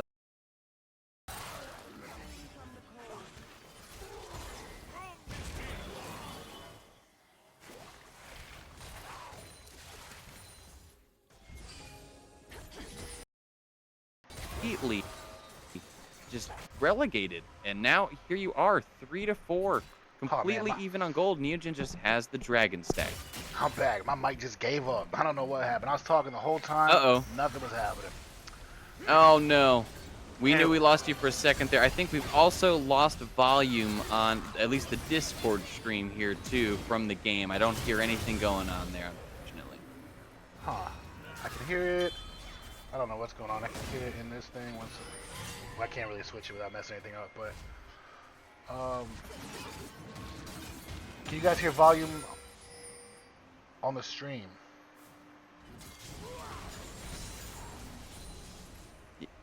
Yeah, it looks like on the stream there is still volume, but just not in the Discord or whatever. Ah, very weird. I'll fix it in between games. Yep, no problem at all. And we are still going here. I didn't hear what you had said prior when you were talking. Those good old mics always giving out when you least need them to. But yeah, I was saying it does look like Sloth here. They've made a nice little comeback from the early game mishaps. Everything's pretty even other than the dragons over there for Neogen. But now Sloth is transitioning to take this Herald, and I don't think Neo's anywhere close to even being able to retaliate. Oh no, absolutely not. I think again we just got to get Packy going, because right now top lane's winning. But other than that, that's really the only thing that Neogen has going. It just happens to be a big something. Definitely so. Definitely so. This is definitely an interesting game. I love how close these games have been. Uh-oh, and there is the TF again. Finds another good teleport onto the top side, a 4v2, and it causes Packy to have to blow that flash to stay alive. Yeah, that TF wants all the smoke. Like, you can't take that from him. He wants all the smoke. He does. He wants it bad, and he's been using that ult every single time to try to find a pick, and it's worked on a couple of occasions now, but it's just blown a lot of vital sums. Yeah, I'm curious as to whether that ends up biting him in the end. Like, when he really needs it to happen. It definitely could. Definitely could. Well, you saw a little scrap in the bottom jungle there. It looks like Neogen did make away with the enemy red buff. Yeah, a little cheeky invade. I like it. I like it.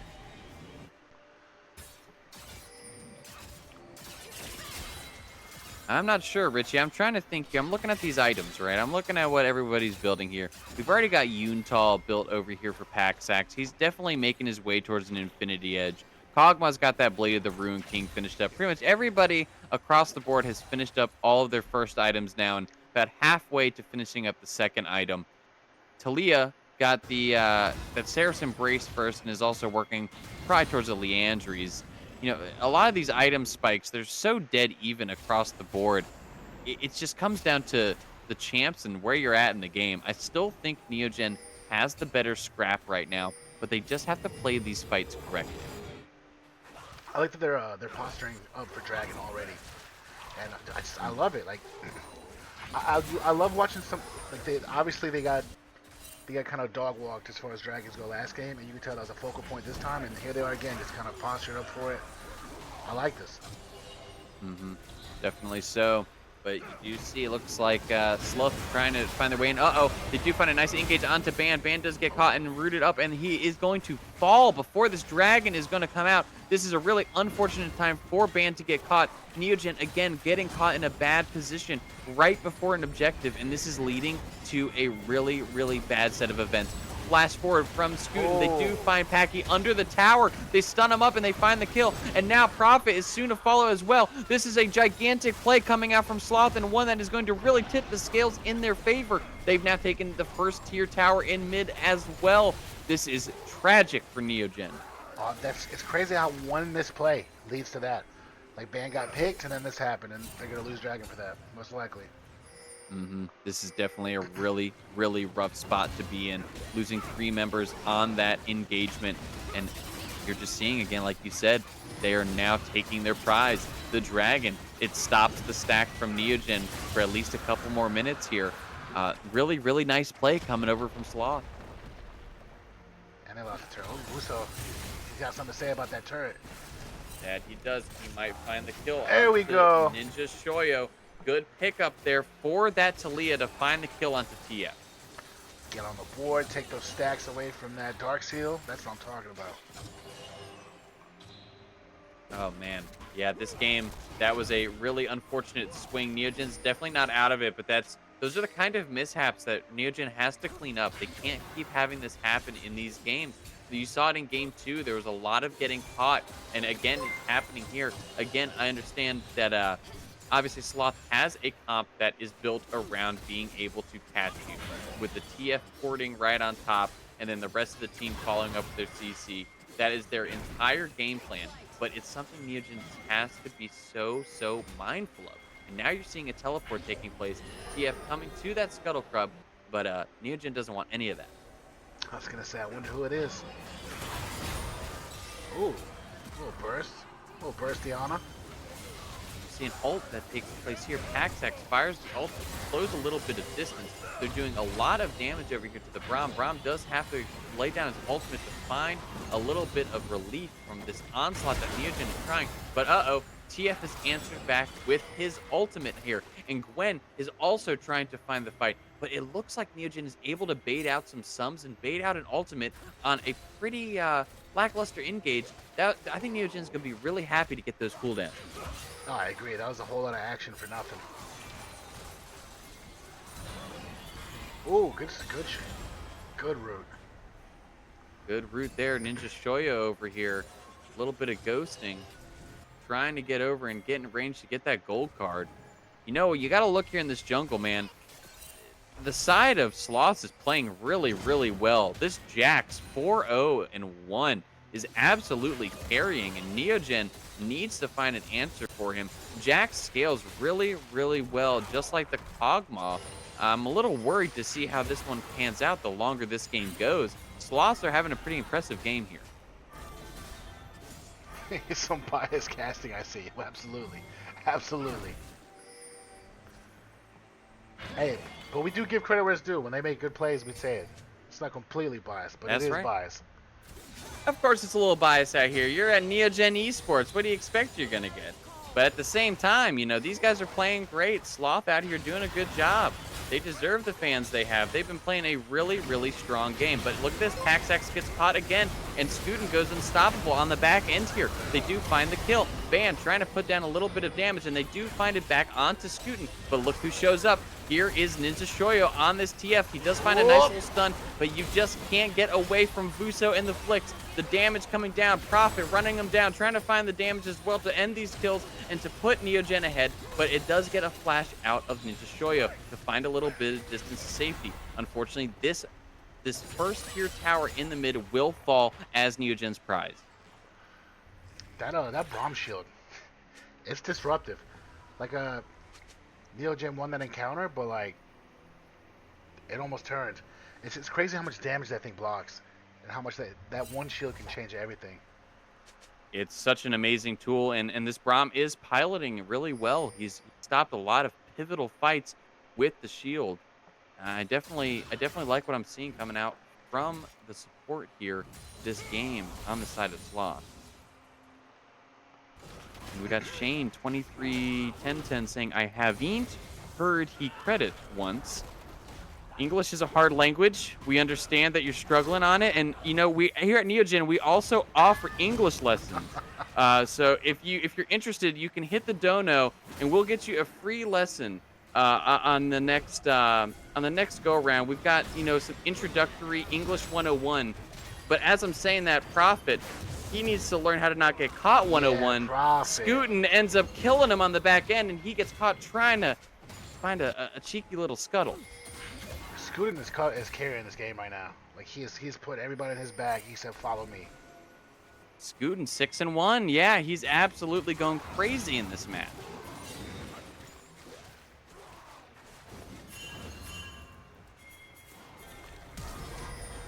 And here comes another port. Ninja Shoyo trying to find another pick on this TF. I really feel like this ultimate is up every 10 seconds. It seems like he has teleported so much around the map. And it is paying off. He's causing a lot of pressure, and Neogen is having to run in answer.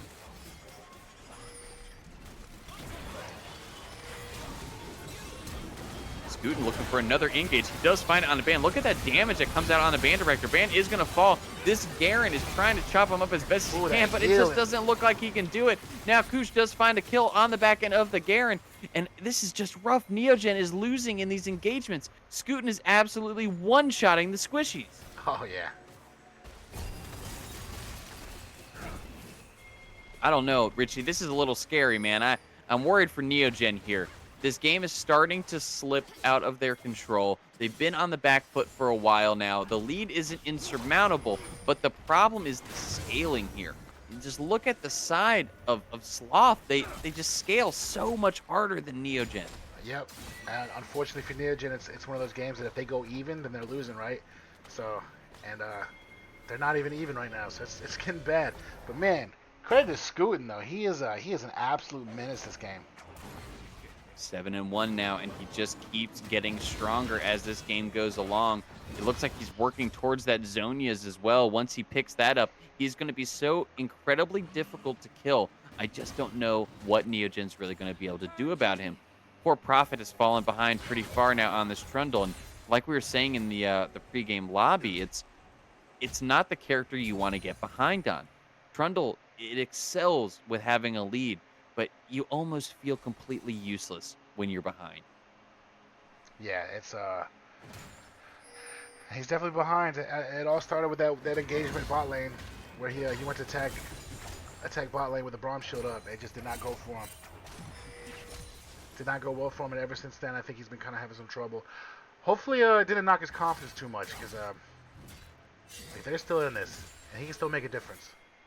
But man, It's true. Scootin is just putting on a clinic right now. There's no question about it. Yeah, no, he really is. Now you're seeing they are starting up the Atacon here in the top side. They have complete control. Neogen has no way in to even be able to mess with this, and they might even try to look towards Baron potentially, but Neogen trying to get what they can, pushing down the mid lane, trying to get these towers on the back end, take some kind of consolation prize for losing Atacon here. Second tier mid lane does go down. That's a nice little pickup, but now you've got the TF ultimate, and the rest of Sloth is trying to find the pick. It looks like the TF ultimate does come down. It does connect onto Prophet, but that's a really big fight. TF falls right away. Scootin in the back line trying to find the kill, but this is a good fight for Neogen. Cuttlebun and friends have absolutely just nuked the front line of Sloth here, and now they're going to find a kill on the Kush as well. He just is not going to be able to make it out of this one, and then Neogen is actually going to look for an inhib off the back of that fight. Really nice job turning that one from Neo. Man, these games turn so fast, man. It's so stressful. Like, it is so stressful. That was an interesting play for sure. I mean, everything was in the hands of Sloth here, taking Atacon, trying to find the fight, but they overforced and they were not all ready to strike at the same time. TF went a little too far up and ended up getting caught out and insta-bursted. Then Scootin trying to make the hero play on the back end, but this time Neogen was ready with multiple members. And now look, Neogen is going to be able to take this Baron as well.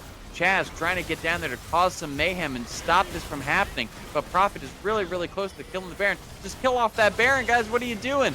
All right, they do end up getting it, but they've got to run. Neogen cannot get out of here. Booster's going to sacrifice himself at the end. Neo ends up losing a couple of members here on the back end of that Baron. It doesn't make it as worth, but look at this Cuttlebun lying in wait, waiting for the Gwen, but he doesn't know she's there.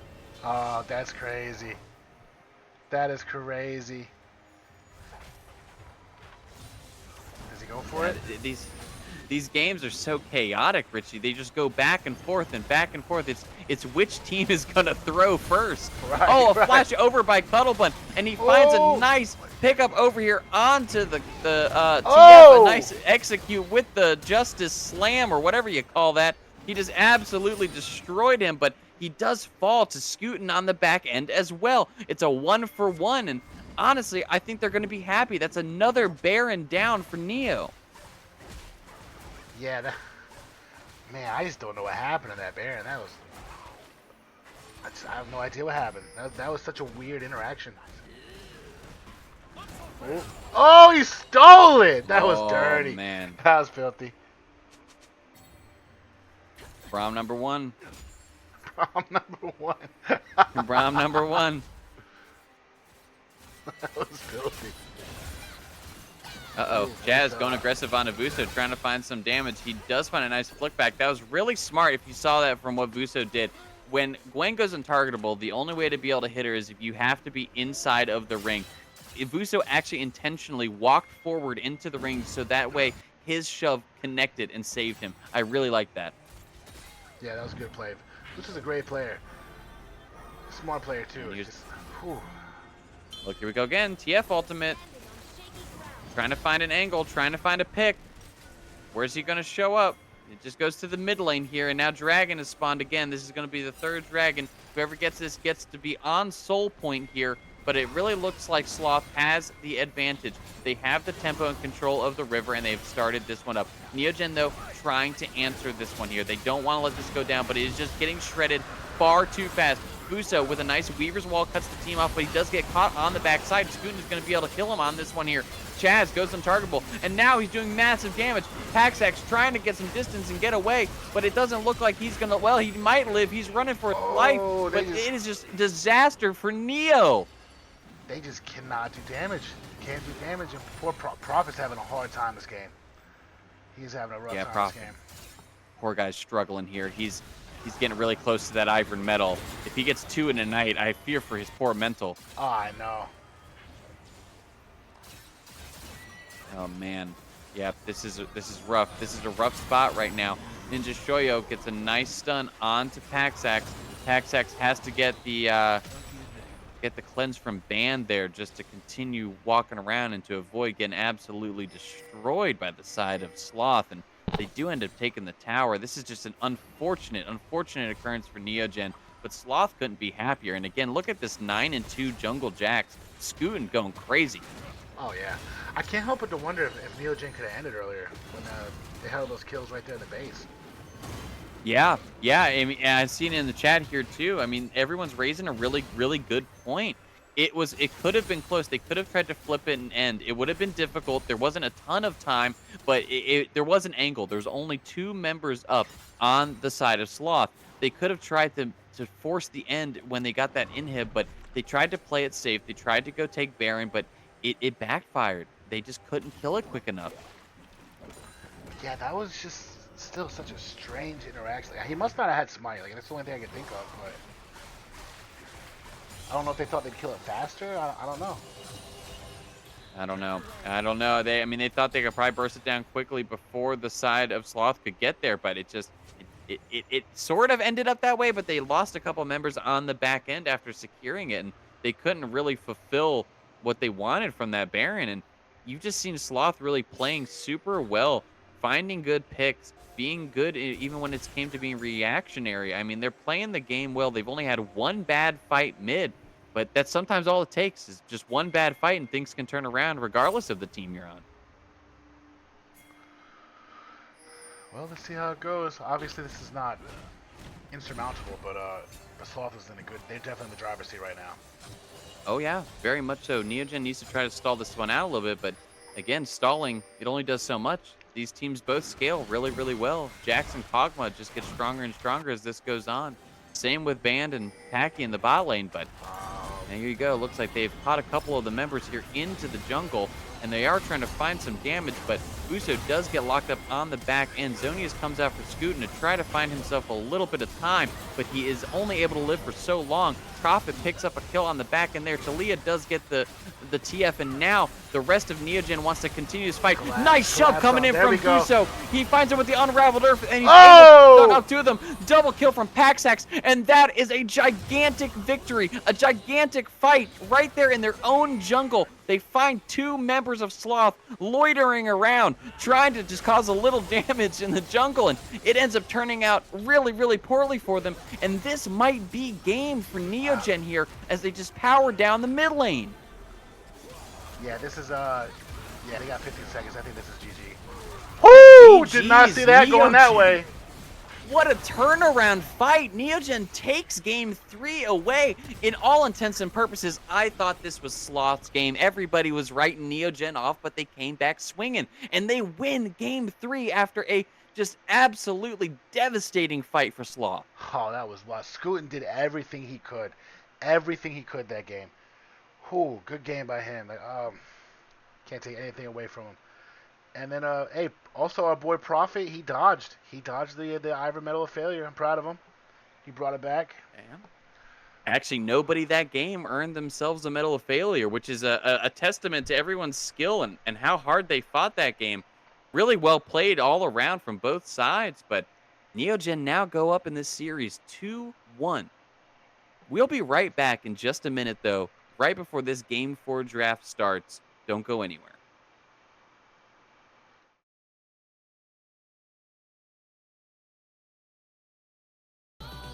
Never met your name to face my fault, but when I noticed it was far too late, you left a fingerprint on my soul.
All right, hello and welcome back, everybody. We are about to start up this draft here in just a couple of moments. Neogen Xenos taking on the Excessive Sloths tonight in Titan Esports in this playoffs week 1. The boys are up right now, 2-1 after a really amazing comeback victory on Game 3. In all intents and purposes, I completely thought Sloths were going to take it and run away with it. They played so good, but had one bad fight in Neogen's jungle and completely threw the game. What do you think about that one, Richie? That shit had my fucking heart pounding. I was like, because I knew it was over. I was like, Neogen lost. I was already kind of plotting game 4 in my head, like how can they come back, like who can they use? And then that fight broke out. Honestly, I thought that fight didn't look good for them at first, and all of a sudden it was like boom, boom, and then next thing you know, they just running the home base. Slid at first, and here we go. Yeah, and it helped put Neogen up 2-1 here in this series, but it is not over yet. This is match point for Neogen. Game 4 coming out. As you can see, the pick and ban phase is underway right now, and I wonder if both teams are going to stick to the same exact bans that they have pulled out every game so far, and it's looking like it from these first few. It's looking like it, yeah. Bro, let the big man through, bro. Let him move through. And they don't want that. Prophet has excelled on the Amumu pick over the course of this season. It's been very, very deadly in his hands. And you're seeing, no offense, Prophet, but it's been a little shaky tonight. It's been difficult with Sloth targeting his champ pool. He's been on characters that he hasn't had as much time on in this season, and it is showing. The Trundle pick, he came back late. He brought it back later, but the early game, very difficult. They've made it very clear what their plan is, and that is to target Prophet. Oh yeah, It doesn't help. I mean, it doesn't do him any favors that their jungler's been getting ahead too. So it's like he's already got a disadvantage going. But I mean, hopefully this is the one. Hopefully he's got a surprise pick in his pocket he's about to put on us. Yeah, maybe so. But look at this. Neogen opts for a new ban here. They have put Galio away this time.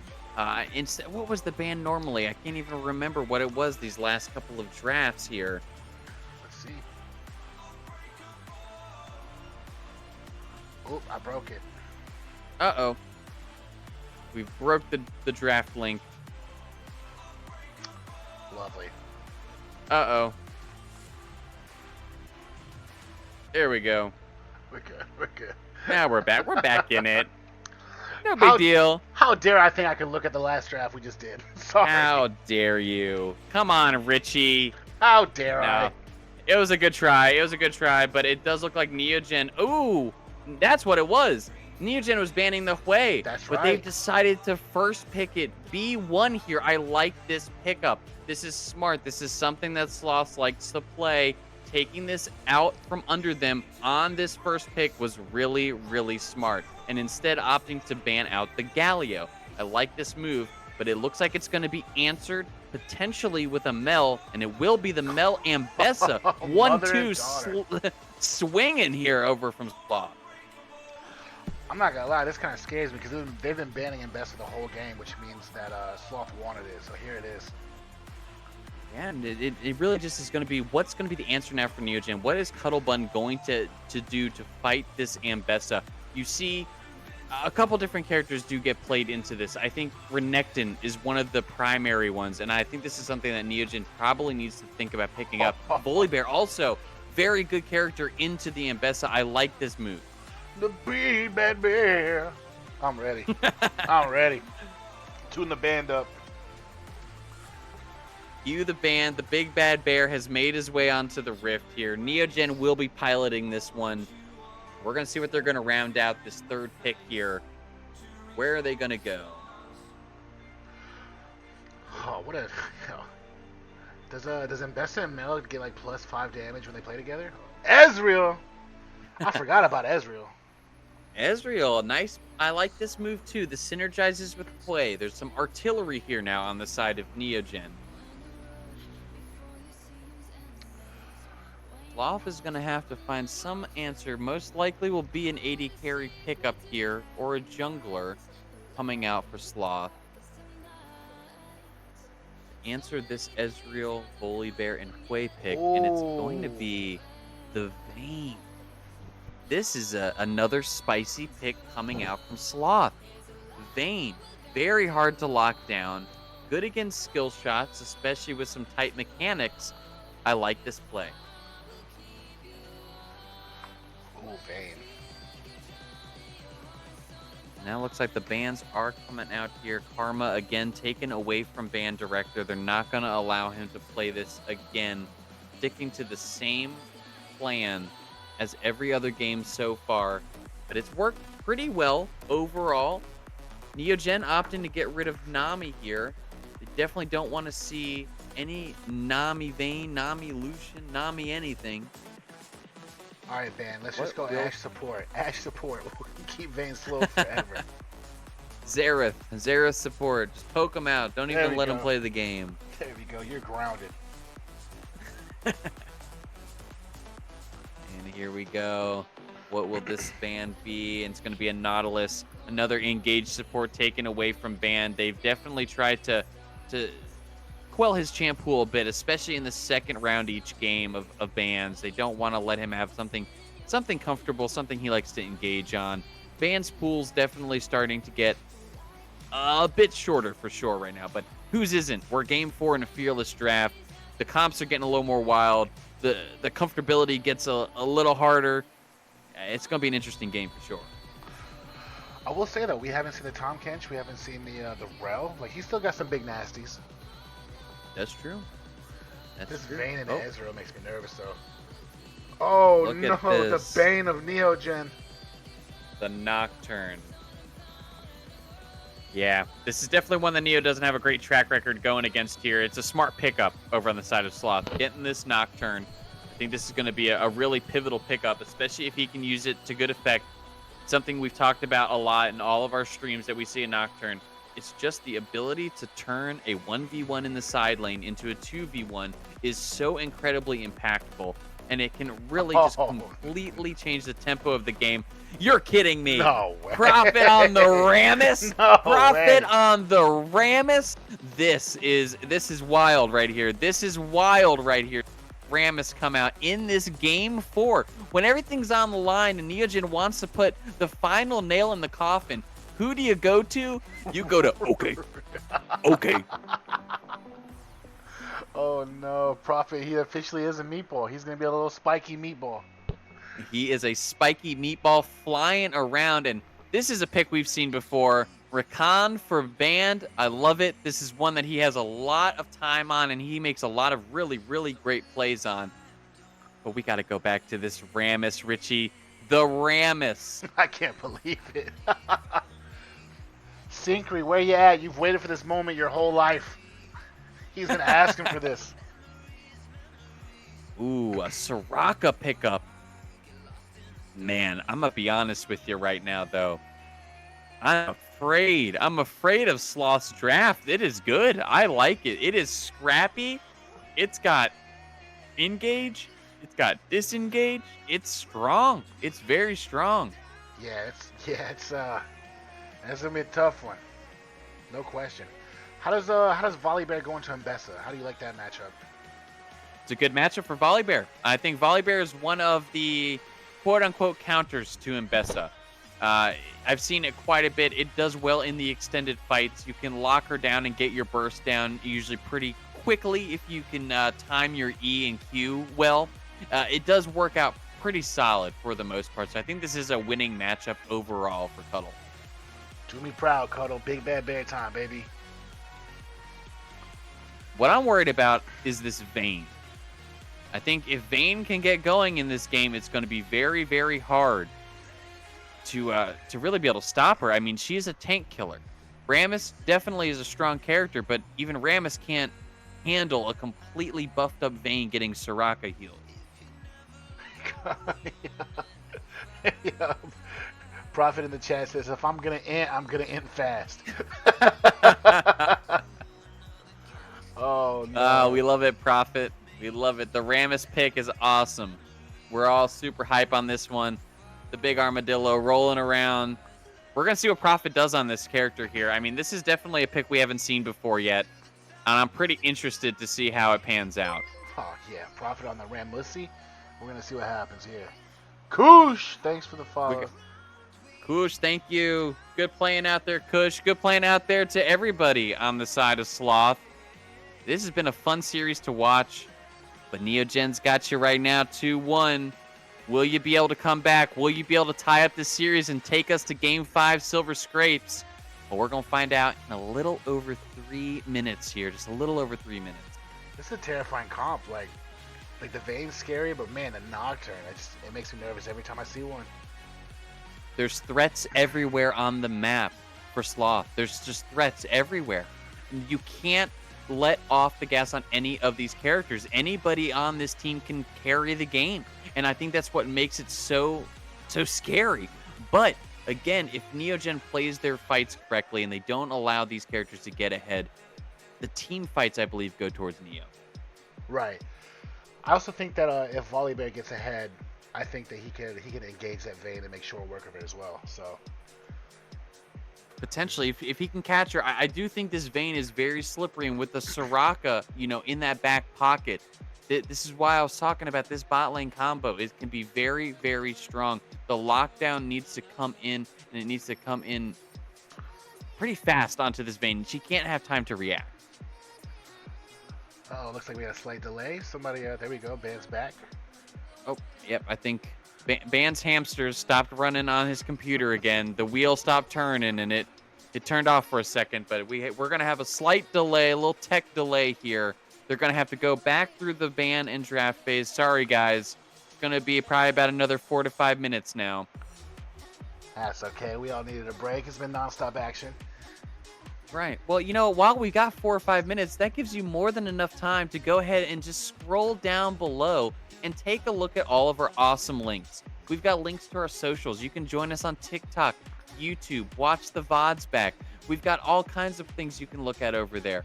Donations as well. If you're feeling so kind and you want to help Neogen grow, please feel free. Every dollar spent goes right back into this organization, and we appreciate you endlessly. And even if you don't donate, thank you so much for being here tonight and just watching with us. We have such a blast being able to cast these games and being able to show some quality League.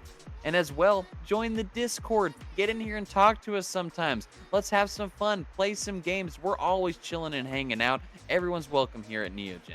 Absolutely, absolutely. All a friendly bunch. Nobody's extremely, well, I was going to say nobody's toxic, but we do have a few. But it's fun. It's fun. It's League. You always got to have a few. You always got to have a few, Richie. That's facts.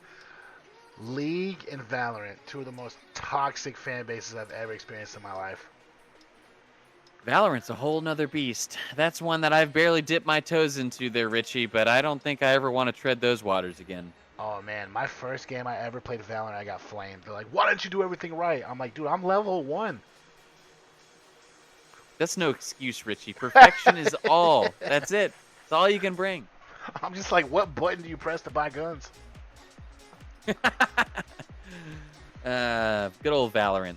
I haven't played that one in a long time. But yeah, the Valorant crowd is definitely interesting. Yeah, they're mad, and they don't like e-girls. If you're a woman on Valorant, they don't like you. It's crazy. I've witnessed it. I know that's your alternate persona, right? You go in as an e-girl on the Valorant sometimes, right? Yeah, it's Rochella Effignon. That's my Rochella. Rochella Effignon. Yeah, Rachel Effignon. What's up with her? Add me on Valorant. Let's see. Well, maybe if Neogen makes it all the way to the finals, we can get Rochelle Effignon to cast on cam, dressed up, ready to go in his or her Ari costume, whichever way you want to go with it. I tell you what, they win this tournament, I'll consider it. You heard it here. Everybody in this chat heard it here. We're holding Richie to it. Don't quit your day job. Crunk, don't get me started on you, bro. I'm on the microphone. I'm joking. I wouldn't do that to you, brother. He's got the power, Crunk. He's got the power. I'm just kidding. You're doing great, Crunk. I appreciate you being here, all jokes aside.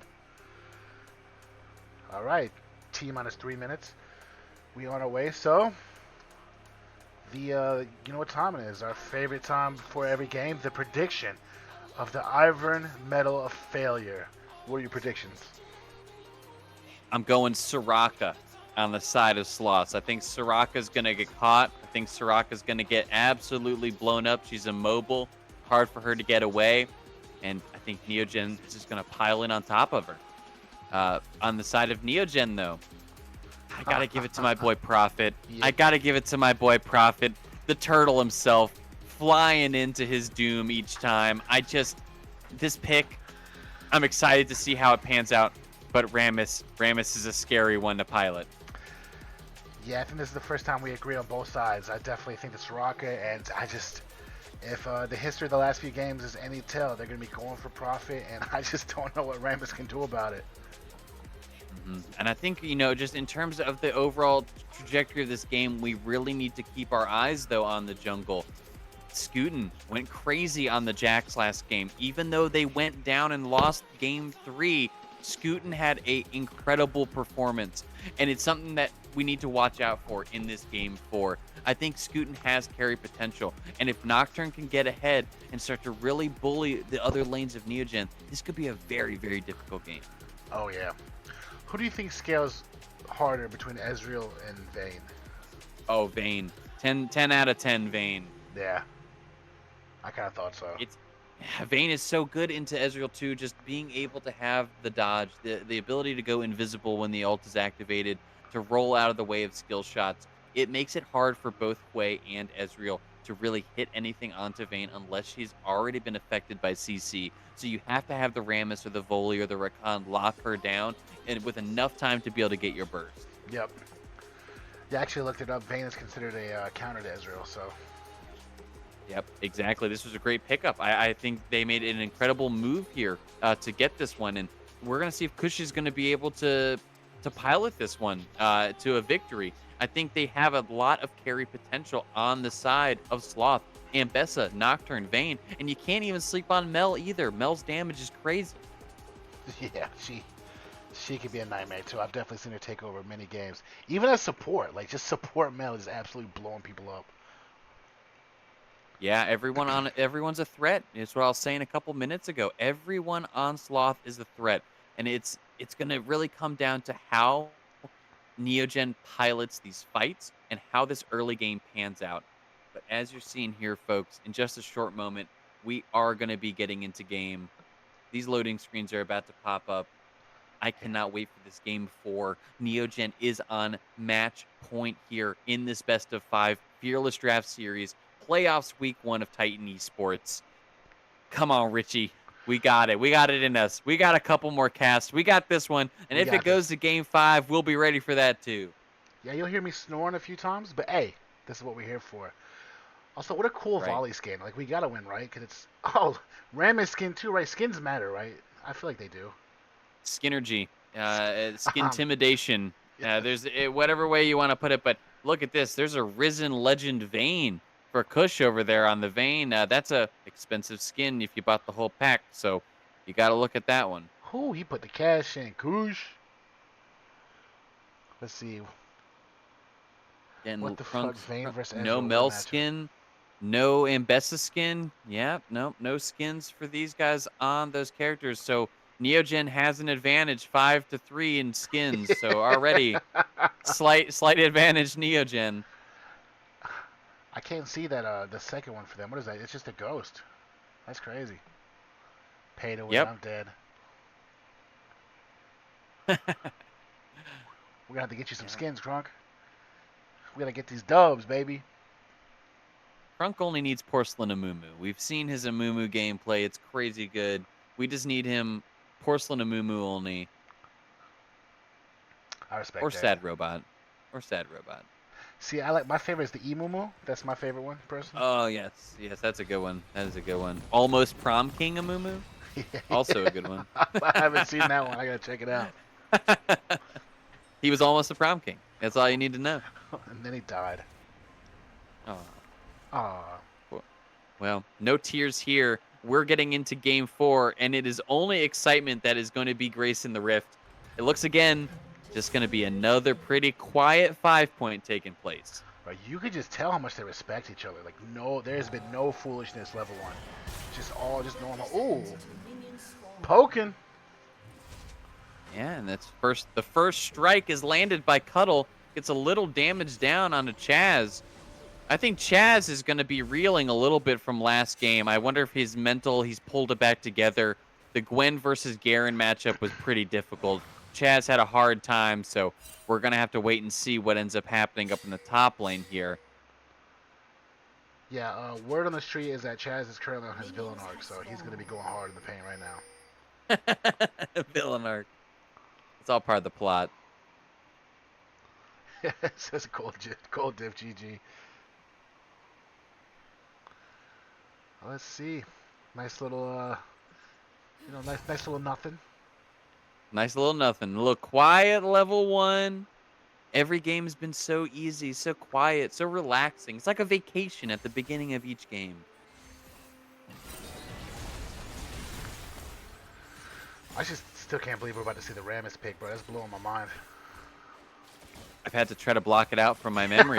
Each time I look at it, I'm shocked to see it in the game. I mean, Rammus just not played very often, and especially not one in comp. In a Game 4 Fearless draft when so much is on the line, when you're on match point and you could take it home, and you decide to pull out the Rammus. I love the confidence, so I hope Prophet is able to pilot this one to the heights that we want. Yeah, like, watch him just pop off and shut both of us up. Like, look at this, bro. I'm ramming, and we're going to keep ramming. And I'll be like, yes, sir. It's possible. It's definitely possible. But as we take a stock of this game, junglers, they are clearing on opposite sides this time. Rammus starting in his red side, Nocturne starting in his red, but they will flip the sides of the map here shortly. Bot lane, playing a little bit of poke. Mid lane's going to also just be playing a little bit of poke. And see how top lane's doing here in a second. I'm curious as to whether... Cuddle off that trade. Some good trades coming out from Chaz right now. Cuddlebun gets a little damage down on the Chaz, but he needs to be careful. Early game is not the time for the Volibear to really win this. This first couple levels is a little difficult. The cooldowns on your do and whatnot are just a little too long. Right. Once he starts getting a little bit of armor and he starts getting a little scaled up with levels, it becomes easier, and then the counter really starts to prevail. Yeah, especially once you get a little ability haste, this game on. Exactly.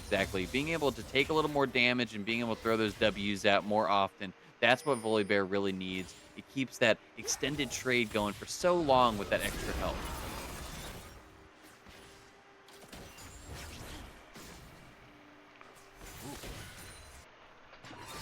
Slight creep leads going on right now in the mid lane, over side of Sloth. And Packy getting it. Oh, but look here. A gank coming in from the Rammus. He finds Chaz, who flashes forward. Taunt forward by Prophet. Oh! This is surely going to be a kill. A successful gank from Prophet leads to Cuddlebun getting first blood. Hamster diff. Hamster diff. And here we go. Maybe we are going to be eating our words here, Richie. Prophet on his first gank, and it's successful with a kill onto the Ambessa. I like what I'm seeing here. That's a spiky meatball, bro. Meatball. Prophet the frickin' meatball, man. Coming in hot with that Rammus. Top 5 greatest quotes of all time. You can find that one in our shorts, folks. Look up the meatball quote. You'll know what we're talking about. Yeah, if you look in the history books, it's I have a dream, and then right underneath it is Prophet is a meatball. I didn't know we were that important. Neogen really on the rise, I tell you what. We out here. Wow. That's pretty special, man. I tell you, we're a pivotal part of history. Yeah, Prophet has a dream this game, and that's to not get the ivory medal. That's his dream.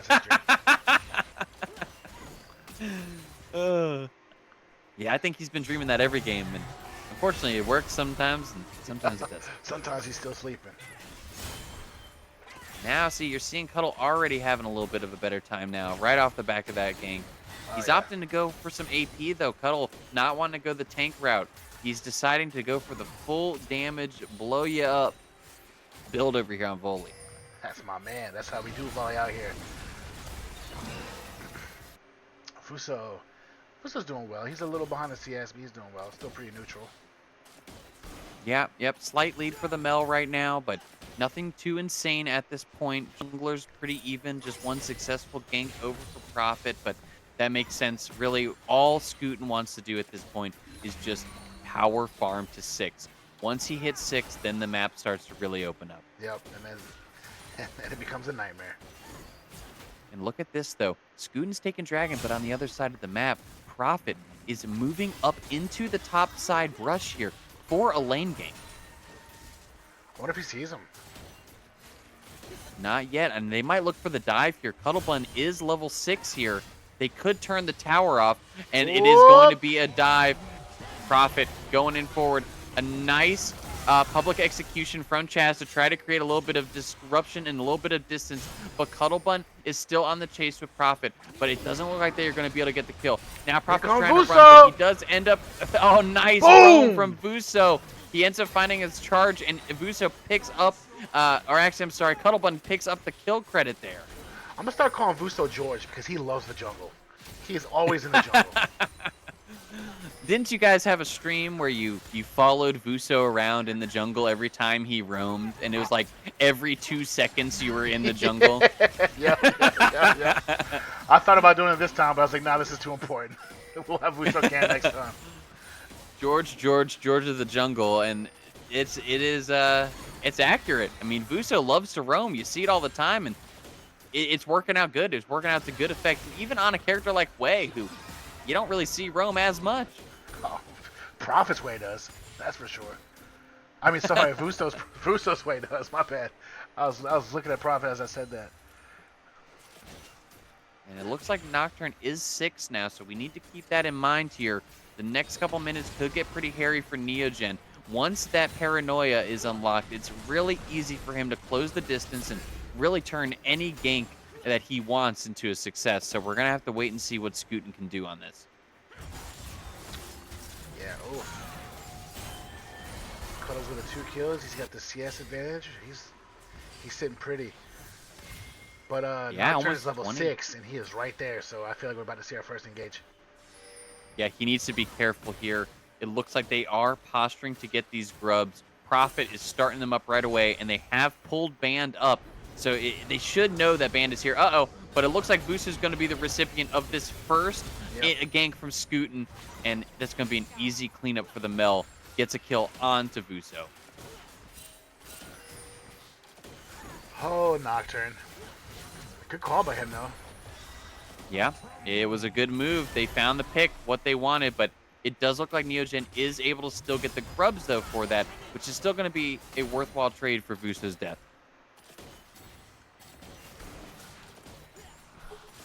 I just thought I would love to see Vuso get going one of these games. I feel like he's not been doing bad. He's played great. He just hasn't had the game where he's just been able to take off yet. Just the circumstances haven't been there for him yet. Poor guy just gets caught all the time just getting hammered by the enemy teams. He probably gets more ganks than any other player I've ever seen. Yeah, it's wild. But This man is abused. it is wild. But it shows how much they respect him, though, if you think about it.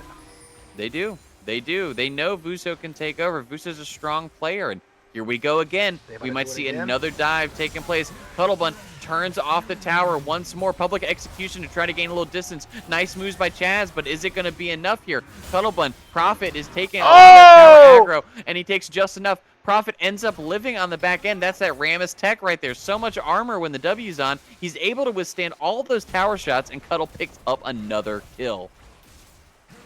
Yeah. I agree with the chat, though. Chaz played that about as well as you could. Honestly, like. Yeah. Yeah, Chaz is doing everything he can, but, you know, when you can tank 15 tower shots at 9 minutes, it's insane. Yeah, that really is all. That's what it comes down to. And Cuttlebun gets first tower, 27 farm up, and 3 kills, finishes his first item and boots here. Cuddle is in a phenomenal position right now. Oh, we got the big bad bear. It's about to come on. Come online. I'm not even rooting down for in the Neogen bot at this lane. point. I'm rooting for fucking Volley Bear. Sorry, go ahead. Who cares about the team? We just want Volibear and Rammus. That's all we want. Uh-oh, Rammus going in forward. Prophet ults forward to close the distance. He finds a nice taunt onto the Mel, but Mel does deflect some of the damage. Is able to walk away. That was a great deflection. And now you're seeing, again, more aggression towards the top side here. Cuttlebun just trying to scrap as much as he can with this Ambessa. Ooh, Nocturne doing Nocturne things. Good stun. Yep, good stop there.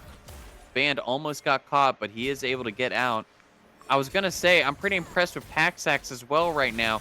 He's kept his farm lead, even though he's been 1v2 primarily in this lane. That dude is he's a CS machine. Pack is. He really is. He, I heard he was offering Remy some CS. Uh-oh, but look at this. Oh. Here comes Volley Oh, Bear. the beam at the air. Come on now. Every time. One time. Every time he gets a kill, I'm doing it. I don't care if people block him. I love it. I love it. I love it. And now look at that. With Volley Bear moving down, they are going to try to transition this into Dragon, but Nocturne is here, and Ambessa has also teleported down. This could turn into quite the fight here in a couple seconds. Here comes Ninja Lusso. Shoya also is about to come up in 2 seconds and has the teleport. Here comes the Mel as well. This teleport's coming in, but Band wants to start this fight off. He finds a little bit of a charm, but he doesn't really end up getting much CC here. And Neogen might actually be overplaying a tad on this fight. Yep. Nice public Oh. execution coming in from Chaz, and they find the shutdown onto Volibear, and it goes to the worst possible character you could imagine. It goes to the Vayne. This is a tragic, tragic fight for Neogen, one that they overstepped far too hard for this drag. Yeah, I will say Sloth's team fighting, like their team fighting's on point. You can't take that from them. Oh no, and then Vuso goes down as well. Oh, there, but Rammus Prophet kill! Prophet finds the kill on the back end to kill Mel, but not good overall for Neogen. Sloth really found a lot on that play, and they needed it. Yeah, sorry. We get the rare Rammus kill. I had to make sure that was in the chat. Yeah, Prophet on the Rammus is actually showing out pretty well right now. He's doing a lot to really help Cuttlebun. The repeat ganks top have been huge, but now you also see this Vayne is starting to get a little accelerated. Getting that shutdown onto the Volley Bear was gigantic for her, and Mel is also not doing too shabby either. Ninja Shoya is really showing out on the Mel damage. Completed her first items as well, and quickly moving into some components. Oh yeah. Hopefully that trend doesn't continue. The two people you want fed the least currently getting fed. Don't want that. Man, Mel can take over a game. Such a powerful champ if you play it right. The spacing, as long as you keep your range and you're able to just continue to poke and gain those stacks, you can nuke people. But look at this, there's 2 ganks going on both sides of the map here. Looks like Vuso was able to get away from that gank up top. Scootin actually ends up taking a lot of damage on the back end there. And on the other side of the map, Mel was potentially going to get ganked by Prophet, but did enough damage over on the Cuttlebun that they had to call that off also. Yep.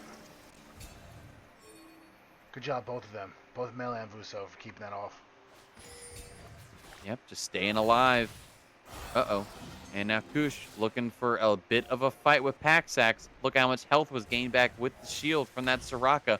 This is what I'm worried about, is this pocket Soraka helping Vayne stay alive and pump out this damage, especially late game when the Vayne has 2-3 items. It's going to be pretty difficult for Neogen unless they really just snap fast and kill her instantly. See, Vuso has the Oblivion Orb already. He's already tired of that healing. Did not take very long. Understandably. Oh, for sure.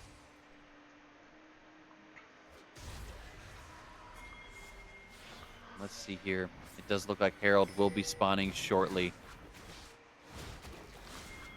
Neogen is posturing towards that side of the map here.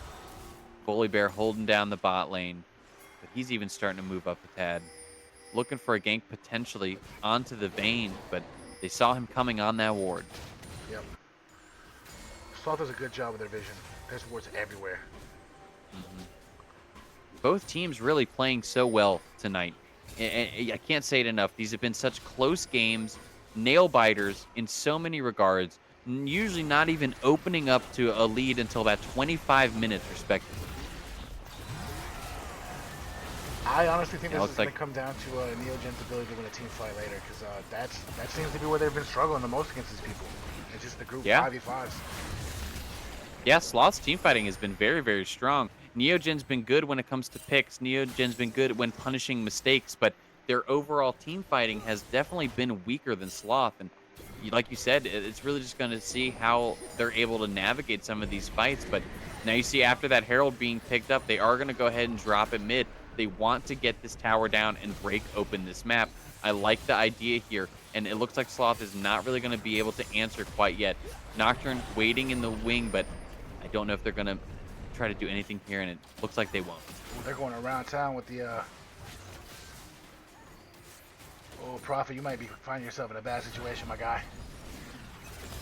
Prophet, Drift King himself. He just watched Tokyo Drift yesterday. He was going in. Cosmetic as real cute. That's funny. It's definitely not doing a lot when that Soraka's nearby. She's healing up all the damage easily. Dude, Mel can get you from just so far away, too. And then just playing her well. Like, give props to him. Yeah, definitely so. It's definitely going to be interesting to see how Neogen handles some of these fights and how they can navigate around these characters. The two characters you really didn't want getting ahead on the side of Sloth are ahead. And that's the problem here. But for the side of Neogen, we have the biggest and baddest bear. So hopefully Cuddle can do something with that lead. Looks like they're all grouping now towards this dragon here. They don't want to allow the side of Sloth to keep stacking these and to get onto Soul Point.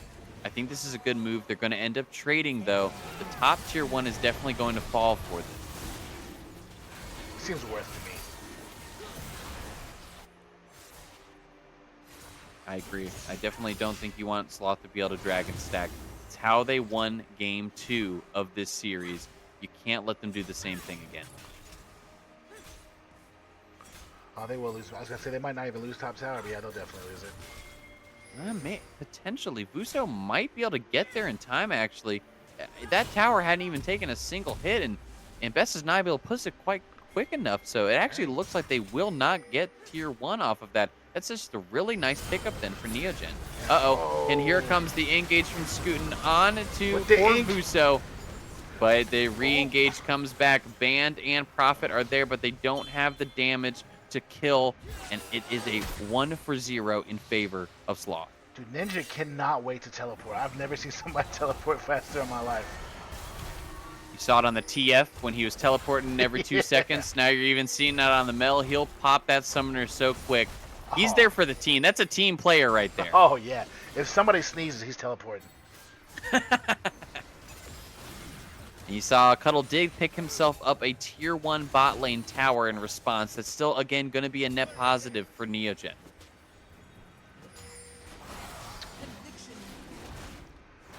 Crunk out there. We get the tower with the big bad bear. You're right, Crunk. You goddamn right. He said the big bad Scuttle. He just ate that shit.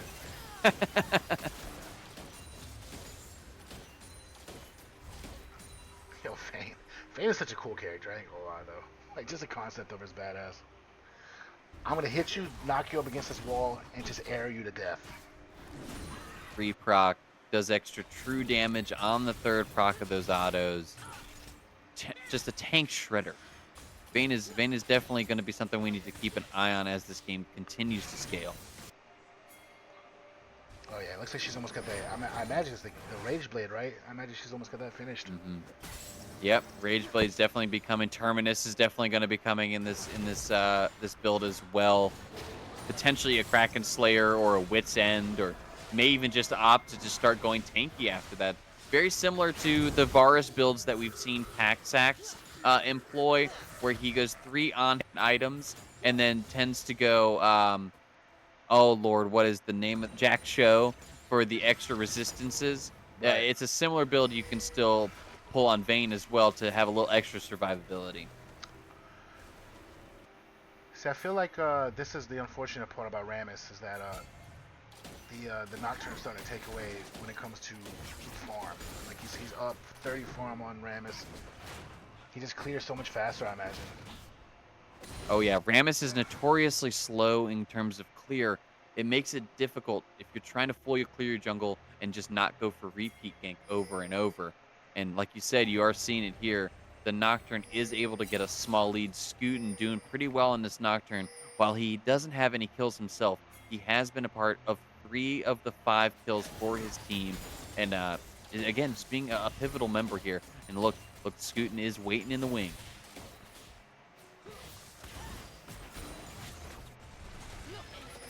Uh-oh, Vuso gets engaged on Chaz, gets him with the public execution and tries to find the damage onto him. Vuso barely lives and walks away from that one. He was almost insta-burst. Oh, here comes the bear. I don't know what he's looking for, but he's sniffing. On all fours, running through the jungle. That's a sight you don't want to see. Hell nah. Uh-oh. Oh, Uh-oh. that felt like, Oh no, that's a lot of damage. Prophet takes a lot on the back end there, but there's Vuso on the backside. He gets a nice ultimate on the Scootin, trades back some of that health. But now on the top side, Cuttlebun and Chaz are having a bit of a scrap, but Cuttlebun is not taking any damage here. And they try to turn the lights out. Nocturne flies back in onto Vuso, but a nice heal comes down. They aren't able to find the damage to quite kill him yet, but it looks like Band Director trying to just make sure he can get out of there. Then on the top side, it goes back to Cuttle, chomping down on this Ambessa, and he does fall. And now this fight is not over. Cuttlebun with a nice ult forward. Kush does die. Prophet is going to be the recipient of that kill on the back end with that big bad bear running in. Bear. Let's go with it. The big bad Rammus. Nah. Oh man, I did not see that fight going that way at all. Uh-oh. But, oh, that would be fantastic. Woo. Prophet was looking for it for a second there. But Neogen needs to be careful here. Scootin is around, but he's quite low. It looks like they're going to start up this dragon to even these up 2-2. Scootin might try to look to get in. Ooh, that's a nice deflect there by Mel. Paxax is really, really low. Paxax is like one tap right now. Scootin tries to come in for the steal, but he does not get it. Paxax does end up getting the kill here. And now it looks like Ram is trying to find a way in. But the silence again. We've seen this time and time again coming from Want Marriage. He has stopped the Rammus engage with just the simple click of his E. Oh, nice root there. Oh, wow. Staraka tried to stop that one, but they're not going to be able to continue that fight. They got no damage to continue going, but that was a really, really nice root. And, uh-oh, look at this. The fight just continues. Vuso trying to find some damage to take down Chaz. Chaz really wanted to find the fight, but he just doesn't have the damage to fight these tanks. Yeah, that was... Ambessa took all of that just now. Look at Prophet. This is a scrappy game. It just keeps fighting over and over, these little fights. But no one's dying. It's only 8-6 at 24 minutes. They just keep having these little altercations. They're so good. Both teams are so good about getting out with 1 HP. It's crazy out here. Got a little farm. Uh-oh, looks like they're trying to stack up on Blissey again. And Bessa might be the recipient of another gank here, potentially. Cuttlebun does spot her out potentially here. And, yep, here we go. Chaz better run. She's only got about 150 dashes. So annoying. I mean, what kind of character design is that? Yes. Another dash, and here's another dash. Ooh, trying to... Can they contest this? I don't know if they're going to get there in time. They're absolutely shredding it between the damage of Vayne, Nocturne, and Mel. I don't know if they're going to get there before it's just too late. And it's too late. Atacon goes down to the side of Sloth. That's a nice pickup over here. But oh, look at this. Rammus wants to go in. Prophet decides to go right onto this Vayne to find as much damage as he can and find the lockdown. But it is not going to be enough. He ends up falling on the back end to Ninja Shoyo. And now it just ends up being too far of a commitment from Neogen. Cuttlebun trying to turn something around on the back end there. He does end up killing Scootin. Turns it into a 1-for-2. But that is in favor of Sloth, and they get the Atacon as well. Yep, that was, I think Prophet was feeling himself on that one. He definitely was, but he just did not have the follow-up. He didn't have any extra damage to help stop that Vayne, and unfortunately, it ends with a bit of an overextended fight from Neogen. Absolutely. It could have been worse, though, so we're still chilling. And Prophet, you have 2 Rammus kills, so we'll let that one go. That never happens. Oh, look at this. Ooh. Looks like Cuddlebun has found Ninja Shoyo here. Teleport coming down, though, from the Ambessa. That's a nice pickup on that Summoner coming out. Cuddle's been quite the problem on this Volibear. 6-1 right now. Oh, very, very strong, but the rest of the team is starting to show up here. Chaz, Ninja Shoyo, and Juan Marriage are in tow, trying to find this bear and get another pelt on the wall. Solid. Man. Oh! Here we go. Scootin engages, turns the lights out on Ezreal, but that's a hard one to pin down. Ezreal with that dash is just so very difficult to stop, and you need some extra follow-up again to be able to really pin him down. Nocturne Fear is just not going to do it. I think that was the first Ezreal ult I've seen that wasn't deflected by Mel. Yeah, this is definitely a hard game for Ezreal, honestly. A Vayne counter, a Mel in the mid lane. You just kind of hate to see it. Yeah, it's tough. That's a tough one. They've been doing Packy dirty this series. Yeah, but he's still playing really well despite it. You know, 246 farm, 1-0-2. He's got a lead on everybody else in the game right now. You know, Packy's still out here putting in work all the time. Oh, Packy's still that dude for sure. But Got that dog in him, like you said. we let the pack out. Uh-oh. Teleport coming in, and it looks like they're going to just try to find Cuddle, but they can't get any damage or lockdown when he comes down.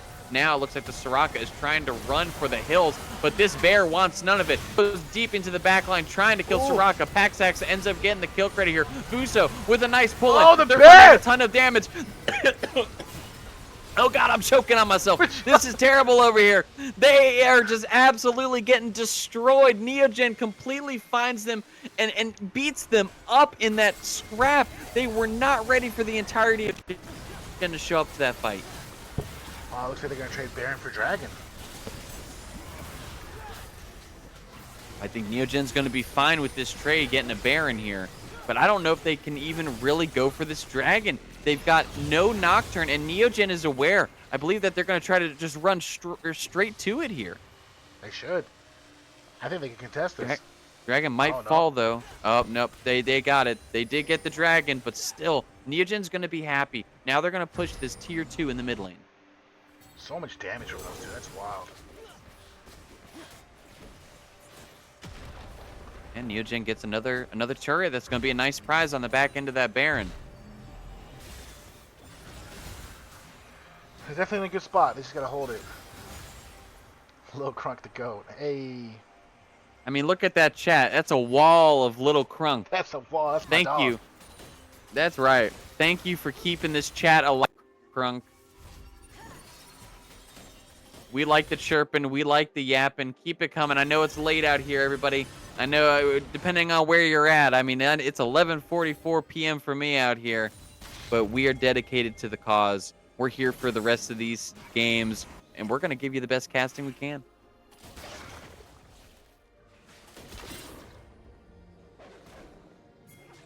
Well, now, what is the answer here, Richie? What is the move for poor Sloth? Where do they go from here? Because Neogen really did turn things on their head there in that last play.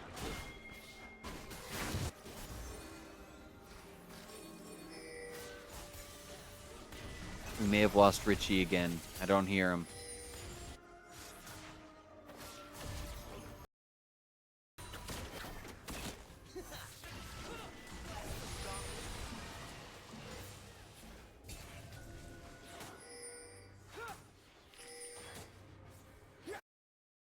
There's the real ones. Sometimes he just loses a little service, but that's okay. I'm back. We'll keep it going. He's back. He's back from Alaska. We got Richie back here. The hamsters are just slowing down, bro. They're getting tired. But Hey, aren't we all? But to answer your question, I was like, the first thing they need to do, I think, is slow this bear down because this bear is it's just gonna become more of a problem as the game progresses. But I mean, they're doing a good job as far as like the Mel's. She's not carrying right now. But she's still strong. Oh! But man, she can't do anything Oh, to this this is it. bear. Oh no, Cuddle walked a little too far back though. Yep. That was a mistake. Cuddle should have just stood and fought. He ended up taking a bunch of tower shots there, and that is what actually killed him. Yep. Now Neogen's trying to force this top tower, but I think they need to be careful here. Yeah, just live to fight another day. You've got Baron buff. Hold on to it. Oh, they still got the tower though. He's still out here. Cannon minions are the goats that empower Cannon minion doing God's work out there. Takes that tower down on the back end. Oh yeah. That's all part of the plan. Don't listen to me. I don't know what I'm talking about. If Cuddle would have just not moved back into tower range, he should have just fought. Yep. Cuddle's in such a strong position. There was no reason for him to move back, but that's that fear. Those are those nerves getting to you. Not wanting to get caught. Not wanting to be the reason that you lose a game. Not wanting to be the reason that you put your team at a disadvantage in a high-stakes moment like this Game 4 where you can close it out and you can go to the next stage of this playoff run. Cuddle makes a little bit of a misplay. Absolutely, absolutely. I think he's gonna buckle in though. And Crunk has a good point, dude. Look at the bounty on this Rammus. What is going on right now? Prophet 3-1-4, 400 gold bounty on the Rammus, and he's been making it known. Prophet's been playing great this game on this Rammus pick. Maybe this was the secret pick he needed all along. God, people are gonna be like, do we ban Amumu or do we ban Rammus? Which one? Good question. Definitely Amumu. Amumu's so good. Definitely Amumu. Yeah. I don't know. If Prophet gets a pentakill this game, they may start banning Rammus. If Prophet gets a pentakill this game, I'm not even gonna say what I'll do. You'll have to catch us on our. Look at the link tree. You'll find it. Yeah. You'll find Richie's what he's gonna gets a pentakill. Don't do it. It'll be part of that Valorant stream. The after party to the Valorant stream. Oh man, my poor life. Dad, don't Richie watch. after hours. Oh, but look at this. Here's an engage coming out from Neogen, trying to find Scootin on the backside. Scootin doesn't die, though, and it looks like they are going to end up getting the kill, but this Vayne is free-firing on the back end. Chaz dives his back line. Busto trying to get away and not die here. Paxax is putting out as much damage as he can, but he does not end up getting away. Kush puts him down. This is actually a really, really bad fight for Neogen, and Kush and the rest of the side of Sloth played that so very well. Yeah, that seemed tough from get-go. Oh my god. That seemed like a weird engage from get-go.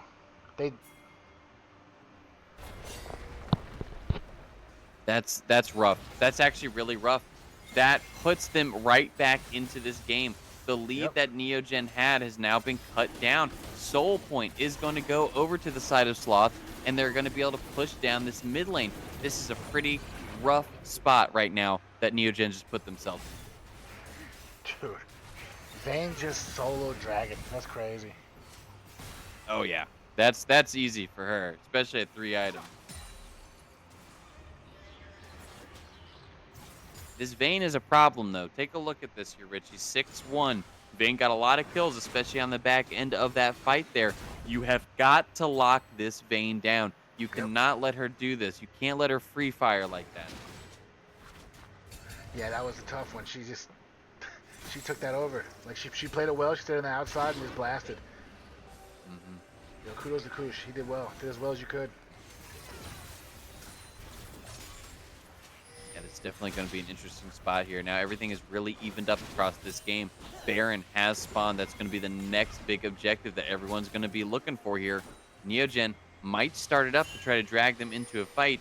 Neo still quite strong. Still in a good spot in this game.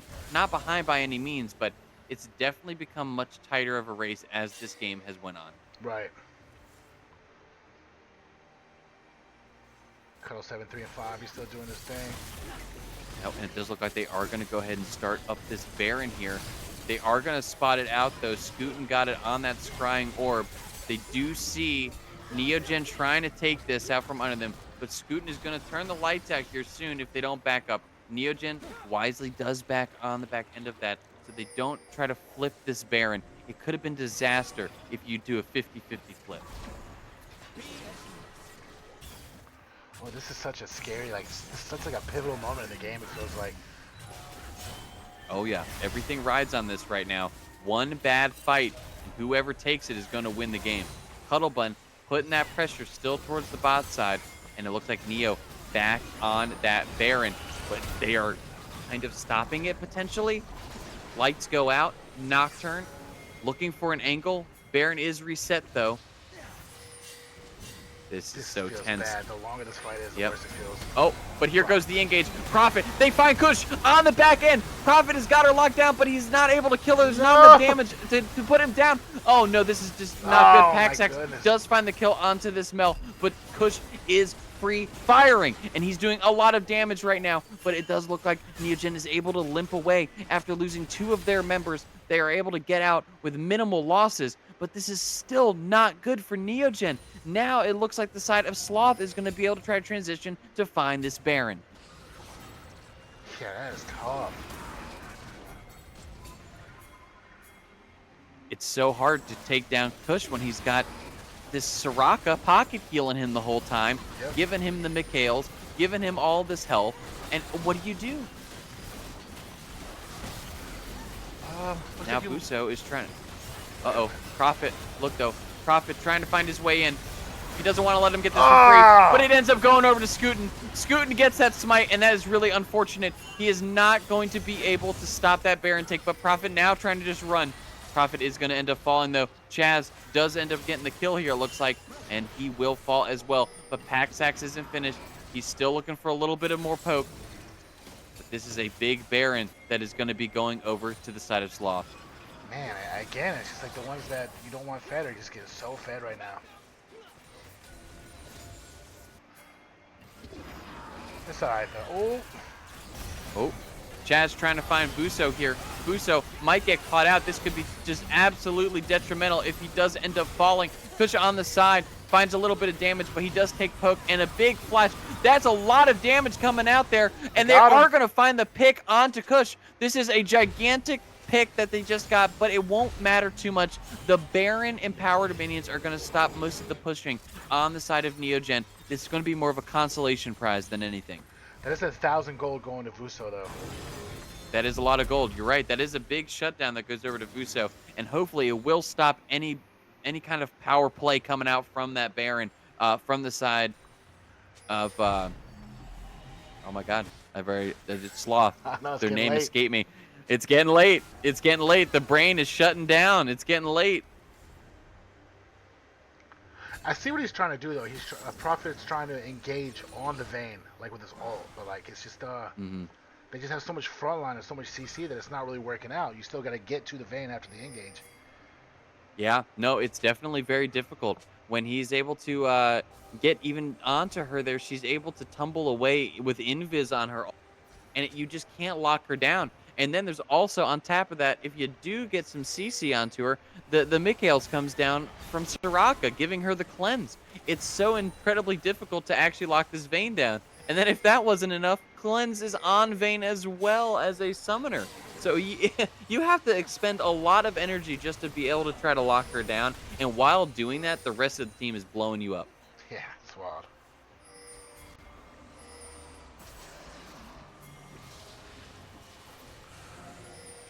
See what they do. Yeah, Neogen is opting to back right now. The entirety of Sloth is just pushing down the mid lane, trying to get this tier 2, which it looks like they will find it here. Neogen hoping to find some kind of cheesy bush, but Sloth just looks like they want to just keep on running it down. I can't blame them. Like they win these every time so far. Look at that poke, but good lord, another Ezreal ultimate comes flying right back in the face of Packy. Hunty won with the follow. Welcome to the family. Thank you, Hunty. Thank you so much for following us here on this late night stream here for Neogen. in this playoffs week 1 here. Neogen up 2-1 if you're just following in this series, but this game here in game 4 is swinging towards the side of Sloth. Anything could happen on this Baron flip. This is going to be the pivotal fight. This is what's going to put things to an end. Cuddle Bun finds some backline access and some big damage, but Kush is free firing. They're able to kill the Cuddle. They're able to take down the Bun, and he is dead. Now Kush is just running rampant on everyone. Finds a nice fear there, though, from the way. A re-engage from Prophet. He finds the taunt, but there's the cleanse. Ninja Shoyo finds a kill onto Prophet, and Kush is just going forward. Double kill for Ninja Shoyo. Oh no, this is tragic. Goodness. A triple kill for Shoyo. Oh, and an my ace goodness. coming in for Kush. It is surely going to be the end of the game here. There is 50 seconds on some of these characters. 30 onto Cuddle Bun. They are going to push this right down the mid and top lane. They may not be able to end. I don't know. This is terrible for poor Neogen. They've just taken a tragic fight. They've been outscaled. They've lost this game, I think. Yeah, this has been a tough one. Top tier 3 falling. Inhib falling. Will Neogen fall here? Or will they get one last shot? It doesn't look like they're going to give it to him. They are going to take this game. Cuddle Bun in desperation, trying to stop them from destroying the base and taking this to a game 5. But it is going to be a game 5. Hugh Silver scrapes. It looks like we're going to game 5, folks. A 2-2 tied up series. Sloth takes down Neogen. Man. Golly. Well, I figured they'd go, to game 5. That they did, and we are in for the ride. Don't go anywhere, folks. We'll be back in just a minute when this Game 5 draft kicks right off.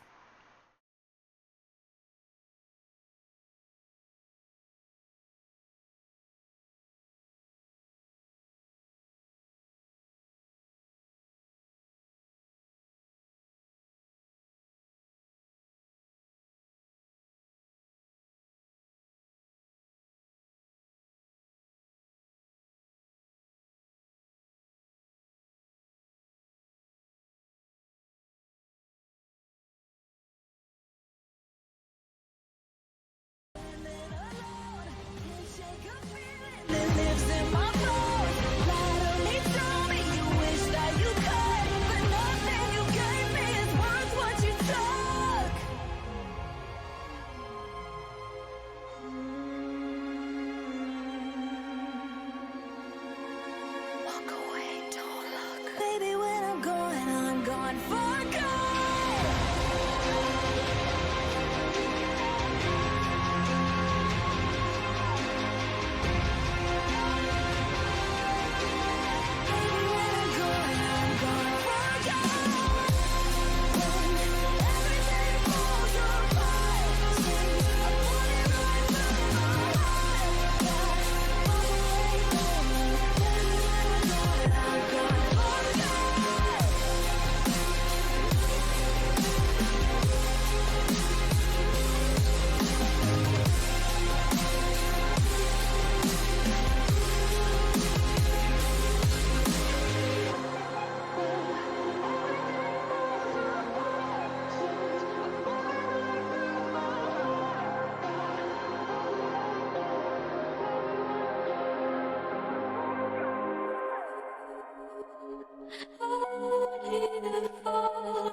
Came in and you're looking like a sign of grace. I know, but I can never match your name or face. My fault, I didn't notice it was out of place. You painting fairy tales on the wall.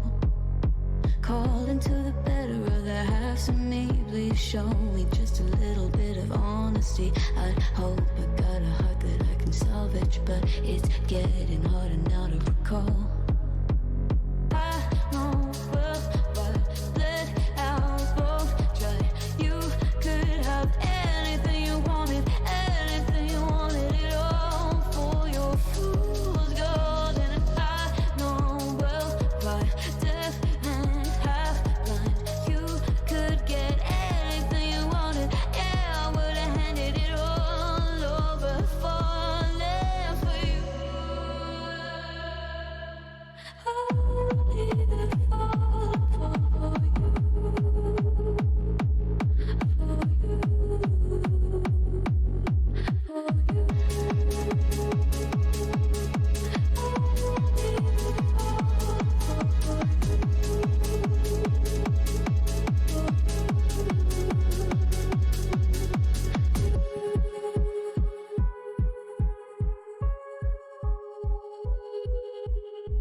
like a sign of grace. I know, but I can never match your name to face my fault. But when I noticed it was far too late, you left a fingerprint on my soul.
To a foreign place, only love awaits, and we'll get there at the fastest pace. Oh, I know, and you know that this feeling's undeniable.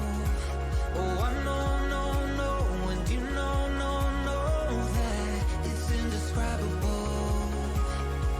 With you, I swear the world slows down.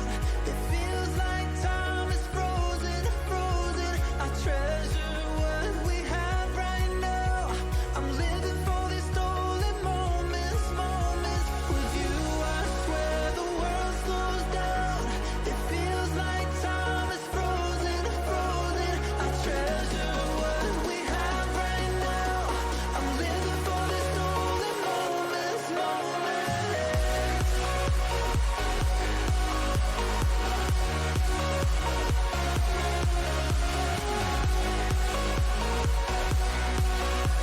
I'm living for these stolen moments.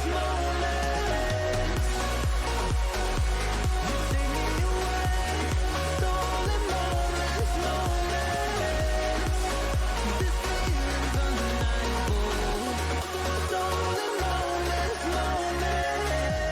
Your beauty and grace, diamonds in the rain. My heart set ablaze, it's ignited, and it can't be tamed. Oh, I know, and you know that this feeling's undeniable. Oh, I know, and you know that it's indescribable. With you, I swear the world slows down. It feels like time is frozen. I treasure what we have right now. I'm living for these stolen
right. Hello and welcome back, everybody. After that little brief break, I think everyone needed it after the end of that game. We got a little special announcement. We brought in a ringer. We brought in the big guns for this last game.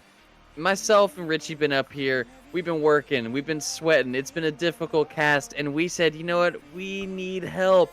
We need Manatee. What's up, man? How you doing? Yo, what is up? What is up? Yeah, this has been a series. I have only tuned in for game 3 and onward, but it has been back and forth nonstop. And you guys, you can take it easy now. I'm here to take up all of the hype. Hell yeah. I want to see a good game. I love it, man. Me and Richie Richie was joking about snoring earlier, and I think you've given us the ability to do it. If you hear a couple snores coming through, just know I'm sleeping good, everybody. I'm sleeping good. Yes, hell yeah. Oh yeah. So, I'm a little bit lost on the whole Fearless. I'm not sure what games have, what champions have already been played, but I already see the main focus of XSVS has just seemed to be to ban out my boy Prophet. Now, Prophet has been, so far from what I've seen, had a pretty rough Trundle game, but his Rammus game so far was, one of the strong points of Neogen last game, getting the Trundle, getting the Volibear ahead, and using Volibear as a win con almost won him the game. But there's a few mess ups here and there, but what do you think about this strategy so far, Poppy? Has it been really working out for on the side of what is this team's name? They go by Sloth. Excessive sloths. Okay, Sloth. Well, we'll just say Sloth then. Yeah, I think the overall gameplay, obviously we are game 5. It's worked to some degree, right? I mean, they've definitely been pinching Prophet's champ pool all series long, but it's come down to the team fighting. It's not even been the characters as much. It is just how they have piloted these games. And Sloth has team fought so well every single match, but some games Neogen has just had an edge, slight leads that were, catching them out, just little things like that. But when it's come down to these team fights, Sloths have been kicking butt. All series. And when it comes to game 5, everything is on the line. And Neogen, fairly new organization. The team has been around for quite a bit, but I'm not sure if they're really used to this sort of best of 5 fatigue that, you guys are feeling. Casting League of Legends is one thing, but playing a best of 5, it's rough. Yeah. Definitely, you want to pick something comfort. You want to play something that's easy to execute. And in a Fearless draft, those easy to execute drafts just become, limited. So it's really up to Neogen and to kind of play full comfort, right? Realize that the pressure cannot get to you. Doesn't matter how you perform in the last few games. This is the one that takes all the marbles. Yeah, and take a look at these first couple picks here coming out from each side respectively. Richie, we were talking before we got back into the stream, if a Smolder was picked, we were going to cry. And there's a Smolder in the game. They're trying to take us to 50 minutes, Richie. They're trying to hold us hostage. No, but a Smolder, a Poppy, an Oriana coming out for Sloths. And on the side of Neogen, some comfort as well. Tristana. And we've got the dog. He's letting the dogs out in the jungle. Prophet on that fabled Nefiri. Yeah, definitely a comfort pick for Prophet, I think, at this point. His Nefiri, I'm just putting out there, this could also be a Nefiri for Vuso, right? I know he's a big fan of Nefiri mid. Not really sure how it is in the current meta, to be honest with you. I haven't really touched it as much. But that could definitely be a good flex pick for Neogen. It definitely could. Oh, the Not Daddy. The Not Daddy. Yeah. They banned it out last game. They didn't let him have it, but now it looks like Band is going to be able to get a nice engage support here. And this is what I was talking about. Easy to execute drafts, right? What does Neogen want to do? Well, they have a knowledge. They're just going to press the R button on you, and they're going to blow somebody up, right? Nefiri can pile on. Tristana so far can pile on. So far, Neogen has the edge in draft execution. But they're going to have to be cautious because Sloth can absolutely now look to counter Neogen's current draft. Yeah, I think the Poppy value is going to be really big here already. It's so good into all three of these characters. It's something that Neogen's going to have to be a little bit careful about where this Poppy goes, whether it's going to be flexed to the jungle or the top lane here. I think Sloth has a pretty good draft already. Yeah. So has Ornn been played in this series so far? Not yet. Nope. No. Okay. So on the side of Sloth, what am I looking for my draft? Right. So far, we do have the Smolder for late game insurance, and we have Orianna, but our range is kind of limited, right? Poppy can't really get in there unless she wants to kamikaze with the Ori ball and maybe get like a hero, Oriole, but that's pretty unrealistic, right? So on the side of Neogen, I would expect a engage support or even an Ornn top lane. Now, just from the 2 games I've seen, right, it looks like Cuddle is absolutely what's the top laner for Sloth? Oh shit! If you would have asked me, I remember. Chaz. Yo, Cuddle is Chaz's father. Okay, let's just get that out of the way. Okay, like without any of the jungle assistance or anything, Cuddle has been gapping this guy from the games I've seen. Right, it looks like Chaz kind of has a little bit of a mental thing going on right now, and Cuddle, with his years of competitive experience, has the edge on him. And it's being shown very clearly here. Speaking I of definitely edge, agree, and yeah, he's got that competitive edge, and we've also got the Annie edge here. Annie coming in with a huge engage potential here on the backside of this Neogen comp already. Both sides here getting really strong picks and a lot of comfort all around. Yeah, I'm a huge fan of the Annie. I picked it up recently. Really easy to execute. Vuso, really good player when it comes to knowing when to engage and when to fight. In the hands, a good Annie in the hands of a good player can absolutely turn around like a fight. And Set, now, I don't know how much Set you've seen in competitive, right? Not a lot, but Set, I really do like Set. He is a low key, good answer to most tanks and most engages that Neogen want to go for. what counters him? I mean, Gwen's already out the way. Oh, there's the Usually, like, Ornn. some sort of range. You And there's asked the about Ornn. the Ornn. There it is. We getting a little yeah, Ornn in this but- game. I don't know about the Ornn though. Into Set might be a little bit risky. Set's ult, does a lot more damage if you build tanky. It does percent health damage based on whoever he's ulting. So if he ults the Ornn out the fight into his team, it could potentially do a lot of damage. But this is Cuddle we're talking about. He will absolutely buffer Ornn's W to make sure that doesn't happen. And if he does do that, well, Set is a free kill. Yeah, that is true. Thank you, Poodle425, for following. We appreciate you being here. Thank you so much from everyone at Neogen, and thank you to the 53 people that are in here right now watching. This is awesome, and we've been hitting peak views tonight. I just want to take a minute to shout that out here while we're getting into this game. It is just incredible to see all the support, regardless if you're here for Neogen, regardless if you're here from Sloths. We really appreciate y'all watching, and we couldn't be any happier here, and we couldn't be happier Mana's here. Am I right, Richie? yeah, thank God. Yeah, we got some Look, haters in you the guys chat, need too. a hype, man. I am hype. I love to see this game 5. There's been a back and forth, nonstop fighting. I think we're in for a banger. No matter what, both of these comps are just made for explosive team fights, and we're gonna get them. And look, you guys, I'll make sure to wake you up when you're snoring and these explosive team fights are happening, because you won't be able to tune me out. Don't forget to turn on just the timers. We love you. Got you, boo boo. I was actually trying to figure out which key it was like the last game, but I didn't want to fuck the stream up. So yeah, heading into this draft, both teams are fairly the same. Neogen, no, I'm gonna say they're pretty much the same comp. It really comes down to execution, and I do think Neogen's comp is a lot easier to execute.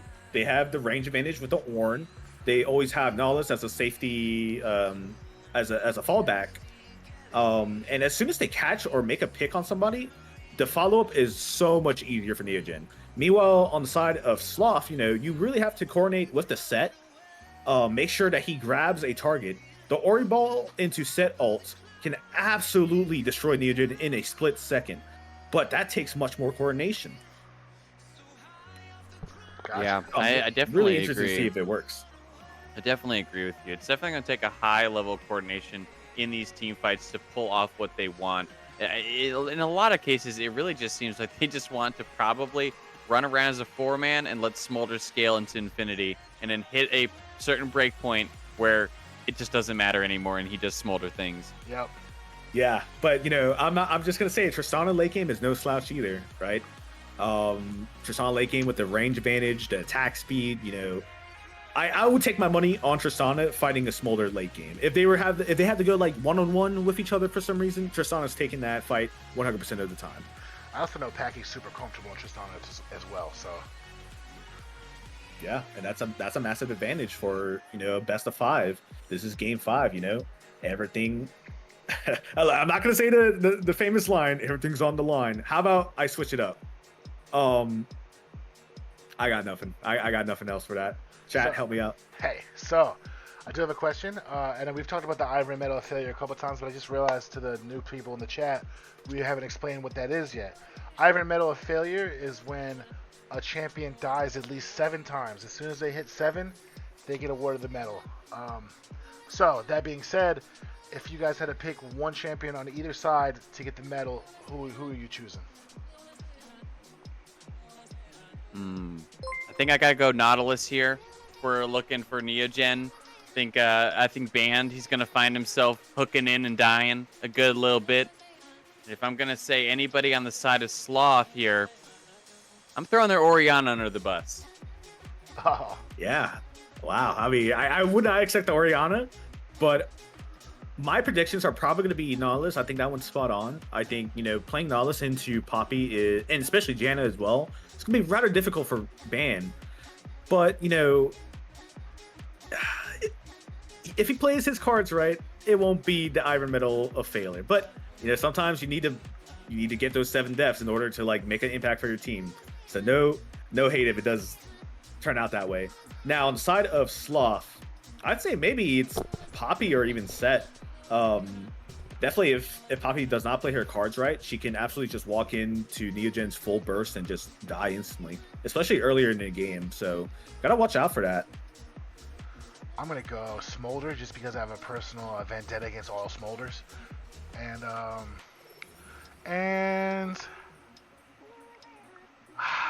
going to say Neferi. Because if he gets fed, it's going to be game on. But if he doesn't, he's going to be the MVP for the other team. Yeah, I'm really looking to see Prophet really play with confidence on this Neferi pick. Neferi pick, what is it known for? What is it good for?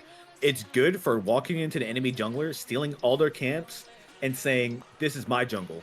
I mark my territory. It's your jungle. So Prophet needs to make sure that he absolutely pisses on Sloth's jungle.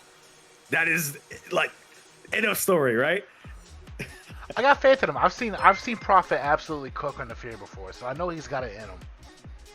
Yeah. I think his Neferi has been really, really great throughout the season. Neferi has fallen in pick priority due to the recent nerfs, right. But I do think it's still a great champion, especially in the right hands. Yeah, that's what I heard somebody explain it the other day. They're like, Neferi went from an absolutely busted champion just to a really good champion. So I can deal with that. I'm sure Neogen can as well. All right, we're loading into game, and man, oh man, game 5. Crunk in chat gave me a suggestion. All cards on the table. I like that. Twisted Fate has already been played, though. All right, but this is it, right? Best of 5. Final game. Yeah. Both teams push to their absolute limit. Non-stop fighting. And in this comp that we have right now, we're looking to see even more explosive team fighting. Let's run it. Now, Neogen does have the execution advantage on their comp, but will Sloth be able to execute their more long-range, more coordinated Set Oriana combo? Only time will tell. I think this game is going to come down to a Scootin versus Prophet. I think whichever one gets fed and whichever one has the better game is going to take this by a landslide. I think the rest of the team is going to kind of I'm sure I'm not saying anything that's crazy, but like I think the rest of the team is just gonna follow suit. So Prophet has to make sure that Scootin does not have another game like he did game 2, because that was a nightmare. Yeah. That was Yeah, I kind of tuned in when I saw Scootin on his Jax, and he was really making a big impact on that Jax game. Now he's on a little bit less of a carry champion this time around. He's been playing Nocturne from what I've seen as well. But now he's on the Poppy, which is definitely less carry oriented and more of a peel slash engager type of champion. But now we got the reverse, Prophet on a carry champion, on an assassin, no less, right? What will he do this game? Will he cower, or will he go into Scootin's jungle and say, "I'm done with this harassment. I am the alpha now." This is a legendary jungle matchup that we're gonna see. We already know the top lane matchup has been explosive as well. I mean, what can I say about all these players? They've all been playing real great, right? But at the end of the day, the better team wins, right? absolutely. We're gonna So- find out. We're gonna find out right now. They're hitting the rift. Is it gonna be any level 1 shenanigans? It's been so tame. Every level 1, every couple minutes in these games has been so quiet with a 5-point. But it looks like it's just gonna follow suit again Oh. here.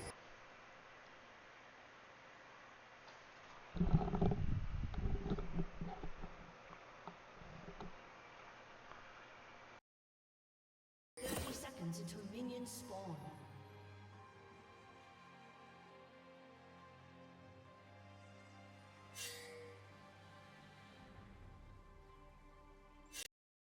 I've heard that the early games for the series has been kind of like calm and relaxing. So around the mid game is usually when it all blows up, right? Exactly, yeah. Almost every game, I think all of them so far have been so quiet early on. Nothing crazy really been going down. They've just been playing to scale, playing for the first real team fights around like 15 minutes or so. But then all hell breaks loose, and as you've seen, each team has taken their respective games, taken their leads, and capitalized on the mistakes. And I would imagine we're going to be seeing the same thing this game. Yeah, this is a game of inches right here. One small misstep from either side will absolutely be punished, and both teams will really need to play to their best of their ability if they really want to get this dub. Really heavy trading coming from the side of the top lane already. Not usually Ornn favored, but looks like he's getting the better of Cuddle this time around. Chaz proven to be in pretty good mental fortitude, not being afraid to trade with Cuddle. Good to see. Hmm. Yeah, definitely so. And this is a good matchup here, like we were talking about earlier for this set. Having that max health damage, having the ability to get the regen in lane, and to try to, punish Cuddle a little bit when he's just been so dominant against him most of the night. I do like this pickup here with the set. Yeah, just like Prophet, getting tired of getting bullied by Skin, Chaz also getting tired of getting bullied by Cuddle. It's great to see that both players on both sides pick up a different playstyle than what we're used from seeing in this series. Yeah, let's see how it all turns out at the end. And, you're talking about it a bit too with the fatigue, and I wanted to just make another comment about that. It has got to be exhausting for these guys to go 5 games stressed the entire time, every little play, worried you're going to accidentally throw, worried you're going to get caught, trying so hard, and to be this late in the night in a game 5 in a high stress situation. But hold that, Chaz and Cuddleblend finding a bit of a fight. Cuddle does enough distance to not die there, but that was so close. I can't believe that Yeah, was a tower. I'm not tower really range. sure. Not really sure if that flash was needed. Chaz maybe. Oh! Oh! Yeah, really well played from both Cuddle, I guess, and also Chaz. Chaz not really needing to hold on, use his flash there. Used it way too early, as we see potentially Poppy getting caught out here too. Okay, looks like we're fine for now. We maybe got a TP coming in from Chaz as well. Not typically what you want to see early in the game. But hey, nerves are high, right, Poppy? This is That. game 5. Oh, there's one thing. We're gonna expect some craziness, that's for sure. If there's one thing I can guarantee you, you're Yeah. gonna see some TPs, but Ninja Shoyo loves them TPs, son. Yeah. Oh man, yeah. Pretty. Set trying to make a play there. He thought that scrap was going to turn out to be a lot bigger than it was, but he ends up blowing TP, and Cuddle's able to get a nice little crash into the top side. Yeah, you know, in these sort of games, that TP really means a lot. Sure, from the outside perspective, he may have only lost a few minions, but this is a set favor matchup. He should not be losing anything, right? You need to press your advantage when you can. And now we see Prophet up here in the top side, potentially hovering Cuddle, and we see this story play out time and time again. They need to hurry. It looks like Chaz is just going to go down here. Or maybe, will he outplay it? Okay. The W coming out from Prophet. It doesn't look like there's any chance of an outplay, and that's a dead Chaz. Yeah, well done from the side of Neo there. That's a nice little stop by Scoot to not let Cuddlebun get the knockup on the wall, but again, Neogen does come out the victors in that gank. Prophet finds a nice roam up towards the top side, and like you said, we've seen this a lot. Prophet loves going to the top side to help Cuddlebun out. Yeah, if we see a heat map of Prophet, we probably will see that the top side is a burning volcano, right? So remember how I said that TP may have not seemed like that big of a deal, but him dying there loses 2 to 3 waves, and you know he doesn't have the TP to come back. Now he's really behind in this matchup where he was supposed to be ahead. Now this is set as a champion, and we see Orianna potentially getting cut out in the mid lane. May have to flash here. Does have the phase rush, so maybe is good for now. Okay, looks like nothing will come out of that. But yeah, I mean, this is set we're talking about. Nothing really truly puts his champion too behind, especially when he's going against like a tank. But you know, you really don't want to be giving up advantages like that. Definitely so, and it is just scrappy towards this top side. Neither one of these guys wants to give an inch, and it's pretty fun to watch here. Cuddlebun, though, now finding the better of Chaz potentially. He gets a nice call of the horn, and that is going to be a clap and a smack, and he gave him the hammer.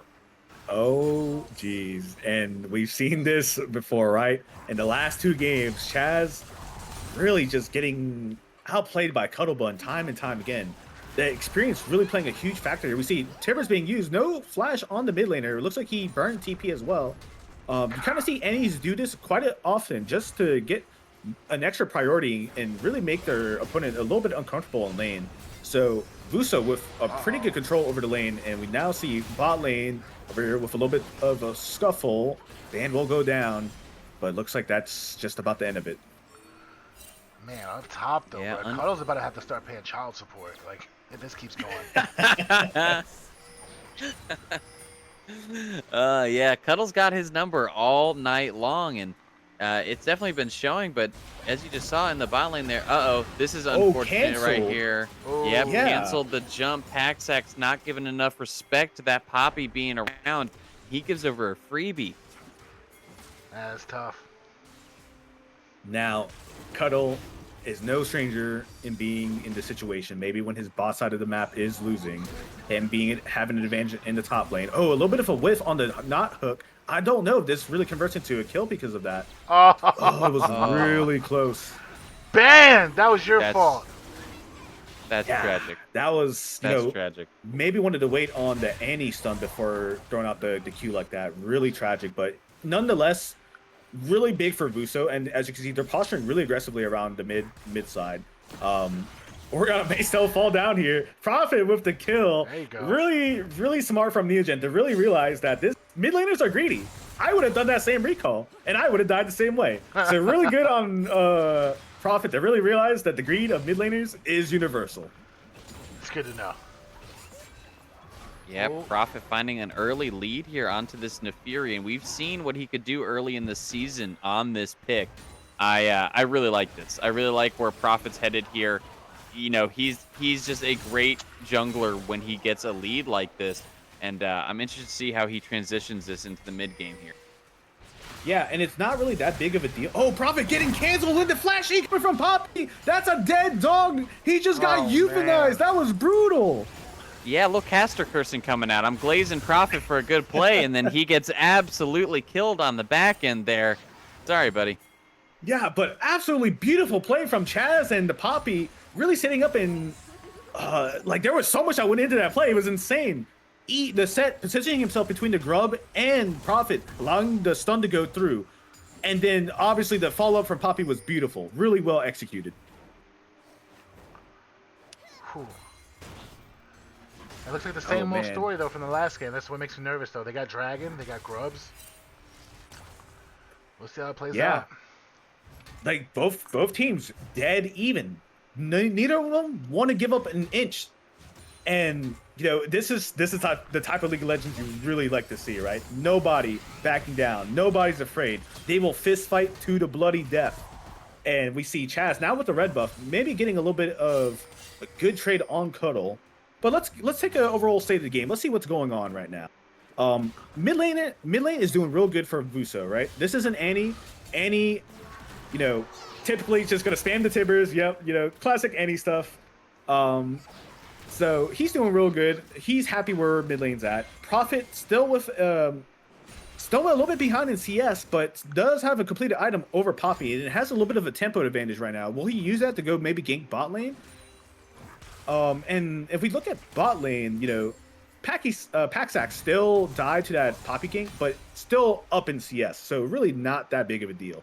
Really even game state so far.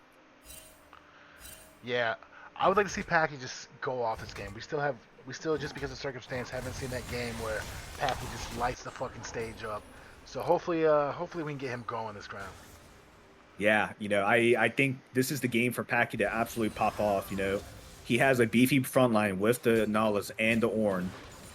If we see Skoon maybe positioning himself to look for something aggressive here. Does Neogen know that Skoon's down here and maybe not looking to aggressively engage? He was just spotted, so they definitely know he's here. Maybe Prophet looking to counter gank possibly. See how this all plays out. Yeah. Okay, Because the engage, they're trying to find some damage. That death charge does land, but they're not going to be able to get much more. And you see Ninja Shoyo again, the teammate that everyone wants. The TP gets busted instantly, and he shows up into that bot site and just avoids any further aggression coming from Neogen. I just have never seen faster TPs in my life. Definitely a little bit unusual TP usage coming from both sides. Usually from just Sloth, actually, this game.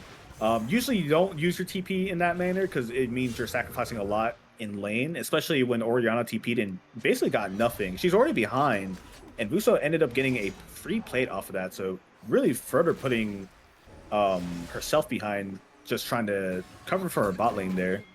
And now Vuso still doesn't have his own TP, so maybe not much of an advantage so far. But we see the scent all coming through. He has his Stride Breaker. Maybe Cuddle will not. Breaker, Power Spike coming through. The flashes coming out from Cuddle. This could be a kill. This could be a solo. And he's out. Yeah. If I was Chaz right now, I'm just like hitting my desk. Like, it's so close. He's always so close to getting this solo kill, but Cuddle just keeps toying with him. And toying with him more, and just with the outplay. Oh, that was that outplay. Yeah. Cuddle, that'll be $300 a month. Chaz's head. He is in Chaz's head. Chaz trying so hard. I mean, just face tanking 6 tower shots to try to kill Cuddle, and it just ended in disaster. Whoa, flash forward by Vuso, and he gets a nice stun down on Ninja Shoyo. Ninja trying to get away, but Prophet doesn't want to let him go. But it looks like the rest of the team is now there to back up Ninja, and Prophet falls on the back end. Ooh, a little bit of over eager from Prophet. Getting the flash and nearly killing the Orianna is definitely enough. You gotta take your small wins, especially when Dragon's up. There's no need for you to sacrifice yourself like that.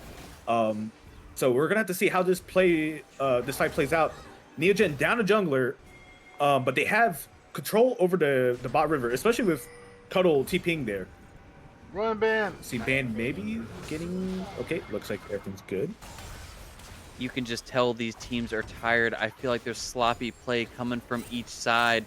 You're just seeing awkward engagements. You're seeing Chaz running under a tower and taking 6 tower shots for no reason.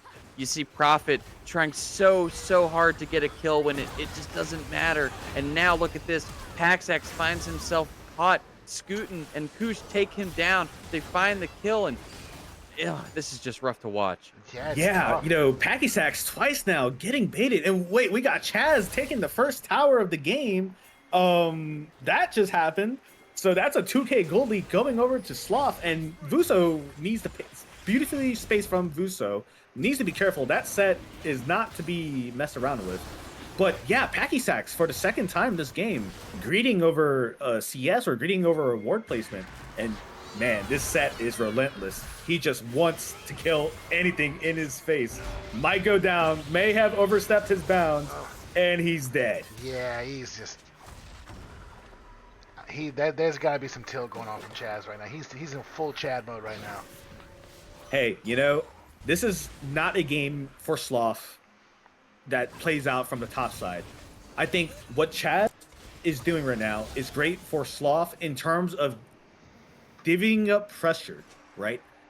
If Neogen keeps sending up people to deal with this set, you know, that frees up the Smolder, that frees up the Orianna to really do whatever they want. And this Poppy has been around the map. I was praising Prophet for some of these early roams, but he botched a few ganks here and there, and now he's really set far behind compared to this Poppy. Yeah. And it looks like we're getting a couple of requests here to see the Smolder stacks, if we're able to get a look here on Smolder. What are we looking at here for stacking? 107. 107 at 15 minutes. This is definitely a little bit accelerated. You know, it's been a while since I played Smolder, but I would say this is pretty good save for Smolder. You know, he is expected to get his execution around 25 minutes. So 10 more minutes, and it's really going to start looking scary for Neogen, especially with Packy Sacks really tanking his lane with a little bit of greed. And we see Cuddle going aggressive again. Oh, man. Really nice mechanic and really nice usage of Ornalt and his E. Will he fall down here? Yeah, he is dead. Cuddle, that's Yeah, gonna be it's, 32. uh, That's gonna be 32.50 a month. Okay, that's gonna be 32.50 a month. Ooh, nice off I of think- Ori, but she's dead too. There you go. She is just dead. You know, not respecting weak side. Your top laner just got soloed by a tank Ornn, you know, and your jungler is playing on the top side of the map. You really need to be aware that, like, oh, I may be vulnerable here. It's really easy to kill a Orianna, a tierless Orianna, no less. Went for the Blackfire. I'm not really sure if that's what you want to do here, especially with Sork boots. She's going to be really squishy, potentially just going to be blown up every fight. And we see Chaz once again. As soon as he gets the TP channel and he's on the map, he's running towards somebody. This guy has no fear. He does not care. Oh, He wants to punch you in the mouth. Oh, Seth This drank man a is white monster. speed running the Ivory Medal of Failure, though. 2 and 6 at 17 minutes. I need a statistic. We need to go back in all these games. I need to see who's hit it the quickest first, because this man is moving at lightning speed towards that medal. Yeah, we might have to switch it up a little bit. It might have to be the set Hall of Fame or something. Hall of Shame, I would say. The Hall of Shame. You know, The Chaz set Hall of Shame. as much as I hate to take down one of our own, it's between this set and our good old boy Kronk. I can't lie.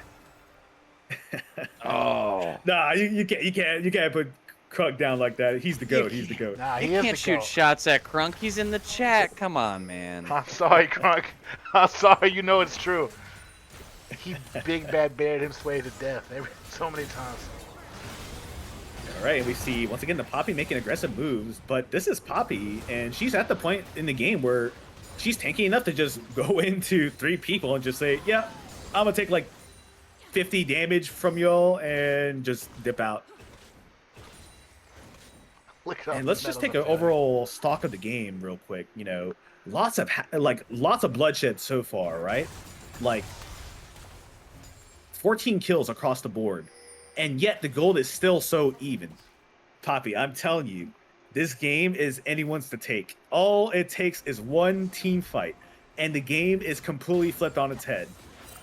Yeah, we've seen this time and time again throughout this series. It's just one fight around Dragon, one misplayed fight in the enemy jungle, and the entirety of the game gets flipped around, and it's just been crazy. It's been these game of swings. It's the game of who's going to throw first.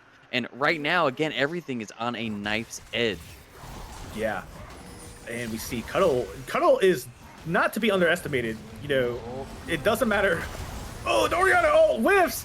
And the jungler coming in to save his mid lane, but it may not be enough. This is one tanky Ornn, but Cuddle may have overplayed his hand, or maybe not. Cuddle with the mechanics beautifully played, getting a one for one in a 1v2 situation.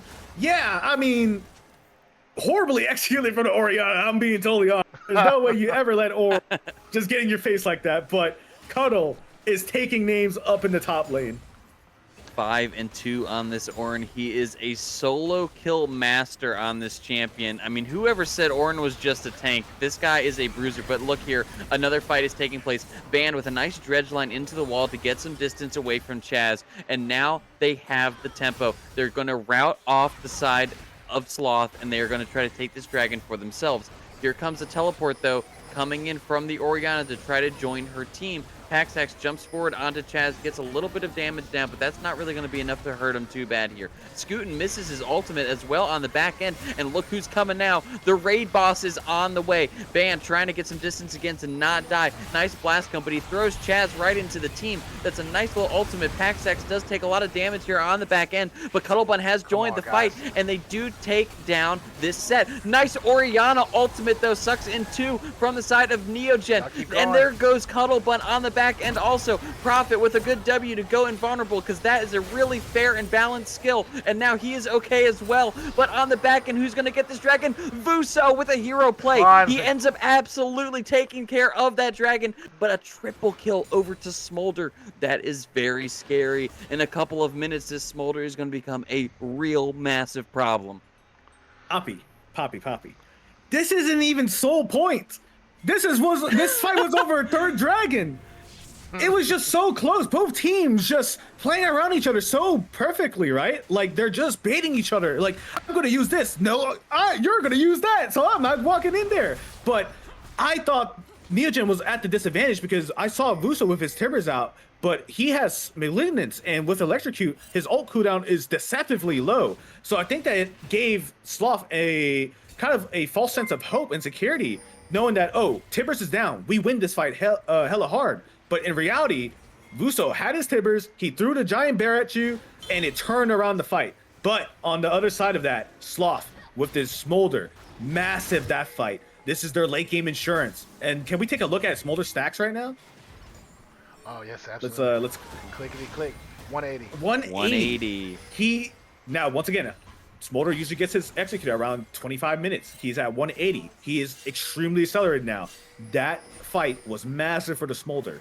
And just how close that fight was for Neogen, you do not need an execute elder, baby elder, on top of it. Yeah, I think we definitely need to keep an eye on this. We need to check in a couple minutes, see what those stacks are at, because that breakpoint is coming really quickly. And I fear for Neogen when this Smolder hits that point.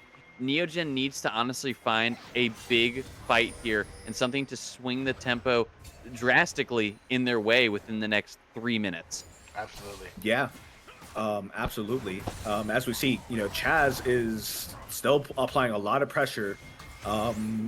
Might get taken out from Cuddle. Oh, that's a huge chunk of damage. Really balanced character, but I don't think Cuddle cares. He's like, you can chuck me all you want, but I am taking you on. And we see Profit potentially getting caught here. This is a really awkward situation for the Orianna. She's definitely down. Beautifully played from Profit. Another reset coming into the Smolder. Smolder's on the retreat now.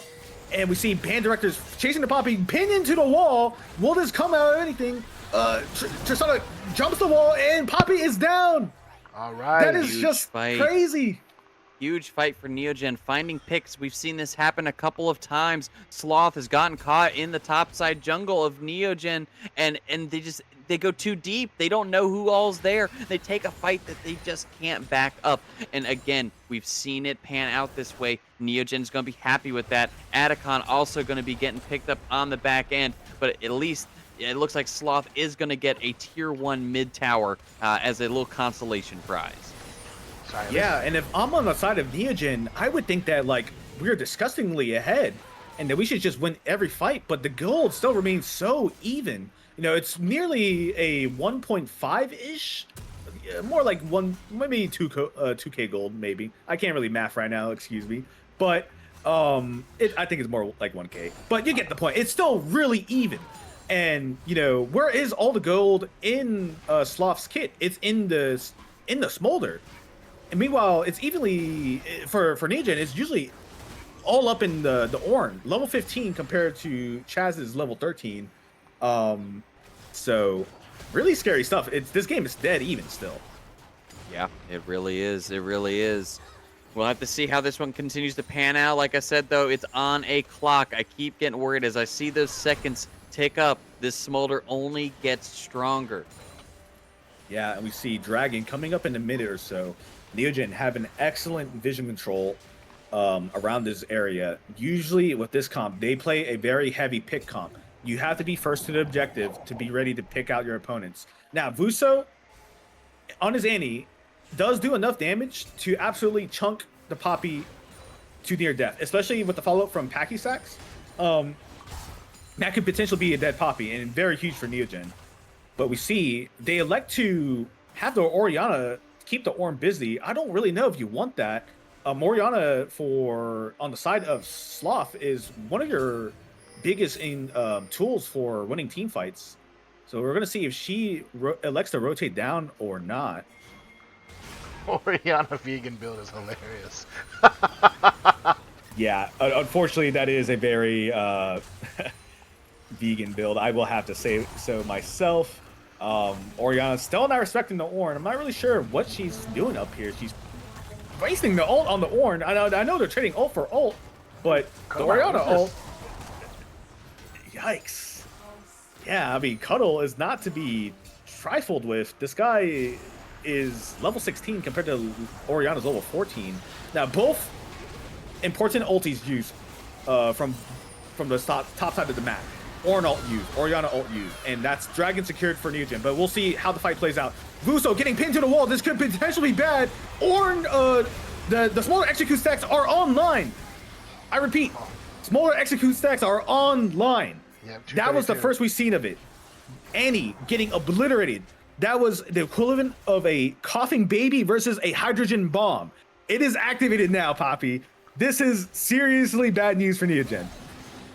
Yeah, I am scared right now, guys. This is just not where you want to be. You've hit 26 minutes. Smolder's got the stacks. It's going to be so incredibly difficult to win these fights if you don't insta-kill this Smolder right away.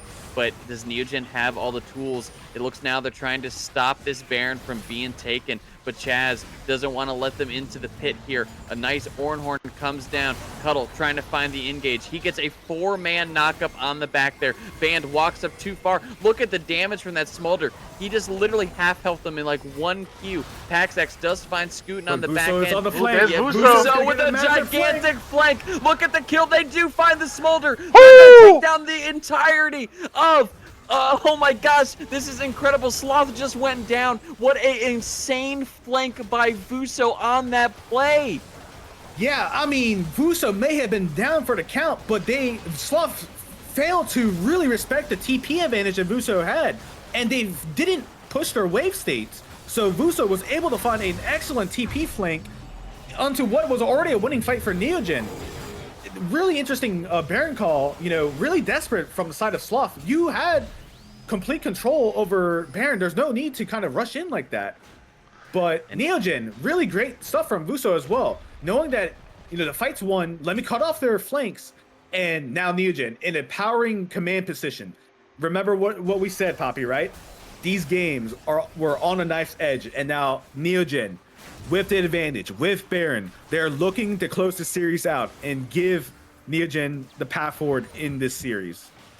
And now we got to see what they are going to do with this Red Bull, not sponsored by Red Bull Baron power play. I mean, this is going to be an incredible move here. Neogen came out strong with that fight, but now you're seeing another fight is going to take place potentially. Poppy does get the ultimate down. It does knock Paxax away, but again, for what avail? there was really no engage even taking place there. Now there's no Poppy ult for a little bit of time, and Neogen can try and just move these waves back towards the enemy team and try to get some towers. Yeah, unfortunately, the dragon is online, but the dragon is still vulnerable. Just because he gets his execute stacks does not mean that's a instant game loss. It still takes a long time for Smolder to actually get significant execute damage.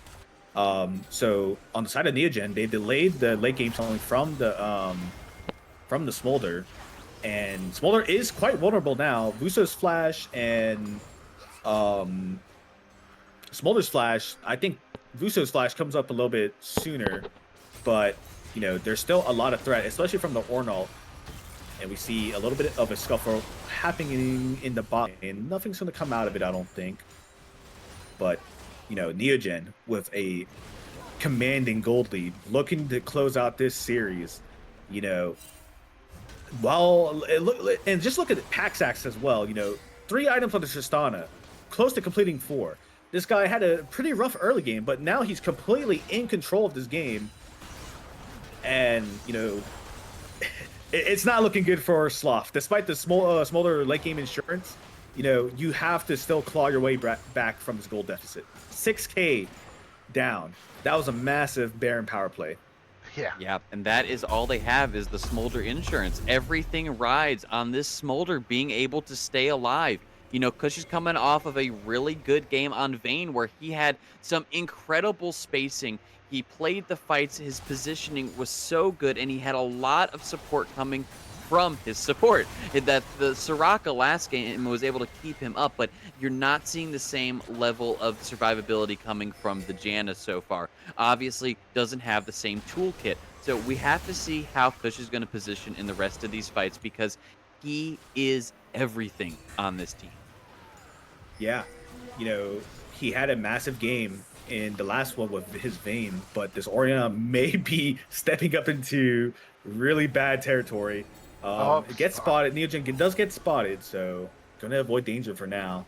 But yeah, Poppy, I mean, this Smolder, this lone dragon, is your only win condition. It's a lot of pressure in a game 5. I don't know if he's up to the task. Neogen, all their team members are really in a good position to be the hero, especially Cuddlebun. We can't talk about this guy enough. This guy has the experience, has been clapping Chaz, and Chaz just kind of limpering around, failing to get much use out of the set pick. Yeah, but now they're looking for another pick potentially up top, but Band is not able to connect on that dredge line against Ninja Shoyo. But again, you're just seeing the confidence. They're just looking for the hooks. They don't even care anymore. They think they can take any fight they want. Yeah, Neogen is extremely ahead at this point. It would take a miracle team fight from Sloth. As we see the trigger being pulled, a good Orianna ult almost takes out Vuso, but it's not enough. We see Chaz pressuring the bot side, maybe electing to go stop their backs, but Constellation is really all you can get on the side of Sloth. Neogen, 1 dragon away from Soul, and that opens up once again Elder. It doesn't matter if they have the baby Elder, just get real Elder and just it does 10 times more the damage. Yeah. And we got 1 minute here coming up on this Baron. I think this is going to be a huge moment in this game, and it could tip the scales to victory for Neogen if they are able to secure it here, or it could tip the scales to victory for Sloth as well. We're so late into this game now. Every little objective is just so important. Absolutely. Yeah, and we are in a late game scenario where the gold lead will not matter as much. Yes, having a luxury item such as Zhonya's or Guardian Angels is really nice, but in terms of damage output, in terms of tankiness, once you get past the 4th item, you get diminishing returns. So the item and gold lead may not really mean all that much in the next team fight. It really will just come down to, will they be able to kill this Smolder before he can do massive damage? Oh man. Really tense situation that we see right here. Neogen getting the upper hand on the Baron control. We'll see if something can come out of it. Once again, the player to talk about, the face question mark of Neogen Xenos, Cuddle Bun. Can he step up to the plate? Can he find the hero engage? Can he lead his team to victory? Only time will tell, as we have a very tense standoff around the Baron pit. A flash coming in from Poppy almost catches Paxax off guard, but that's a very important cooldown down on the side of Sloth. They are trying to make a play happen before this Baron is pressured. I saw the idea, but luckily Paxax was able to get out of it before anything extra occurred. And now, Buso, he's going to ult down onto Chaz, does find some damage, but that's not the target you want to get all that lockdown on. But look at Scoot and Go. He just got absolutely nuked by Paxax on this Tristana. Now Paxax is going forward, and they don't want to let anything go. Triple kill for Paxax. They take down the Smolder. This is a gigantic fight for Neogen. Chaz trying to fight back. He ults backwards into the rest of the team, but Chaz is just going to fall again. 9 kills for Chaz. Chaz needs to get a medal and a half over here. Oh, man, I tell you what a fight again. Paxax is putting out some gigantic DPS, and they took a incredible engagement. Oh man. Yeah, and really curious from Neogen to go for the Baron once again. We saw this bite him, almost bite him in game 3. You know, you have multiple members down. It's just Oriana, and you have Prophet and Band Director very healthy. I don't think Oriana really would have done much, but they elect to go with the safer route and potentially looking to get Soul as well. But man, what a close fight still. This Smolder is doing damage, but not enough damage. There is not enough follow-up. Poppy, important cooldown being used, had no flash. Gets caught out, and you know, she's just left to die. The Janna not providing enough value. There just is too much discoordination happening on the side of Sloth, and we're seeing it unfold in live. And Paxax is completely full build here now with pots. Paxax is in a incredible spot, and you saw it right there. He absolutely shredded this Poppy. Uh-oh, and is Poppy going to get caught again? Nope, she's able to run away. But yeah, Paxax just so incredibly fed now. 9-3-2 with a full build. His damage is crazy. I'm pretty sure he 4-shot the Poppy. Yeah, and once again, it doesn't matter how much stack Smolder has, because if you end up getting the real Elder, well, that real Elder is much better than Smolder's whatever stacking he's doing. All right. So we have 5 minutes until Elder. They still have Baron up and running. So this is it. This is it for all the marbles. Neogen is looking to close this series out. They're in extremely strong position. Kodo pulling the trigger on his Ornal. Prophet luckily almost goes in too deep, but saved by the Janna. Very scary stuff there. Could have potentially turned really bad. Yeah, but they'll take that. They'll get the base opened up here for the side of Sloth, and now they're going to just start rotating down towards the bot lane, do the same thing to these towers. That was definitely a little scary, though, from what you had just said. It looked like Prophet was about to just fully send it, and he's probably happy he didn't. Yeah, definitely. The Janna being a hero for the side of Neogen. You know, the PayPal probably hit. Just kidding. But yeah, I mean, even with Neogen being in such a commanding position, you could still feel how scared these players are on both sides, right? They don't want to be the one that makes the game-ending throw. Right. They want to just play it safe. We're ahead. Let's just play it safe, play our cards right, and we'll see the win. But that works if on the other side of Sloth, they didn't have this ultimate baby dragon just stacking whenever he wants to. You know, yeah, at some point here, he's been having to execute, but the execute gets stronger and stronger the later the game goes. And he's at 373 stacks right now. So once he keeps reaching more stacks and more gets stronger and stronger, we're going to see even more closer fights than what we've been seeing. I think this is going to come down to an Elder flip here in 4 minutes. Neogen's Baron play is going to be wearing out. They don't really have the ability to keep pushing now. They might look for this top side, but It's gonna be an elder flip, boys. Yeah, I mean that's the classic Neogen special, the Elder Flip. They usually come out on top, so I'm confident they'll be able to win out on that one. On the side of Sloth, despite the gold being not so relevant, this Oriana is only on 3 items compared to Vusel's almost completed 4 items.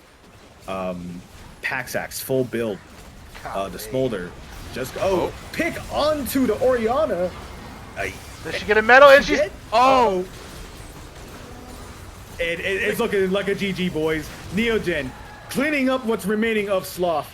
And a beautiful engage from Ban, a beautiful follow-up from Cuddle. This game was theirs to take. Neogen just played absolutely perfectly here. That's GG to the wild. boys.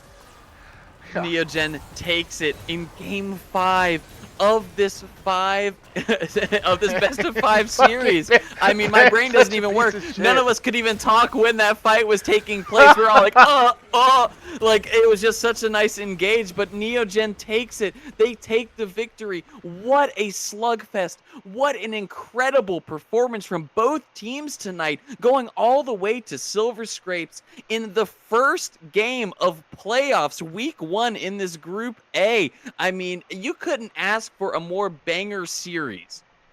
Yeah, Oh, man. and honestly, both sides played great. Always on a knife's edge from both teams, but there's always one lane in my eyes in the games I saw that played a huge part in Neogen's victory. And if I had to say one player, it would have to be Cuddle. He absolutely he remained a steady rock from the games I've seen. I haven't seen the first 2 games, okay? So if he was inting, my bad, all right? But the games I saw, these past 3 games, he's been an absolute rock in the top lane. He's been the source of Neogen's pillar, right? The foundation of Neogen, Xenos. And his stability has helped Neogen close out this tense series. And honestly, just for that, I think he deserves MVP of the series. I'll give it to I him. agree with you. He owes at least $6,000 in back child support, but we'll talk about that later. Yeah, Chaz is gonna have to lick his wounds, and he's gonna have to reevaluate some things. Cuddle was definitely the dad tonight. That's Father Cuddlebun up there in the top lane, and he showed why he is such a force to be reckoned with. And just in general, I mean, he is always just coming out so strong in these matchups, and it was so incredibly difficult for Sloth to be able to do anything against such a fed top lane character like Ornn, who can just face tank so much damage and create so much space for his team. Impressive play all night long from Cuddle, especially impressive on the Ornn tonight. And thank you everybody out there who has watched this incredible series unfold. 5 banger games taking place. Thank you, Richie, for being here with me from the beginning, and thank you, Mana, for coming in and saving us at the end. Yeah, thank you for having me. It was quite a pleasure to watch everything unfold. Great games from everyone. Great cast. You guys take it easy. Get your well-earned rest. We'll see you next time.